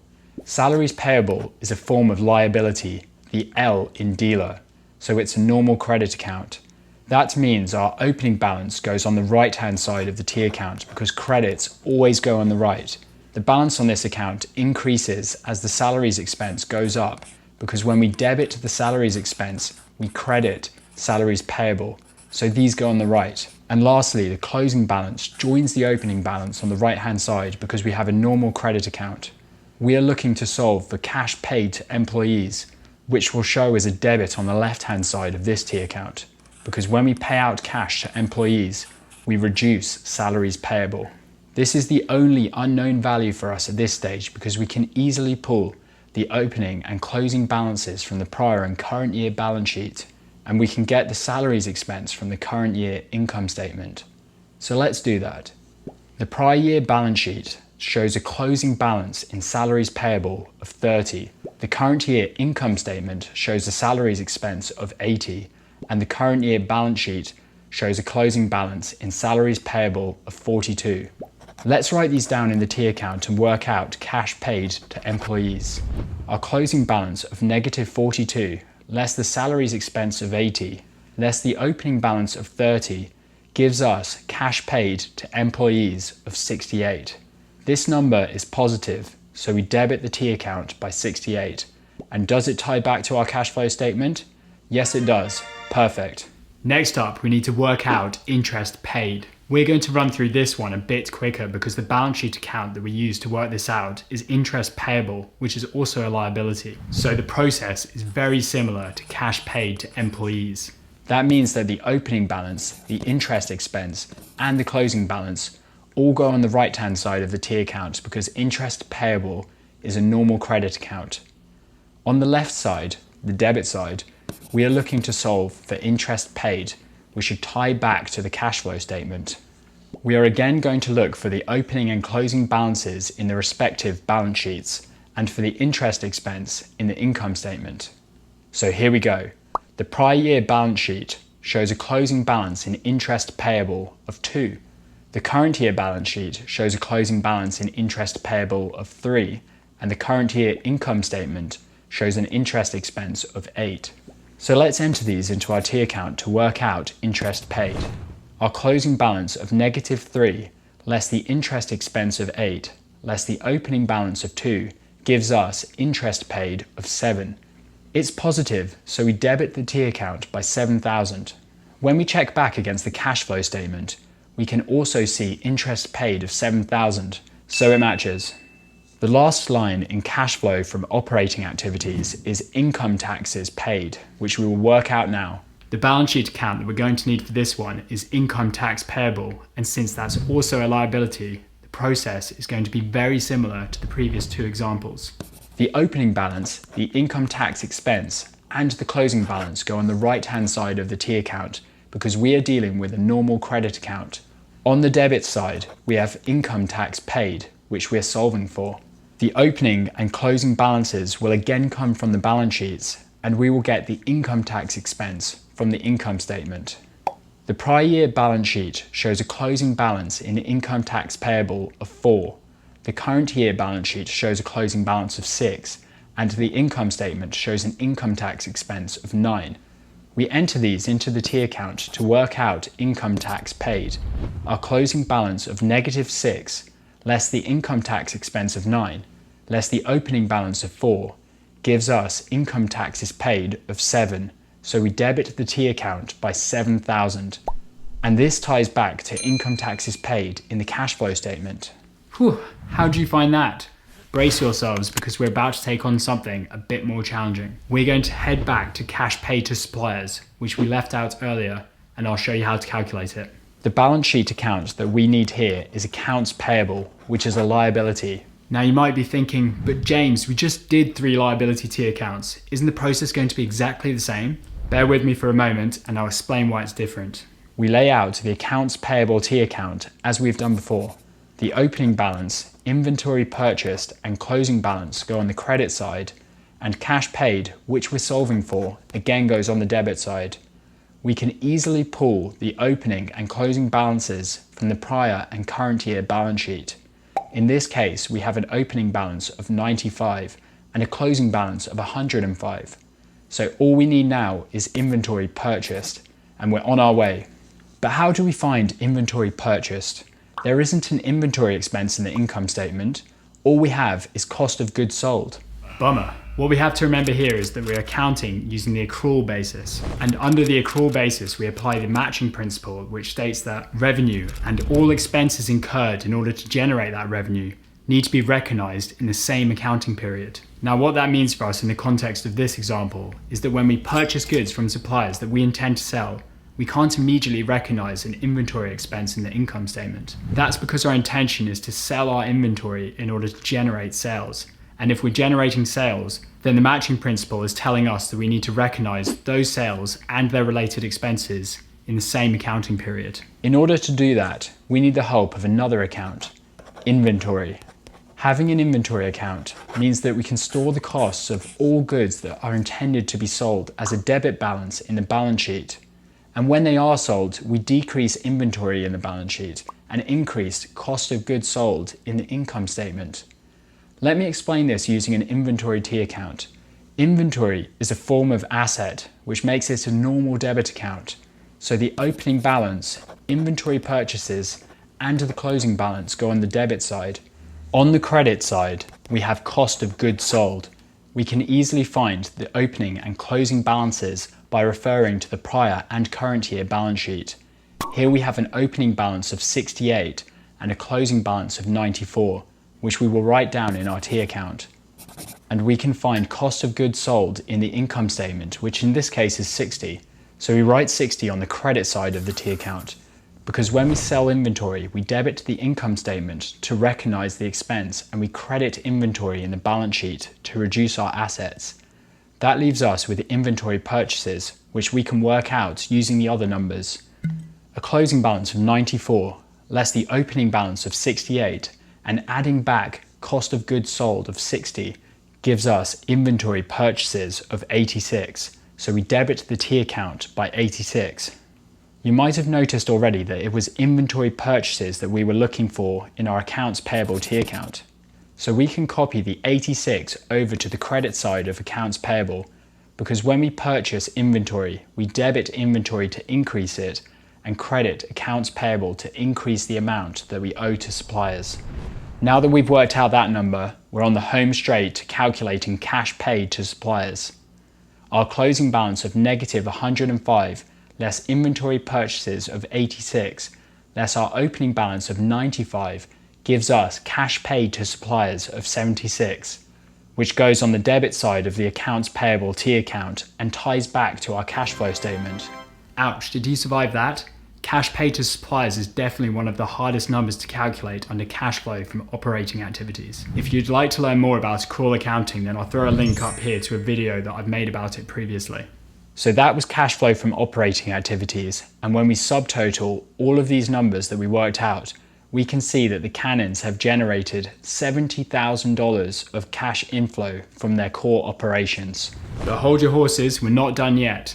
Next up, we have cash flow from investing activities. Investing activities most commonly relate to the sale or purchase of non-current assets, or investments in stocks and shares that sit outside of a business's core operations. In this cash flow statement, we have cash flowing out of the business from the purchase of plant, property and equipment, or PPE for short, and cash flowing back in from the sale of PPE. You might have guessed it already, but the balance sheet account that we need to calculate these numbers is plant, property and equipment. This account is an asset, which is the A in dealer, so it's a normal debit account, and therefore our opening and closing balances go on the left-hand side. On the credit side, we have the depreciation expense because the value of non-current assets reduce as they depreciate. Credit non-current assets in the balance sheet, debit depreciation expense in the income statement. Now I don't want to overcomplicate things in this tutorial, so we're going to keep PPE simple and make a few assumptions at this point. We're going to ignore accumulated depreciation, assume no gain or loss on disposal, and that all cash related to these transactions has changed hands. And finally, that the Cannons spent $70,000 purchasing PPE this year. I know that's a lot of assumptions, but we don't have a fixed asset register for this example, so we'll leave it at that. I'll probably do a whole video in the future covering fixed assets and depreciation. Now that we've cleared that up, all that's left to include are cash paid to purchase PPE and cash receipts on the sale of PPE. The prior year balance sheet shows a closing balance in PPE of 202. The current year balance sheet shows a closing balance of 234, and we can see that the depreciation expense in the income statement was 23. I just said that we can assume that the Cannons spent $70,000 on the purchase of PPE and that all their cash has changed hands. So we would credit cash by 70 to decrease it and debit PPE by 70 to increase it. That leaves us with cash receipts from the sale of PPE on the credit side, which we now need to solve for. A closing balance of 234 less cash paid of 70 less an opening balance of 202 and adding back the depreciation expense of 23 gives us cash receipts on the sale of PPE of 15. So cash would be debited by 15 to increase it and PPE would be credited by 15 to decrease it. Both cash paid to purchase PPE and cash receipts on the sale of PPE tie back to our cash flow statement. And when we subtotal all of these, we see a cash outflow of $55,000 from investing activities. Cash flow from investing activities is an important section of the cash flow statement because it can significantly offset the cash flow generated from operating activities. Last up, we have cash flow from financing activities. And don't worry, we've got all that hard work out of the way. This section's going to be quick. Financing activities relate to transactions involving a business's owners or lenders. In this case, we're dealing with lenders because we have proceeds from long-term borrowings of $20,000. And the number is very simple to calculate. We take the closing balance of long-term borrowings in the current year balance sheet of 100 and we take away the closing balance from the previous year of 80. 100 less 80 is 20. So we have a net cash inflow of $20,000 from financing activities. Now let's take the total of all these cash inflows and outflows that we have worked out. We can see that the Cannons have a net cash increase of $35,000 for the current year, which ties to the movement in the cash balance, which we can see below, and which we can get from the balance sheet. The closing cash balance for the current year of 185, less the closing balance from the prior year of 150, gives us a $35,000 increase in cash.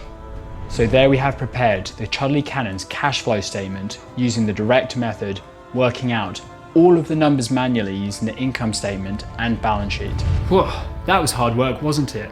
And this is only a simple example. You can imagine that this whole process is more complicated for larger companies with more complex transactions, which is why most of them actually avoid this process altogether, because it can be too expensive and time-consuming for their accountants to work out cash flow using the direct method. The majority of large corporations tend to opt for the indirect method instead, which is the subject of our next video. The indirect method has the benefit of being much easier to prepare, however it's less useful to investors. What is the indirect method of preparing a cash flow statement? So what's the difference between the direct and indirect method anyway? The cash flow statement, along with the income statement and the balance sheet, make up the three major financial statements. We use the cash flow statement to summarize the movement of the cash balance in the balance sheet over a period of time, typically a quarter or a year. And we do this by summarizing all of the cash inflows and outflows into three categories: cash flow from operating activities, cash flow from investing activities, and cash flow from financing activities. The latter two sections, cash flow from investing and financing activities, are completely identical whether using the direct or indirect method. The only section that's different is cash flow from operating activities, which is why I want to focus on that one in this video. Operating activities are the principal revenue generating activities of a business. These are the transactions that take place on a regular basis. Under the indirect method, there are three steps to calculating cash flow from operating activities, and I'll take you through them right now.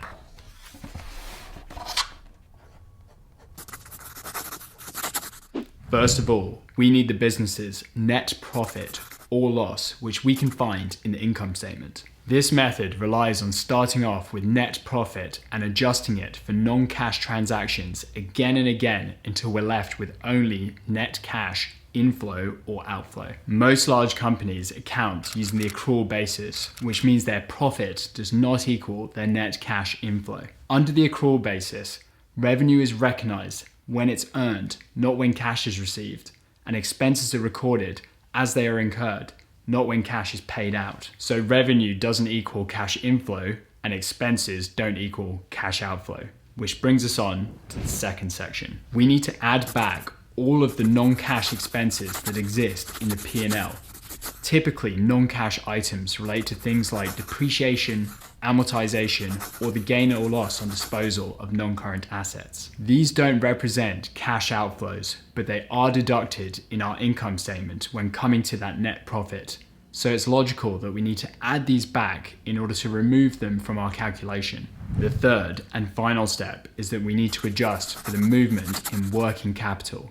Working capital is simply current assets less current liabilities. Current assets are generally made up of inventory and receivables, whereas current liabilities are made up of payables. To work out whether you need to add or subtract these movements in the calculation, you need to consider the impact they have on the cash balance. An increase in inventory means a business has less cash because it has bought more inventory than it has sold. And on the flip side, a decrease in inventory means a business has more cash because it has sold more inventory than it has bought. The situation with accounts receivable are very similar because they are also assets. An increase in receivables means less cash has been recovered from customers, so the cash balance goes down. And a decrease in receivables means more cash has been collected, so the cash balance goes up. On the other hand, payables are a liability, so they work the opposite way to inventory and accounts receivable. An increase in payables means more cash because less has been paid out to suppliers who the business owes money to. And lower payables means less cash because more has been used to pay the bills. Cash flows from non-current assets and non-current liabilities tend not to be included on the cash flow from operating activities because they're normally categorized in the other two sections: cash flows from investing activities and cash flows from financing activities. Now that we've worked out the basic calculation for cash flow from operating activities, let's practice using this template with a worked example. We will continue with that Chudley Cannons example that I took you through in the previous two videos. Last time I showed you how to calculate cash flow from operating activities with the direct method, and today I'm going to show you how to do it using the indirect method instead. And we're starting right now. Step 1.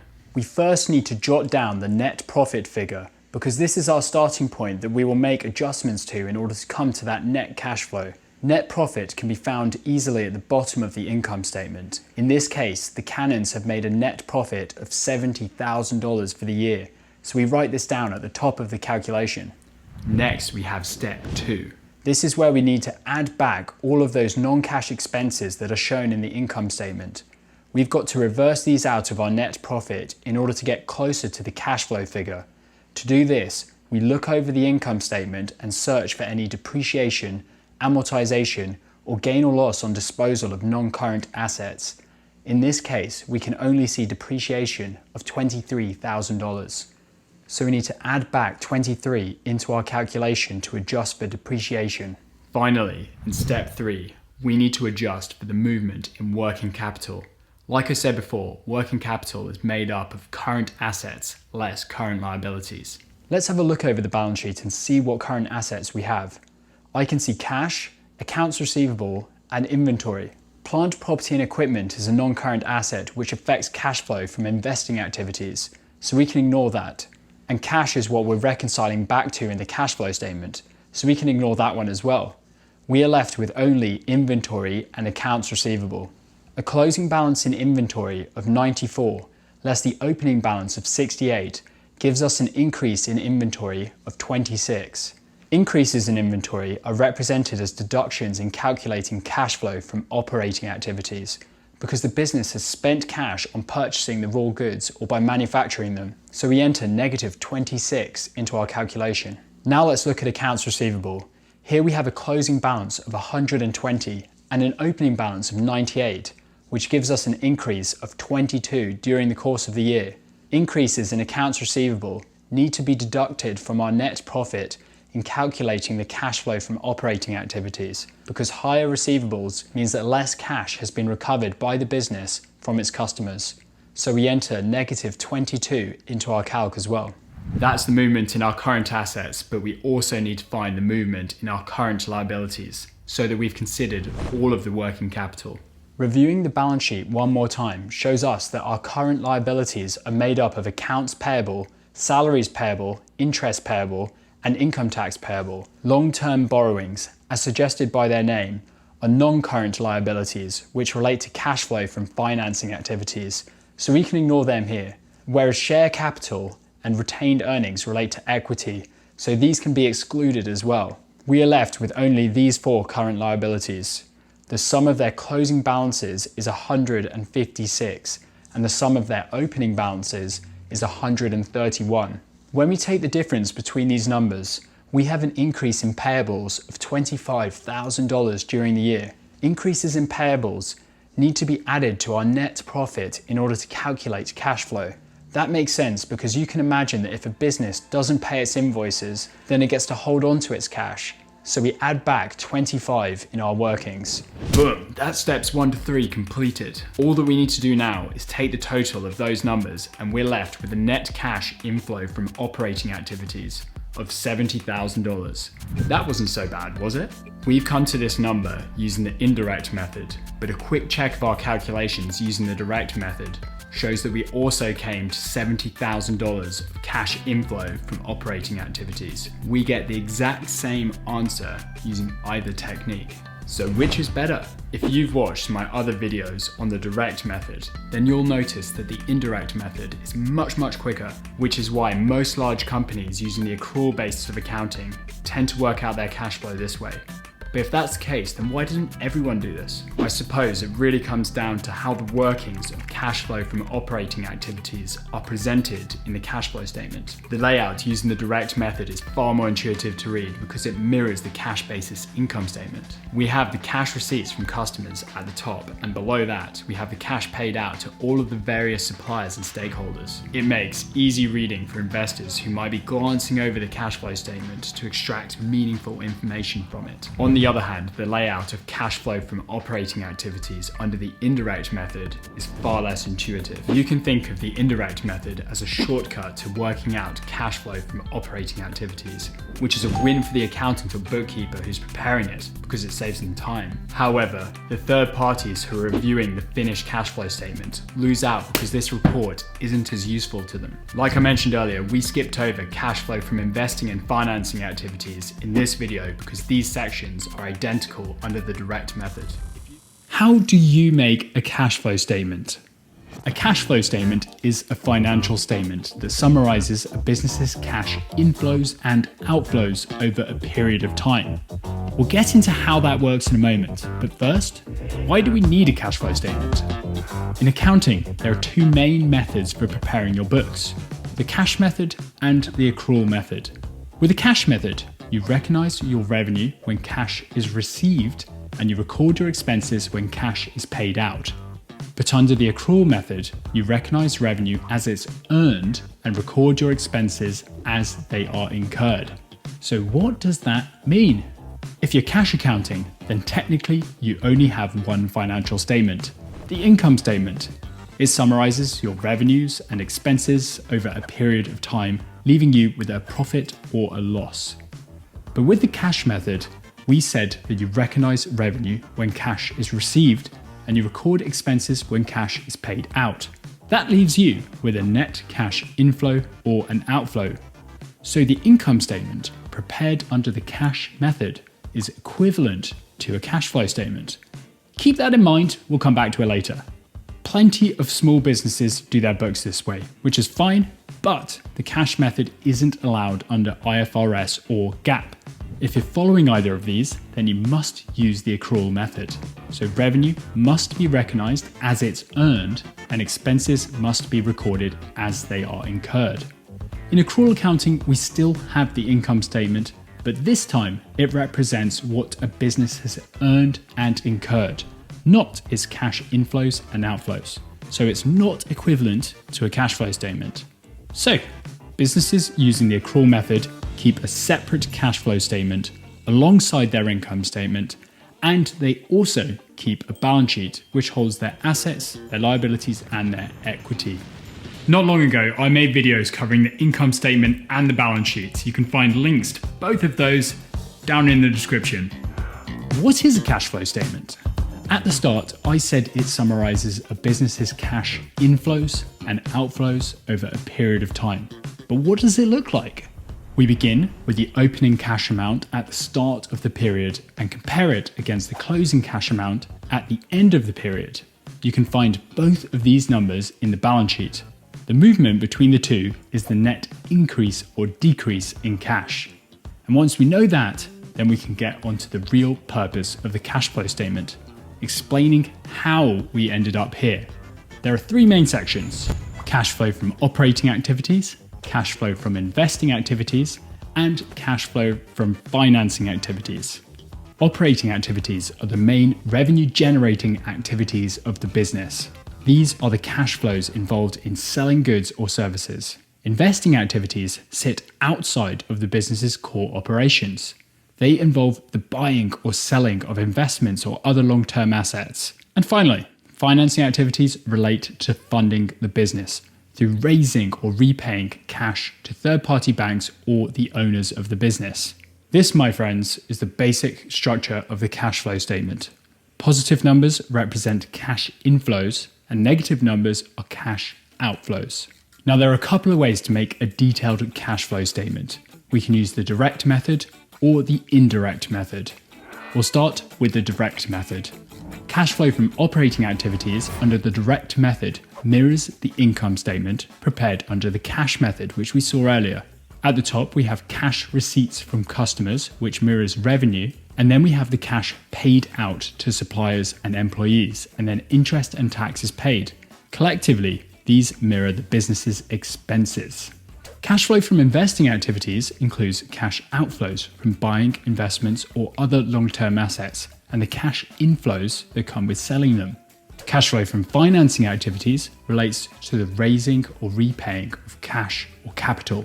There are two ways a business can do this: using liabilities or equity. They can borrow money from a third-party bank, which would increase their liabilities, or a business can look to its owners, its shareholders, who can make capital contributions, which increase equity.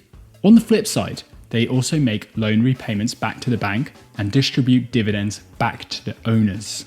When we add up the net cash flows from operating, investing, and financing activities, we can reconcile the net increase or decrease in cash back to the movement in the balance sheet.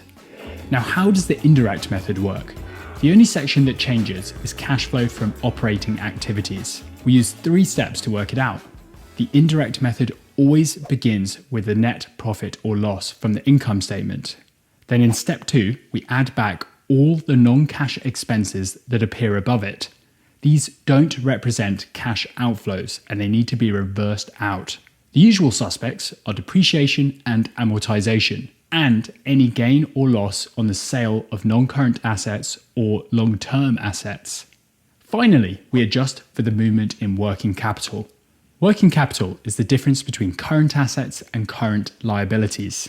Increases in current assets like inventory or receivables reduce cash flow, whereas increases in current liabilities like payables increase cash flow. You can find all of these numbers on the comparative balance sheet. Now you're probably thinking that the direct method sounds a lot easier. Why don't we just use that? You're right, it is easier to read, but it's actually harder for accountants to prepare, so we don't use it as much. The indirect method is much easier to work out because we can find a lot of these numbers in the income statement and the balance sheet, as you'll see in this next example. I realise that there's a lot going on here, so I've put together 2 cheat sheets covering the direct and the indirect cash flow statement. I like to think of them as one-page reference guides to help you out. If you'd like to support the channel, then you're welcome to buy them on my website. The link, as usual, is up here and down there. How do we make a cash flow statement? Yes, it's time for that example, and we'll be using the indirect method because it's easier. We'll need a couple of things to get started. First, we need an income statement. Here's one for a business called Tumble, which is a fictional dating app. We actually made this one from nothing in the income statement video, so check that out and maybe click subscribe as well. It summarizes Tumble's revenues and expenses for the year ended December 31st. And here's Tumble's balance sheet, which we made in the balance sheet video. It shows us a snapshot of their assets, liabilities, and equity at the end of the year. But hold on, we're using the indirect method, so we actually need to see last year's balance sheet as well. So this is Tumble's comparative balance sheet. We have the current year one on the left and last year's one on the right. Nice! One more thing before we begin. Here are some key facts which happened during the year. Tumble sold some furniture for $10,000, which originally cost them $20,000 and had been depreciated by $5,000. The loss on the sale was charged to general and admin expenses. Tumble also spent $910,000 on computer equipment. They raised $100,000 in long-term debt and made no repayments. And finally, they issued $50,000 in common stock and paid out $1 million in dividends. Righto, let's begin. What are we reconciling? Cash. This is a cash flow statement after all, so let's head over to Tumble's comparative balance sheet. We can see that they held $13,895,000 in cash at the end of last year, and this number increased to $17 million at the end of this year. So we can lift these numbers and place them at the bottom of our indirect cash flow statement. Overall, that's a net increase in cash of $3,105,000. But how did Tumble pull this off? Let's find out. We'll start with cash flow from operating activities. In step 1, we need to find Tumble's net profit or loss for the current year. That's easy, we can get it from the income statement. On the bottom line, we can see that Tumble earned $9,650,000 this year from their core operations. We'll take Tumble's net profit and put it right at the top of cash flow from operating activities. Step 2, we need to reverse out all of the non-cash expenses. Non-cash expenses appear above the bottom line in the income statement. Some classic examples are depreciation and amortization. These represent the gradual process of writing off long-term assets. They aren't cash flows. This year, Tumble incurred $850,000 in non-cash expenses. So we'll add this back in our cash flow from operating activities. But that's not all. Tumble made a loss on the sale of long-term assets. If we jump back to our key facts page, we said that they sold some furniture for $10,000. So let's quickly do some workings. This furniture originally cost Tumble $20,000, and by the time it was sold, it had incurred $5,000 in depreciation, leaving it with a carrying value of $15,000. Tumble sold this furniture for $10,000, which left them with a loss on the sale of $5,000. This is also a non-cash expense, and it was charged to general and admin expenses in the income statement. We need to reverse it out in our cash flow statement, so we'll add back a loss on the sale of furniture of $5,000. Step 3.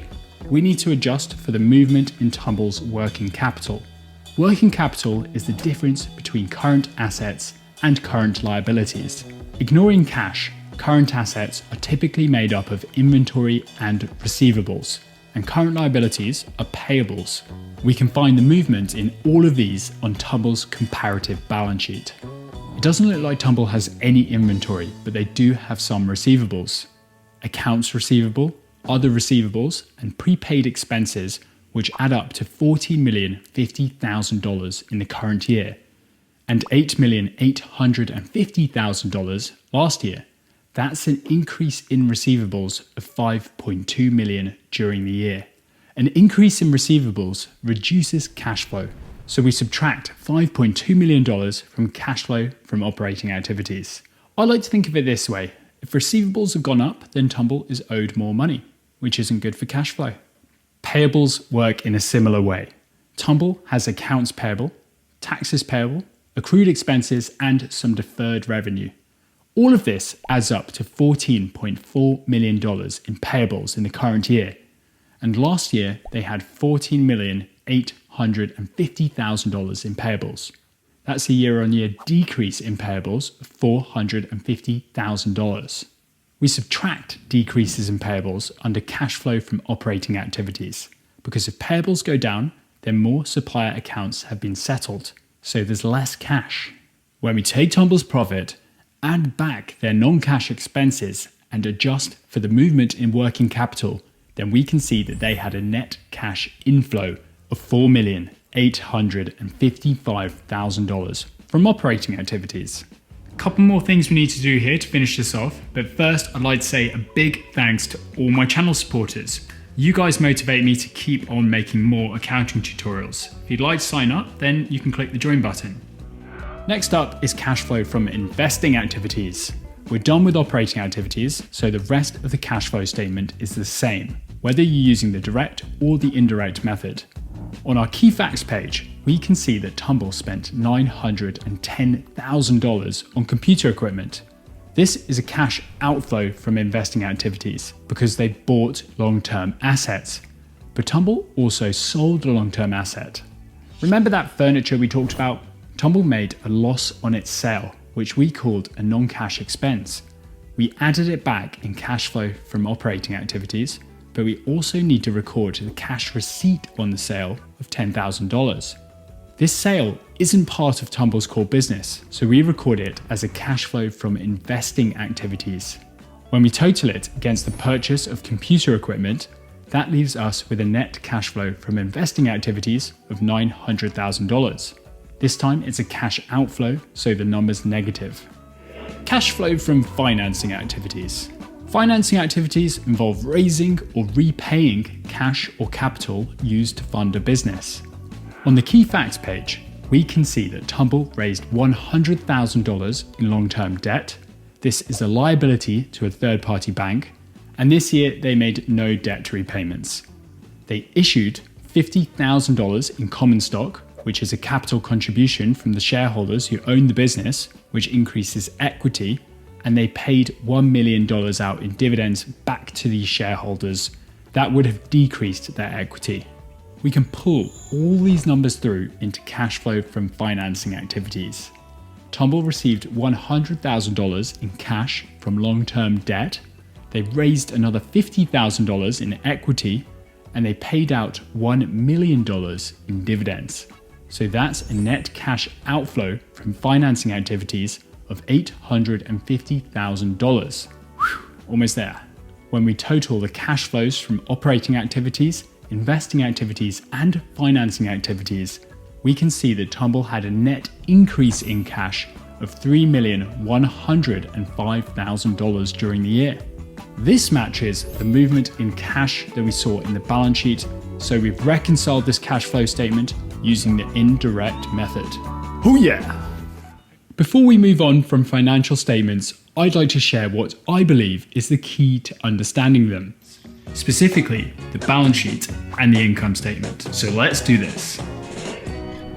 Financial statements are accounting reports that summarize a business's activities over a period of time. Essentially, they give the business's investors, lenders, and creditors an idea of its financial health. But how do they work exactly? It all boils down to one basic principle. The stuff that a business owns is equal to the stuff that a business owes. Seriously, that's all there is to it. A business owns assets and it owes liabilities to third parties, but it also owes equity to the people who own the business. For a company that's listed on a stock exchange, that would be the shareholders. So we have assets are equal to liabilities plus equity or shareholders' equity, which is what we call the accounting equation. Now you might be thinking, how does this have anything to do with financial statements? And the answer to that is this equals sign. This equals sign tells us that a business's assets always have to balance with its liabilities and equity. In fact, when we pick a business and look at its accounting equation at a single point in time, then we're looking at a balance sheet. This balance sheet is for a business called Cash Me If You Can, which makes microchips and computer stuff.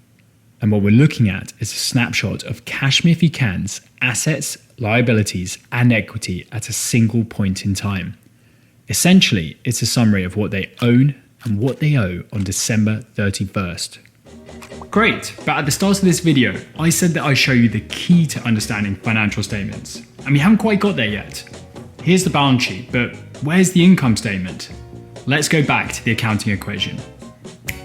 Assets equal liabilities plus equity, or the stuff that a business owns is equal to the stuff that it owes to third parties and its owners.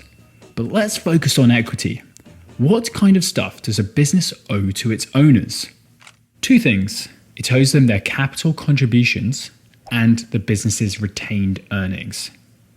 Capital contributions is the money that the owners take out of their own pockets and invest in the business.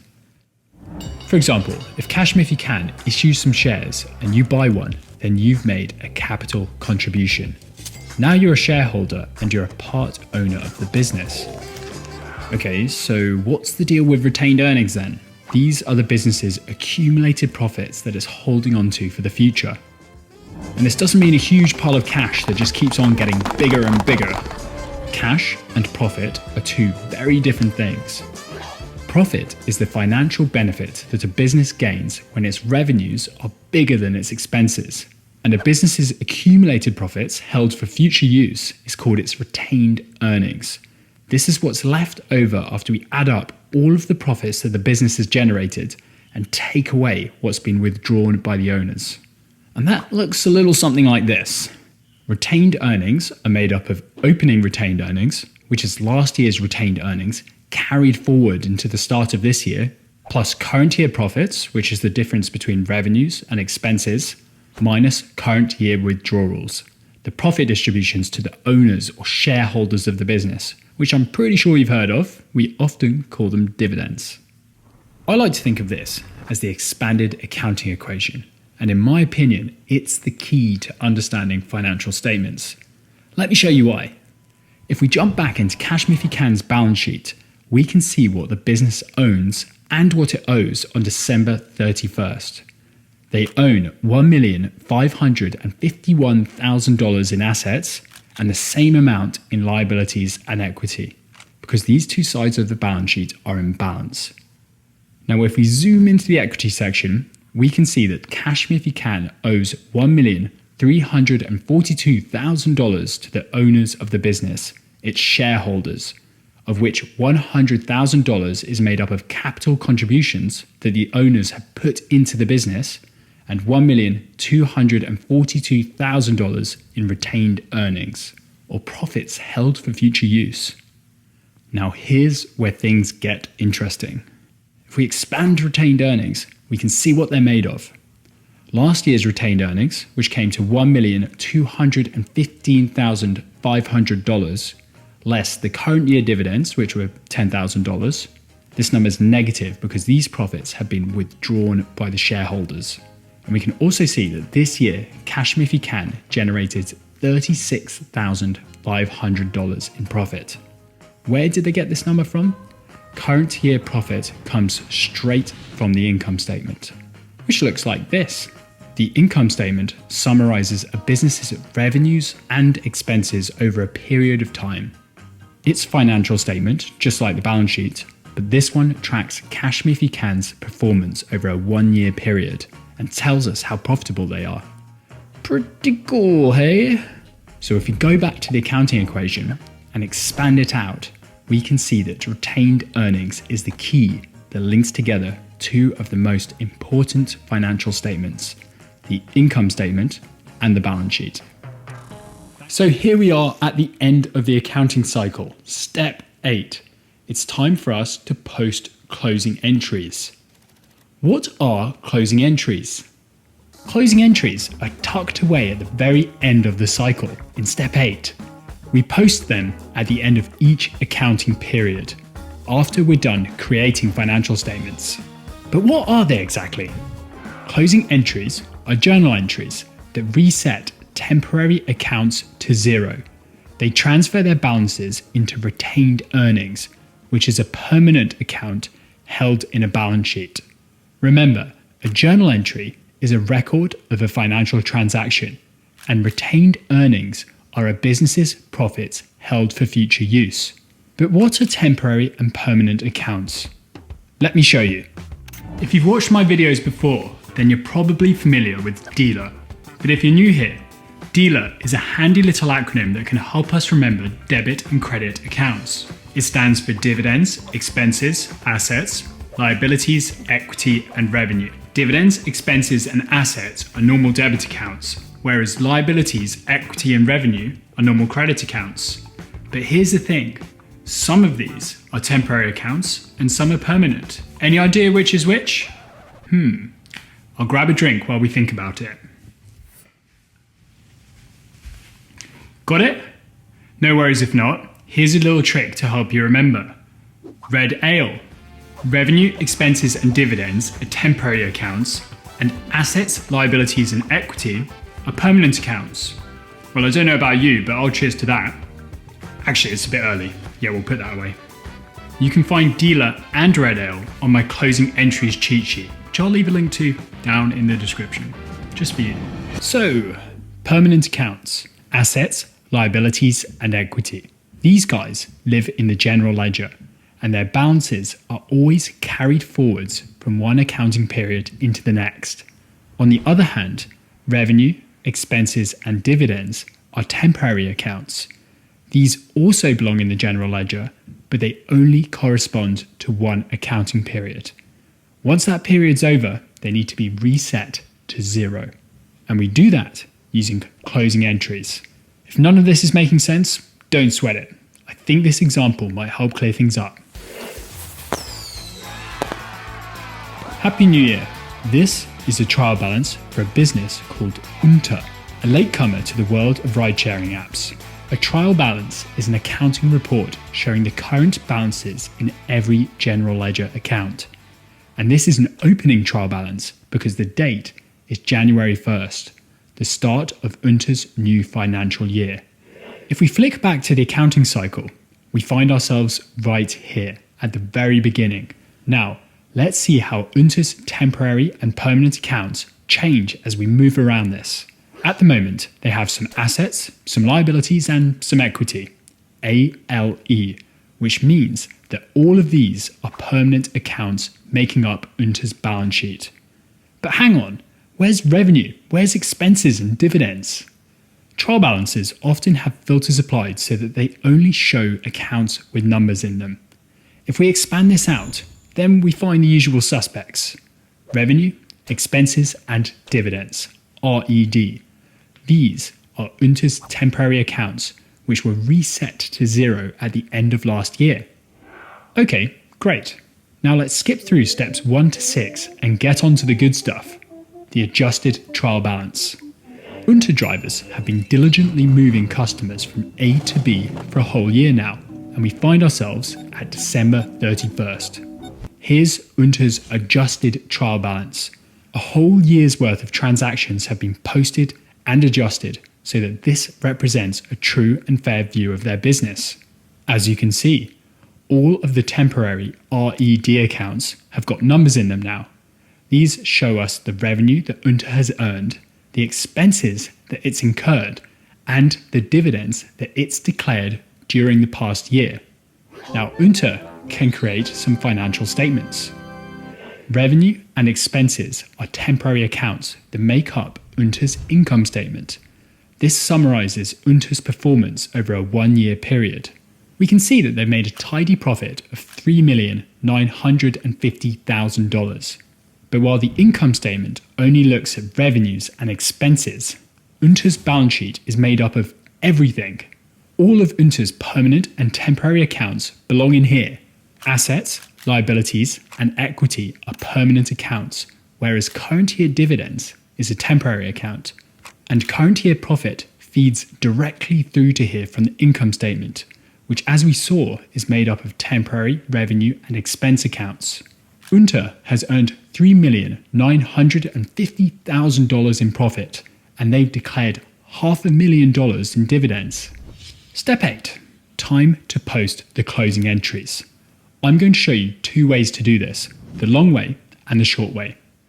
The long way involves 4 steps, and we'll move through these one by one. In step 1, we're going to reset Unter's revenue account to 0 by transferring the balance to the income summary account. What is an income summary account? It's a very special, very temporary account that only exists while we're posting closing entries. And it works a bit like this. If we go back to the adjusted trial balance, we're going to reset revenue to 0. But be careful with this, because I can see 3 accounts with revenue in their descriptions: accrued revenue, deferred revenue, and revenue. Accrued revenue is an asset, and deferred revenue is a liability. They are both permanent accounts that we use for adjusting entries, so we can leave them alone for this example. We're only interested in this temporary revenue account. So let's take a closer look at it. Unter earned $20 million this year. This sits on the right-hand side of their revenue T account because revenue is a normal credit account. Think dealer. We want to reset this temporary account to 0, so we need to post a closing journal entry on December 31st. We'll debit revenue by $20 million and credit the income summary account by the same amount. As you can see, this transfers the balance from the revenue account to the income summary account. So we're left with $0 in revenue and $20 million in the income summary account. Step 2. Now we need to do the same thing again, but this time with all of the expense accounts. We'll reset them to 0 and clear their balances to the income summary account. Unter has 4 different expense accounts: cost of services, overhead expenses, interest, and tax. We can ignore accrued expenses because it's a permanent liability account. We need to post another closing entry and repeat what we did back in step 1. Expenses are normal debit accounts, so their balances are on the left of these T accounts.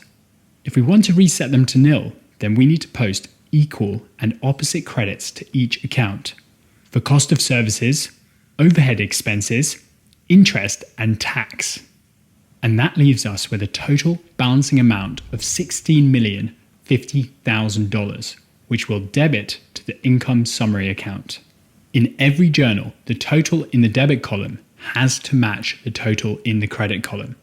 When we post this one, we credit the right-hand side of each expense account, resetting all of them to 0, and we debit the left-hand side of the income summary account. Now it's got a new balance of $3,950,000, which is a net credit sitting on the right-hand side. Sound familiar? It should do, because this number is exactly the same as Unter's profit for the year, which we saw in their income statement. Step 3. It's time for us to clear out that balance in the income summary account and put it where it belongs. Retained earnings, which is a permanent equity account in Unter's balance sheet. Back to our trial balance. Here's our income summary account, and it has a $3,950,000 credit balance, which is a combination of Unter's revenues and expenses for the year. The closing entry for this one is nice and simple. We have a $3,950,000 credit balance in the income summary account, so we need to debit it by the same amount and credit the balance to retained earnings. When we post this, Unter's retained earnings, or their profits held for future use, increases to $13,950,000. And bye-bye income summary account. Sorry, this just isn't working out between us. You know, you're going to make a lucky accountant really happy someday. So job done right? Not quite. Step 4. We need to reset current year dividends to 0 and clear the balance to retained earnings. Unter declared $500,000 of dividends this year. These are the business's profits that they've chosen to distribute to the owners of the business, its shareholders. And we know retained earnings are a business's profits held for future use. So if Unter issues dividends, then it's not holding on to these profits anymore. So its retained earnings are going to go down, as you'll see right now. Unter has $500,000 of dividends, which is a normal debit account. So in this closing entry, we're going to credit the dividend account by $500,000 and debit retained earnings by the same amount. When we post this closing entry, Unter's dividends are reset to nil and its retained earnings decrease to $13,450,000, just as we predicted. Now can I get a drum roll, please? This is Unter's post-closing trial balance. It shows us what's left in each of Unter's accounts after posting their closing entries. You can see that all of their temporary accounts have been reset to 0 and their balances have been transferred to retained earnings. Gee, that took a while, didn't it? Thankfully, there's a quicker way. The short way. This time, we're going to take all of Unter's temporary accounts, its revenue, expenses and dividends, and clear their balances to retained earnings using one closing entry. So let's rewind and go back to the adjusted trial balance. Here are Unter's temporary accounts. We have revenue in the credit column and we have dividends and expenses in the debit column. We can reset all of these to 0 using one closing entry by debiting the revenue account and crediting the dividend and expense accounts. The balance of $3,450,000 is credited to retained earnings. Because in double entry accounting, there are at least 2 equal and opposite sides to every transaction. When we post this closing entry, all of the temporary accounts are reset to 0. Fantastic! We covered a lot there, didn't we? So here's a quick recap. When we post closing entries the long way, there are 4 steps. First, we clear revenue to the income summary account. Then we clear expenses to the income summary account. Then we clear the balance in the income summary account to retained earnings. And finally, we clear the dividends straight to retained earnings. This might seem like a bit of a faff, but if you're using a manual accounting system, then the income summary account can help you methodically work your way through this closing process.